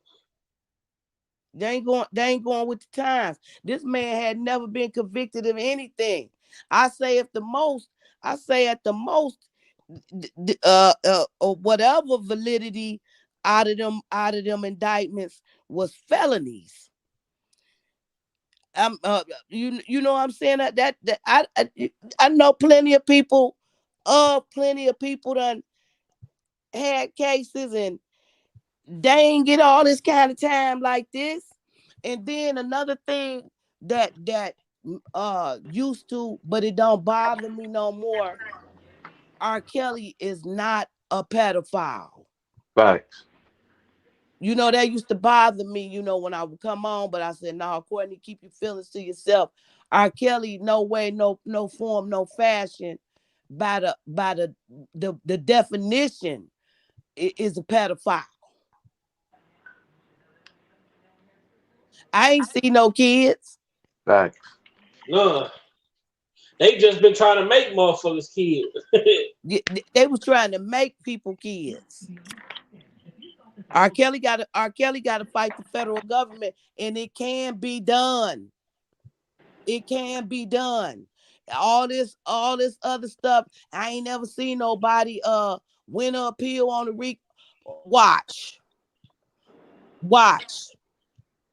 Look, listen, and learn. He got to fight the federal government at all costs. Just like we had to fight the federal government when it comes to paying our goddamn taxes. Mm-hmm. And like I've been telling people, man, go and watch For Life, the series. I'm telling y'all, when I say it's going to be so many comparisons to what went on in this case and kind of give us a general idea of what to expect in the future. When we talk about corruption on the corruption level, I mean, this guy, now, R. Kelly has bungee, but imagine an inmate becoming a jailhouse lawyer and becoming a real lawyer, fighting his own case against the federal government and winning. I mean, the judge that presided over his case got locked up. The prosecutor went on a run and killed himself because he didn't want to face justice. The district attorney got locked up because they all were colluding together. They knew this man was innocent the whole time. What channel was it on? It came on. It originally aired on ABC, I think. Yeah. Yeah, on ABC. You could find it on Hulu. Oh, okay. Now, what's the name of it? I saw you mention that the other day. It's For Life, and For Life. It's about Isaac Wright. Like that's the Yeah, guy's that's his real name, Isaac Wright, and you can YouTube him. But I'm finna go to my free movie app, and I'm gonna put it in the chat. I'm gonna put the link in the chat to the thing. I'm gonna put the thing in the thing. It's that. I'm gonna go to it. It's the London actor. That's the guy who's starring it. Like Nicholas Pennant. Facts. But now, when you go for appeal, they let everything come in that appeal, don't they? Yeah, that's what Jennifer is gonna kill this shit. She about to kill it. She about to kill it. See, like with appeals and stuff is like sometimes they will overlook one or two things and probably won't grant the appeal. But in his case, they violated so many of his amendments. It's so much like the three judges when they sit down, you can't tell me they ain't gonna be able to see all the like the illegal whatever, I forgot, the illegalities whatever in his case. Like I can't say the word right. But they gonna say all, hey, Big Five, they gonna say all that when they read Jane Doe number 5 testimony. Exactly. Just over her alone. Cause it's like, yo, you can't tell me people go get in front of the grand jury, say one thing and then say another thing at trial. That don't make no sense.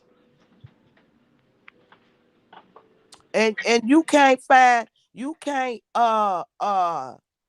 cheat somebody out of they case with these women were scorned.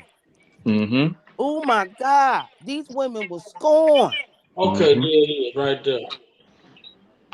Okay, y'all. Now in the chat, for the people in the chat, y'all see what I just put up here. Let me pin it. Y'all hit this link. It's gonna take y'all directly to the series. Exit out those pop-ups that pop up. Just exit the pop-ups out. And you can start from series 1. From series from the first season, go through all the ones and go down. I just hit the link on my laptop while I'm on the phone, and the link took me straight to it. Mm-hmm. So, you got another device, Dean, you got another device by you, or Lil Mac, you got another device by Lil Mac gone. I just noticed it. Dean, you got another device, or Courtney, you got another device by you? Nah, I don't. Like far as like an iPad or another phone or another phone or something. You know, anything you can just hit the link on to make sure it works. I just hit it. Hold on, let me show y'all. Let me see. Hold on. Let me see. Let me see if I can get my camera on. Damn, hold my shorty and take my other phone. Let me go to layout. Not layout, setting.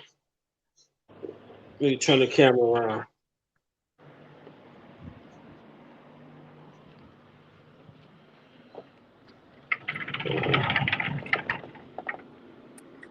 Nah, I don't got it by me. And Big Five. Huh?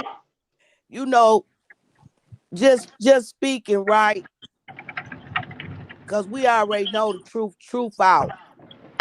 If R. Kelly had handlers, runners, Azriel wouldn't even been to leave out. Thank you. Okay. Now, this is the link that I put in the chat. When you click this link that I put in the chat, this is what it's going to take you to. Okay. You see this? You just go no thanks. You just going to exit this. Exit that. Stroll down. You're going to press play right here. It show you for life. It show you episodes. All 1, 2, 3 season 1. 13 episodes. Y'all see that? Yep, I see it. So you just press here. These little pop-ups gonna pop up. You don't get pop-ups.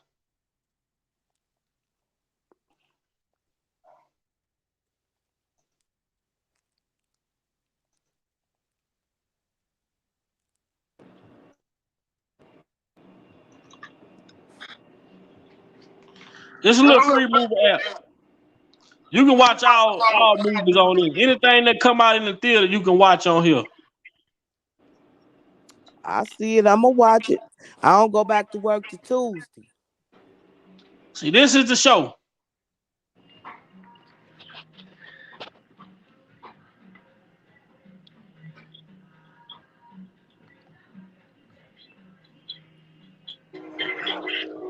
This is the show.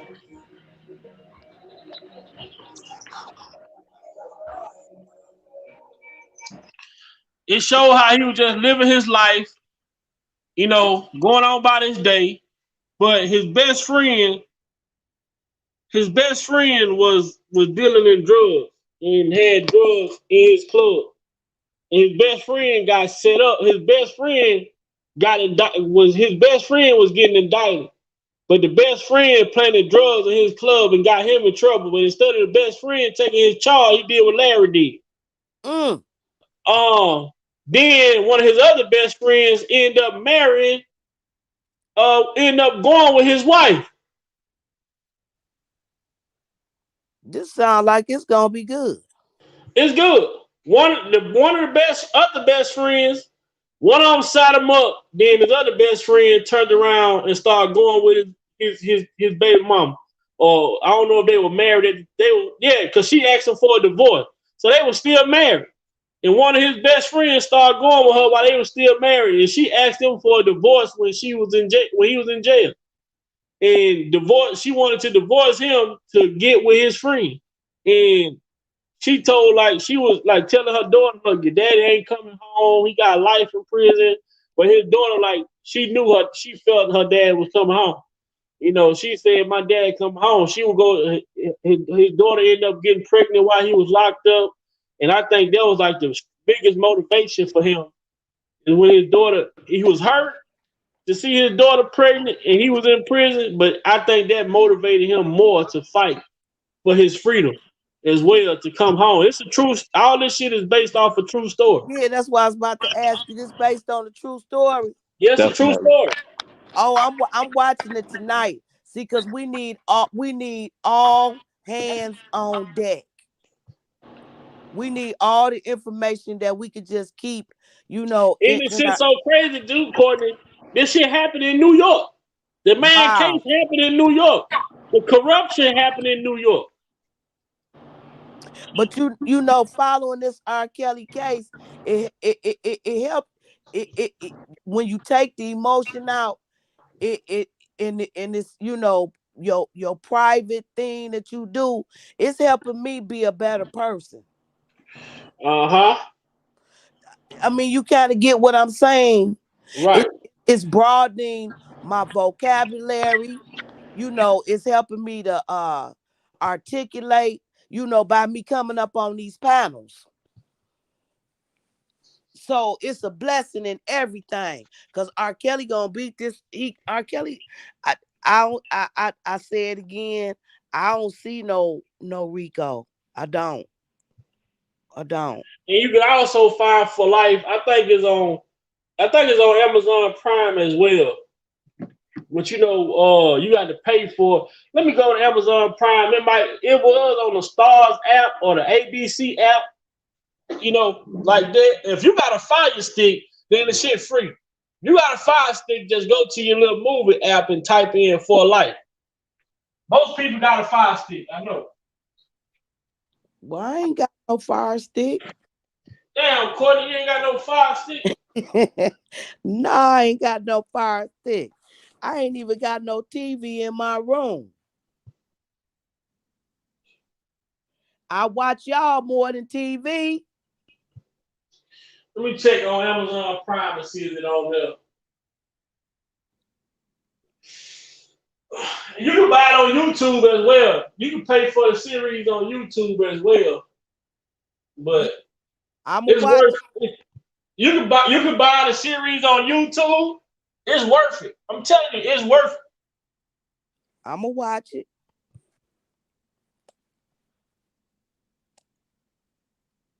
How long y'all been on here? We've been on here for 4 hours. Y'all got it in, didn't y'all? Oh, definitely. Say 4 hours and 20 minutes. I came in, but I went to sleep. We done had 100+ people in here for 4 hours. Ain't no question. Keep these videos rolling. When I leave that comment in there, I mean that. Keep them videos rolling. So that's what we at with it. We gonna keep pushing the narrative. So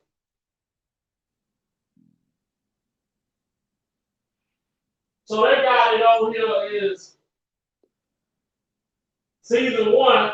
You say you can buy the season 1. The season 1 is $24 for it's 13 shows. It's $24 to buy the whole season 1 on Amazon Prime. But if you got a Fire Stick, then you just go to go to your movie app on Fire Stick, then type it in. What I put in this full movie 4KP, that's like a movie app off of the Fire Stick, but you can just use it on your phone and shit like that to watch all the new movies that come out in theater. Now, I'm not going to use this to go when John Wick 4 come out on March 24th. I'm going to the movie. I ain't gonna lie. I gotta see that on the big screen. I'm gonna hit the link. I know how to get the pop-ups out the way. That's it. Just avoid the pop-up. Yeah. It's on Hulu. It's on Amazon Prime. It's on YouTube TV. So people, make sure y'all go. When y'all look at that, y'all gonna come in the chat, and I'm gonna know y'all been and watched it. Y'all gonna come and say, Big Five. Oh my God. You wasn't lying. Right. When you talk about damn near a dead-on comparison, as far as the level of corruption go, they had dummy cameras in the visitation room recording every time his lawyer came. Every time he had a rep that would come in. He wasn't a lawyer. He was an ex-police officer, but he was helping him fight his case though. Right. And every time the man would come in, and he would give a man information to that he could go access on the free world. They had a camera. I mean, they were so dirty. They had to get they changed the warden out of the prison, and then they brought in another warden. But the warden that they brought in to run the prison, he was a part of the setup too. God. He changed out all the cameras in the prison, in the visitation room, and he put recorders in the cameras.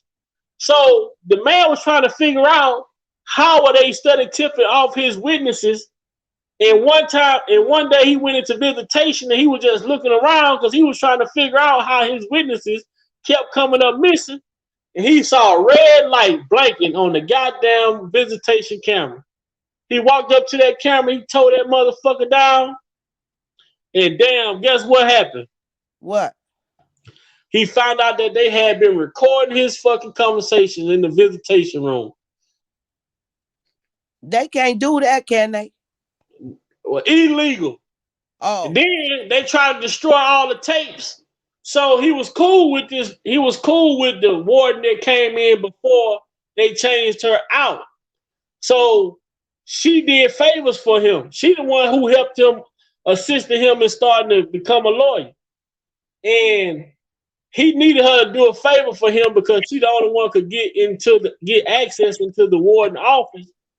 She was able to get a piece of the original audio and video from the surveillance that they were using in the prison, and she gave it to him on a flash drive, and he was able to use that shit in court to prove that the government, that the prosecutors and the jail and everybody was in on tampering with his goddamn witnesses and everything. Like this shit is so good.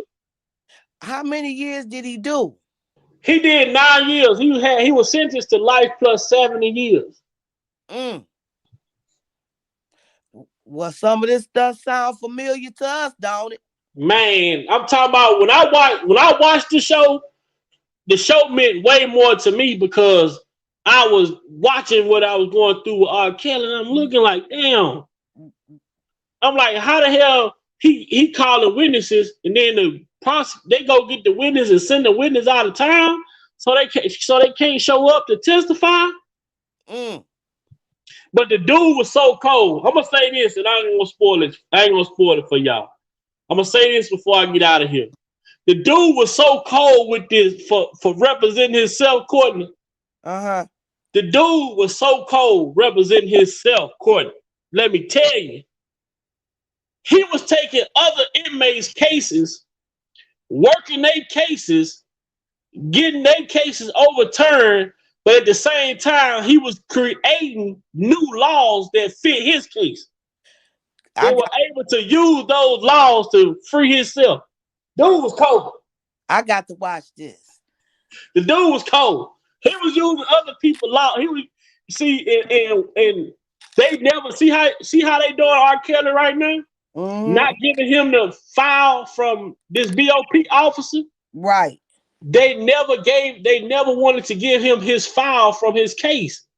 So what he did was, one of the inmates that were locked up had a brother who was a police, but they couldn't afford no lawyer. So he agreed to represent this dude, but in return, he wanted their police to get him get his jail records and give it to that prison, that guy that was coming to visit him.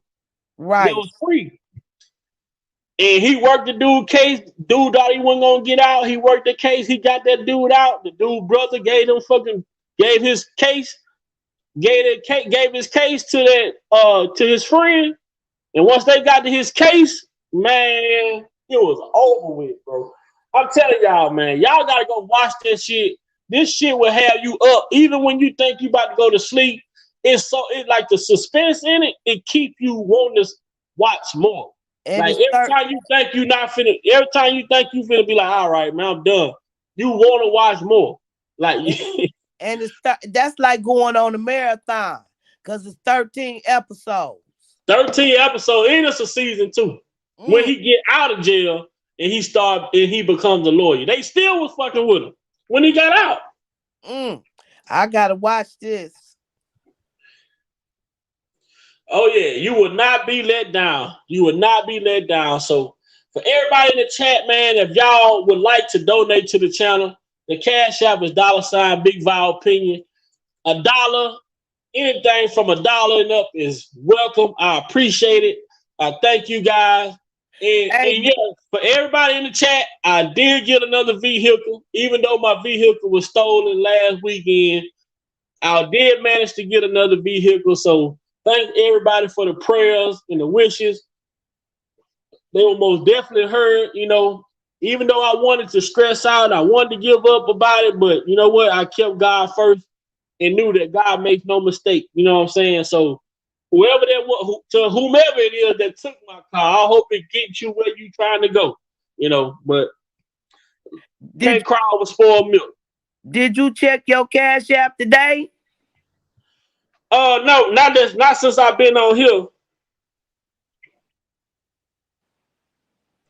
Not since I've been on here. I had to, when I get off of this phone, then I'll be able to check it because I started on my Instagram on my laptop. Then my laptop for some reason be skipping sometimes, so I had to get off my laptop and get to my phone. Okay, so, make sure you check it. But I appreciate each and every one of y'all.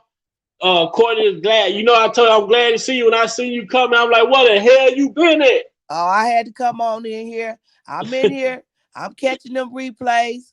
Yes, ma'am. Yes, ma'am. We're going to keep on pushing. We're going to keep bringing awareness. This BOP officer, Tasha K, you can run, you can hide, but hey, you will be found. And you understand the assignment. Yes, you do. Most definitely. Ain't no stone will be unturned. I have to give you credit for that. Because once R. Kelly spoke, I was all over the YouTube streets, and I said, Big Vi understands the assignment. See, everybody ain't gonna get it. But on this channel, we gonna keep it pushing. I thank you for having me up on the panel. I'm gonna keep catching the videos, keep watching the replays, and I'm most definitely gonna keep hitting the likes. We gonna get it in. Oh yeah, we gonna get it in until this man become free. Cause in it. Yeah, you should post a picture of your stolen vehicle. I did a police report, whatever, but the car is gone. But I hate that I ain't gonna get it back. But this then it was finna be almost 2 years that I had this car. I was finna trade it in and get another car. And I guess somebody liked it more than I did. So shit, they said, let me borrow that motherfucker without asking me to borrow it. So but this is the car that they stole from me. Oh wow. And I'm like, well, I thought I lived in a nice neighborhood. And I thought I lived in a nice neighborhood. I thought I had good neighbors, but I guess not. They stole my little Lightning McQueen, as I call it, a Hot Wheels car. Yeah, that's nice. That's a nice car. Yeah, so now I had to give me a new car. I say, you know what? I'll go get me a hybrid or something. You know, go Huh? get me something that's low key. They stole your Challenger, vibe? Yeah, they stole it. They stole my Challenger What?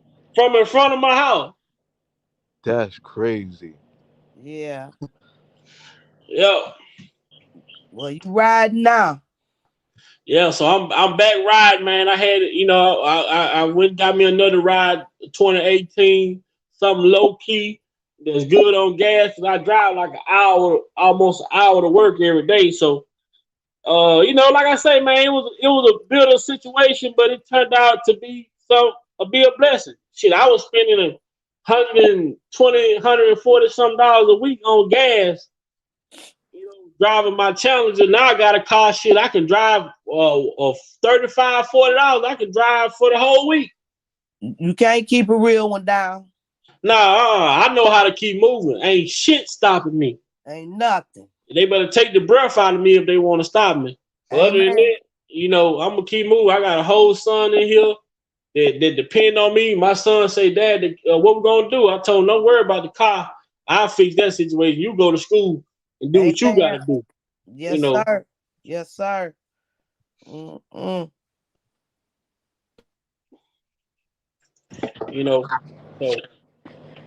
with that being said, y'all, man, I appreciate each and every one of y'all for coming over and kicking it with me. Courtney, was glad to see you. Glad to have you come up on the panel. Don't be no stranger from now on. My bro Dean Bella just thugged it out with me he been on here for about 2 hours with me or so. Nah, that's a fact, bro. Shout out to Dean. I know J Rock and the other guy. Shout out to my brother Sir Miguel. I saw him, my Uncle Muse, Lil Mac. Big shout out to Lil Mac, my boy Jeff. Man, that's a lot. But I got a lot of people, man. Shout out to the Dream Team family. Shout out to my girl Petey. Most definitely. Shout out to my channel members, Darlene and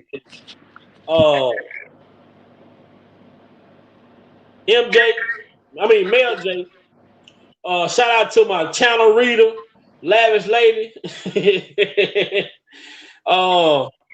That's it, man. I got more God in me than anything, man. I don't get discouraged easily. So, I don't dwell on things I can't do nothing about. Right.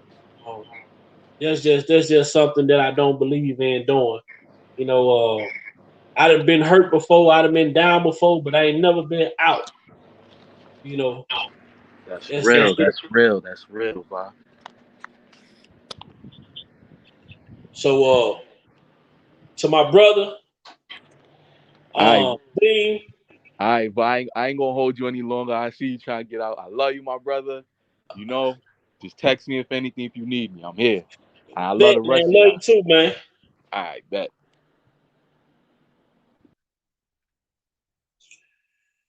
Hopefully I didn't miss nobody. Shout out to the greatest chat on YouTube. I thank y'all so much for sticking in and standing by me, believing in me, encouraging me. And I'm going to continue to do what I can do by y'all. I'm not perfect, and I don't want nobody to look at me to be perfect.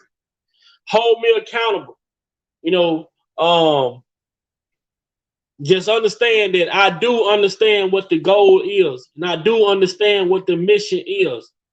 And that is to push the message about this BOP officer and Tasha K.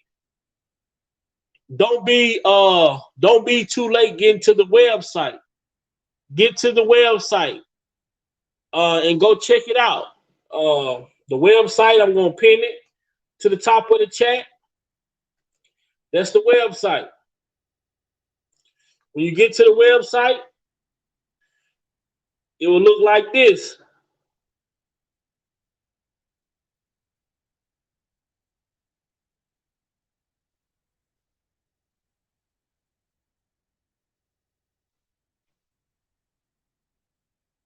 Okay? So, with that being said,